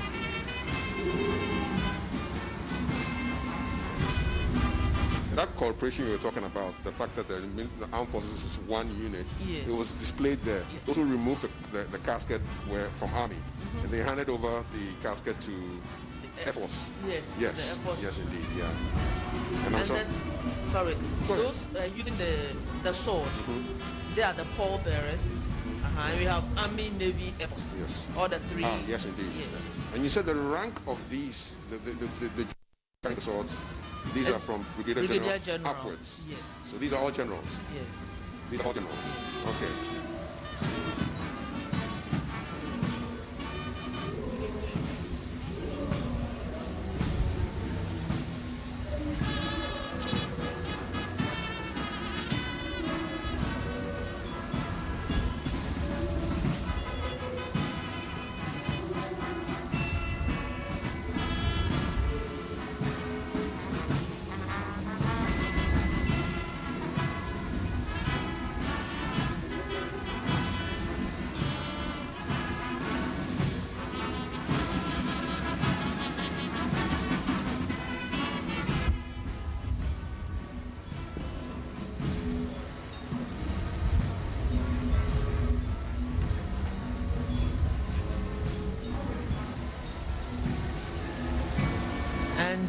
The bearer party also have a commander, and the commander of the bearer party is Squadron Leader Ejeni Boateng.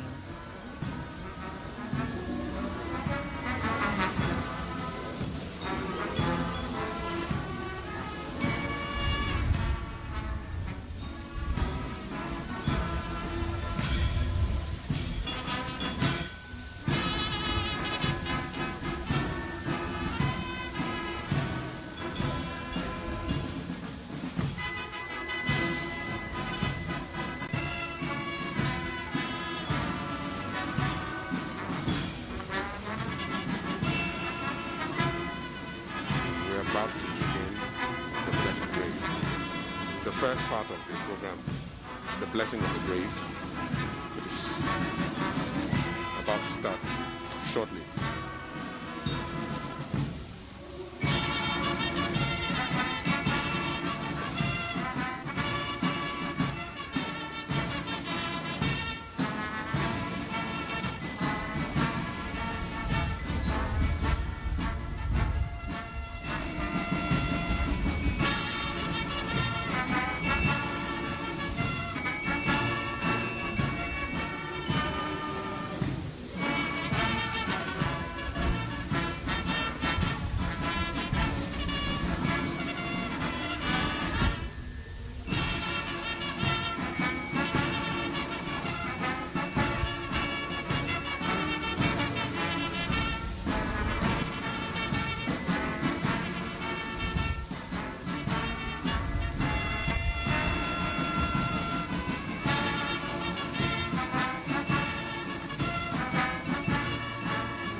former President Jerry John Rawlings.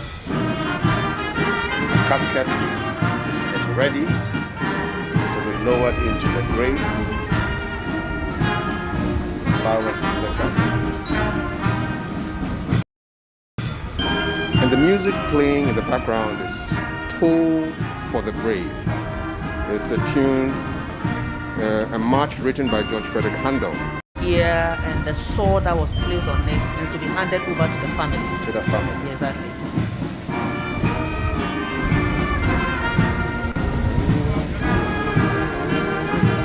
It's not folded like the way we fold our big loss in Not the at house. all. That's a special way of folding it. Now we have experts who train on how to fold it.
All is set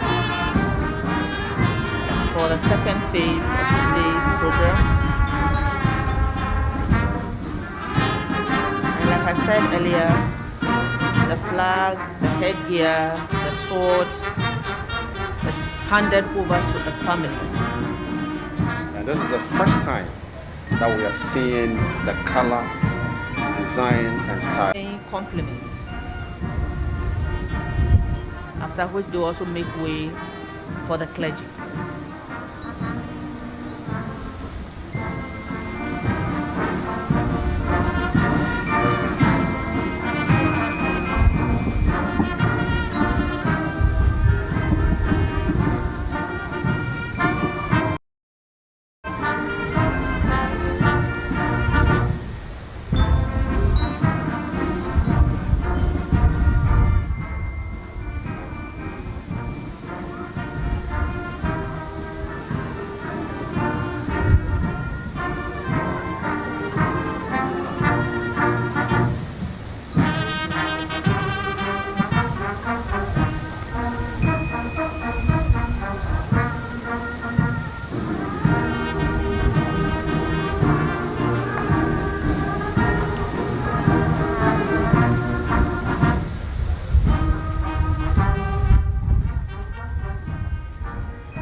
Dear brothers and sisters, let us commit our brother Jerry John Rawlings to his Maker. Let us pray. Lord Jesus, Jesus Christ,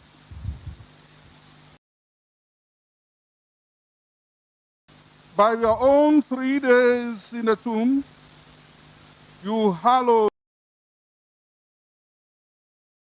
the graves of all who believe in you.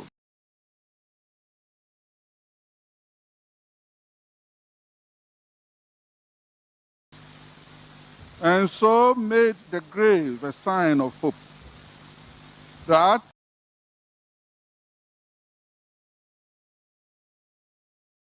promises resurrection, even as it claims our mortal body. Grant that our brother may sleep here in peace until you awaken him to glory.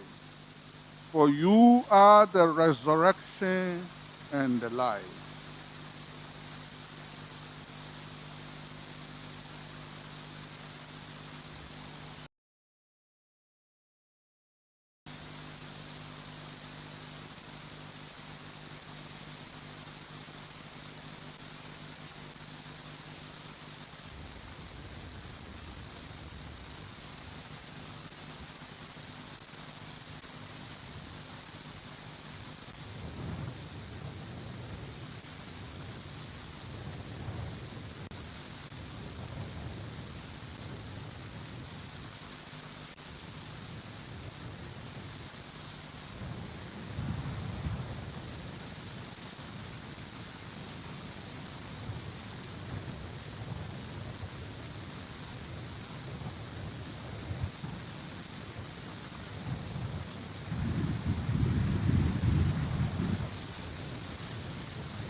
Is the blessing of the grave, being undertaken by Most Reverend Gabriel Edu Kumoji, Bishop of Keta Akachi Diocese.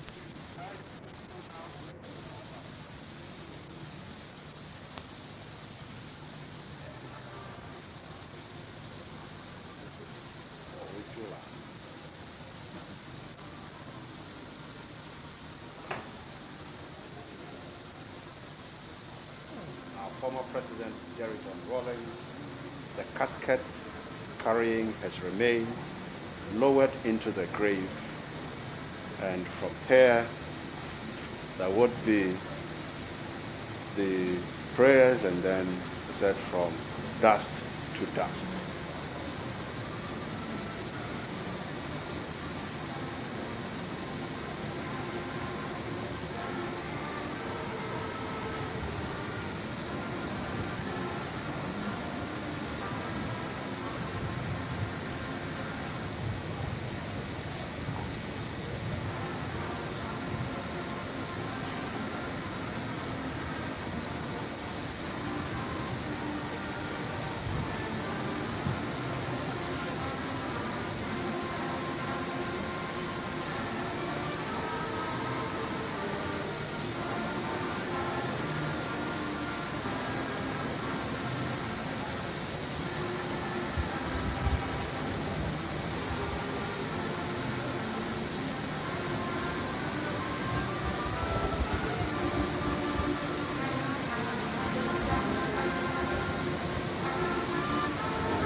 First Lady was shot.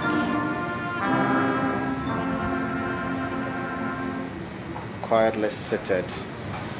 Because God, funeral, the burial of. Because God has chosen to call our brother, His Excellency Jerry John Rawlings, from this life to himself, we commit his body to the earth. For we are dust, and unto dust we shall return. But the Lord Jesus Christ will change our mortal bodies to be like his in glory. For he is risen, the firstborn from the dead. So let us commend our brother to the Lord, that the Lord may embrace him in peace and raise his body on the last day.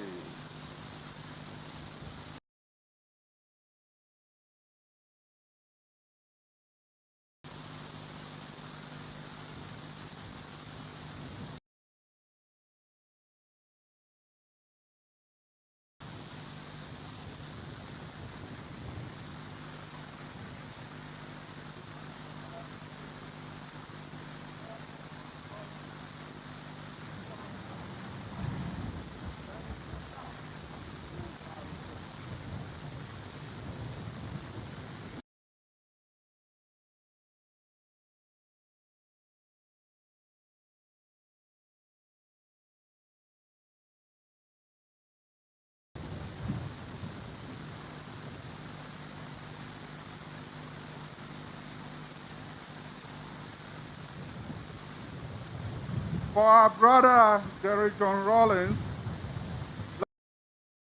let us pray to our Lord Jesus Christ, who said, I am the resurrection and the life.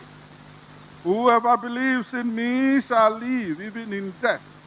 And whoever lives and believes, God of holiness and power, accept our prayers on behalf of your servant, His Excellency Jerry John Rawlings. Do not count his deeds against him. For in his heart, he desires to do your will. As his faith united him to your people on earth, so may your mercy join him to the angels in heaven. We ask through Christ our Lord.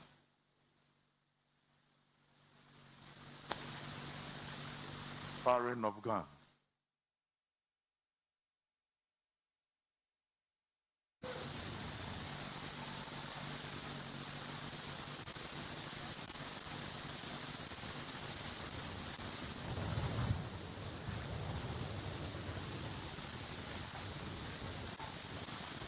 May we rise.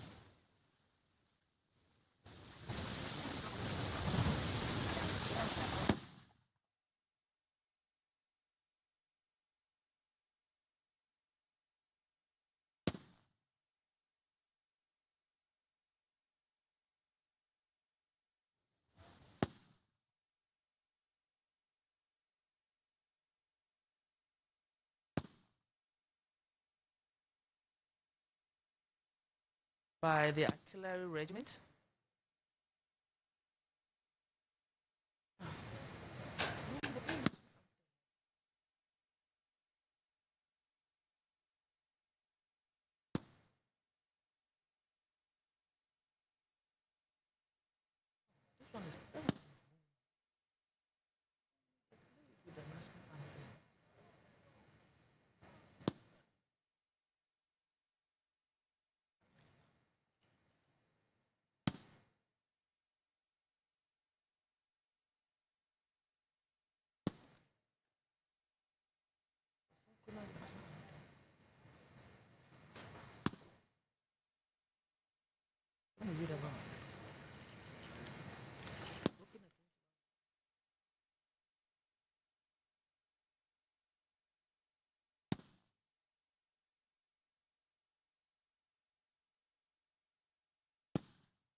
Fired ceremoniously, fired to honor the deceased, and 21 gun salute is reserved for the president of a state. The 21 gun salute is a commonly recognized in the customary of gun salutes and is performed by firing artillery like we are doing here, or cannons from a naval ship. It has a long history, but permit me to say that it decreases depending on the status of the person. The president has 21, The vice president is entitled to 19, and it decreases in that order. A field marshal in the armed forces also has 19.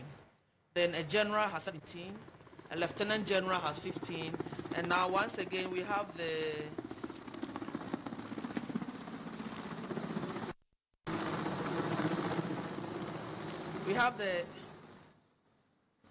helicopter flying by, and it's under the command of Squadron Leader Mustafa, assisted by Flight Lieutenant Nyako Mensah.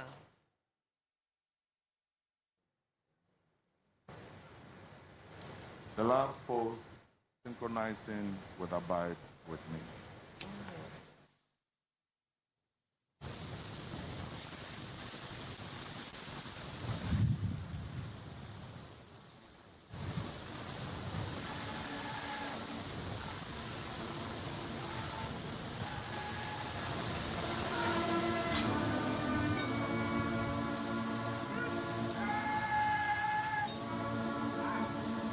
The vice president is at 19.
Shortly, we observe 2 minutes standing as we observe a minute's silence in honor of the former president.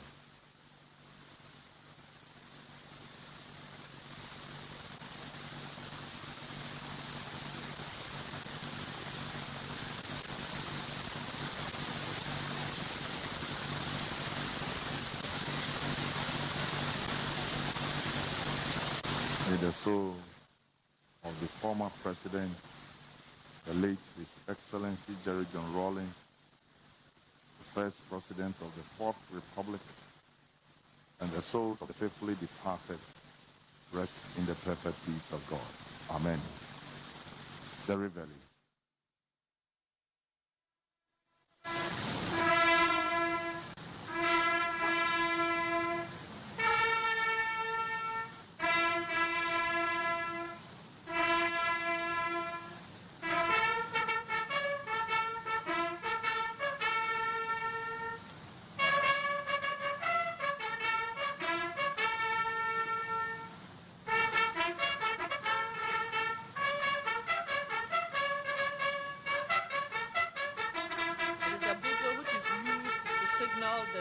beginning of a new day. It is used to wake up soldiers in the units and also to hoist the flag is the first thing that is done in the morning. And so even though our president has left us physically, has ended his job, we believe that spiritually he is risen in a new realm. And so Reveille signifies the beginning of a new day, beginning of a new dawn.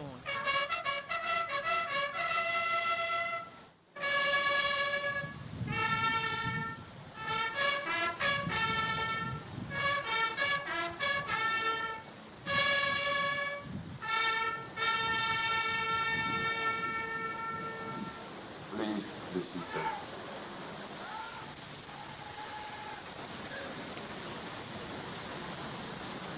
Presentation of insignia.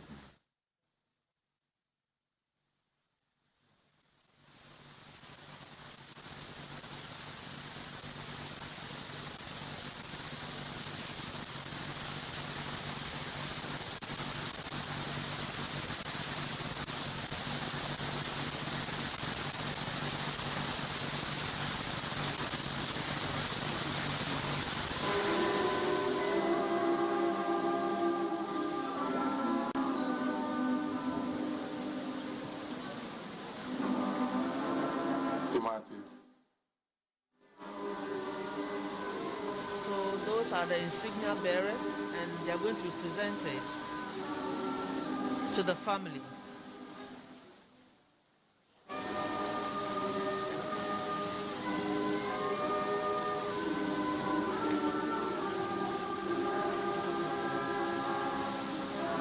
The insignia basically are the ranks, the medals that our former president won and other military accoutrements. They are all put together and then handed over to the family. And that is the phase of the program that we are watching now on our screens.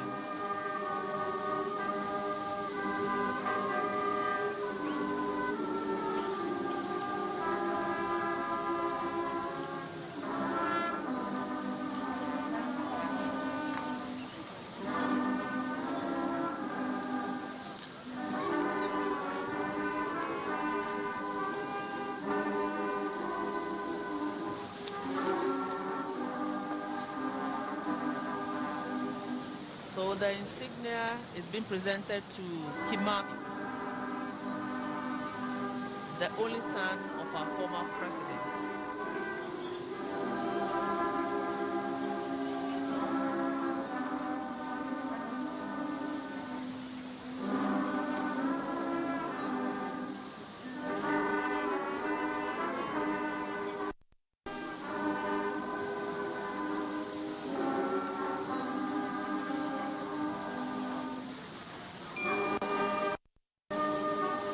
That is the flag, the aiguillet, his ranks that are presented to the family. So insignia is a distinguished badge or emblem of military rank, office, or membership of an organization.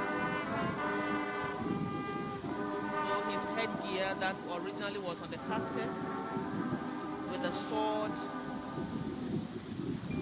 have been handed over to the family. Director Religious Affairs, Naval Captain Paul Ejejan, has ensured that each child got something.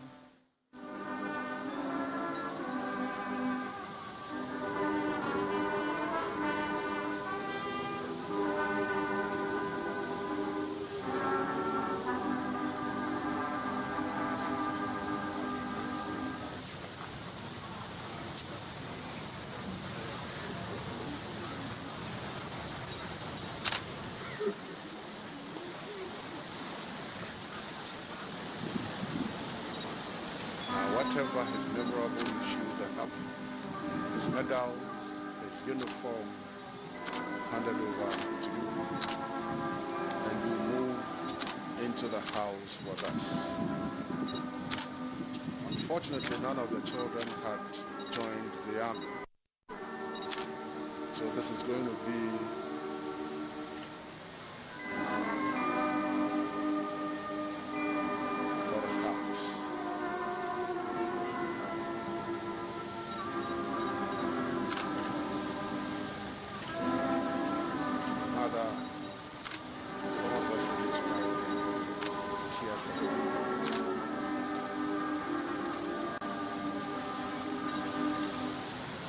invite Honorable Dr. Zenato Ajiman Rawlings to move the vote of thanks.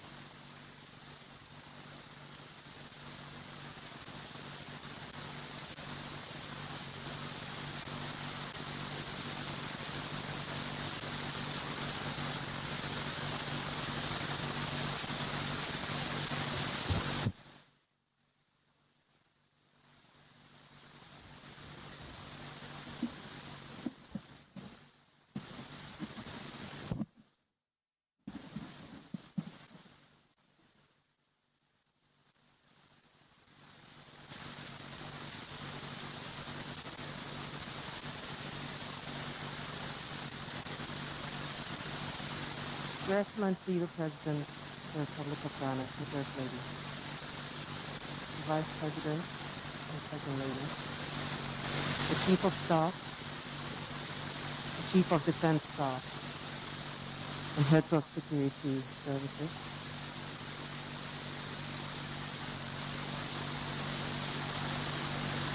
the Diplomatic Corps,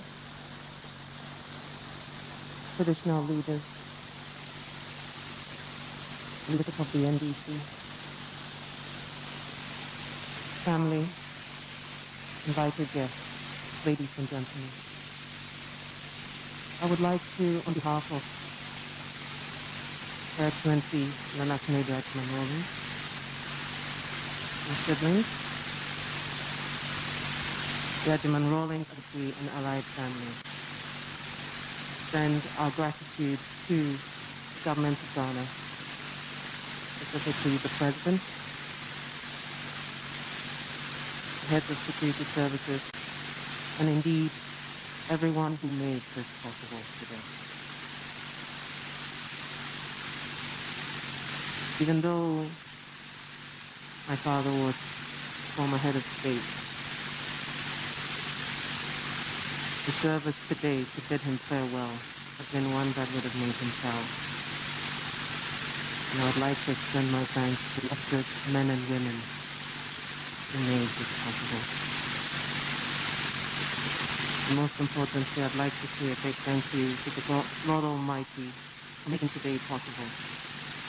It has been full of challenges, the journey since He passed on. And it's good that we've been able to give Him a befitting burial. Thank you so very much, and God bless you all.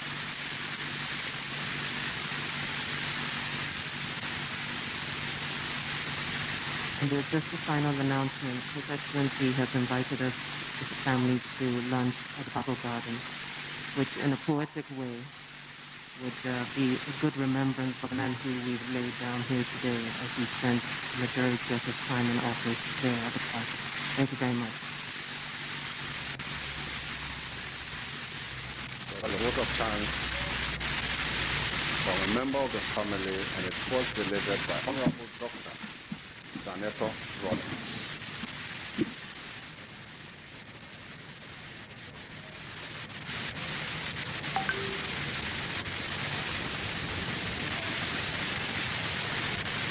May we rise for the final benediction. Our Father, who art in heaven, hallowed be thy name. Your kingdom come. Thy will be done on earth as it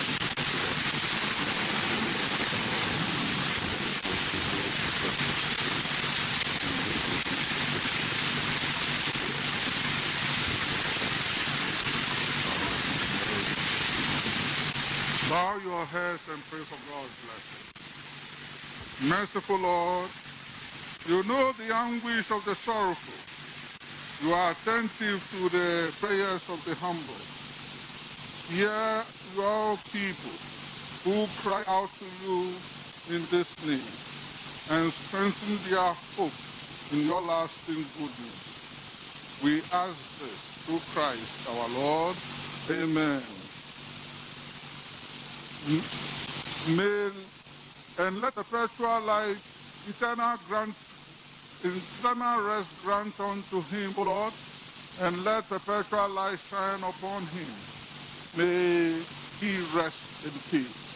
Amen. And may Almighty God, the God of peace, which is beyond all understanding, keep your hearts and minds in the knowledge and love of God and of his Son, our Lord Jesus Christ. Amen. And may God bless you all, the Father and the Son and the Holy Spirit. Amen.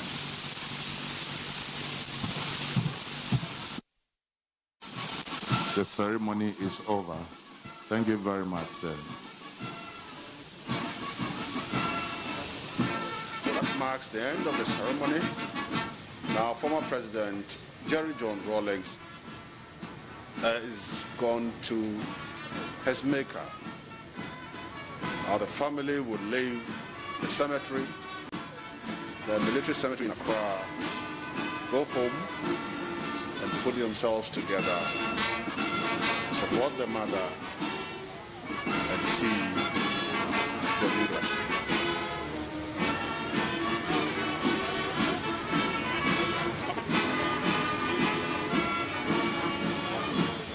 Commander Veronica, it has been a very well-organized military function. Everything on point, done to detail, and organized very well. And I think the military has supported us to meet the COVID-19 protocols. Social distancing, even along, was well organized.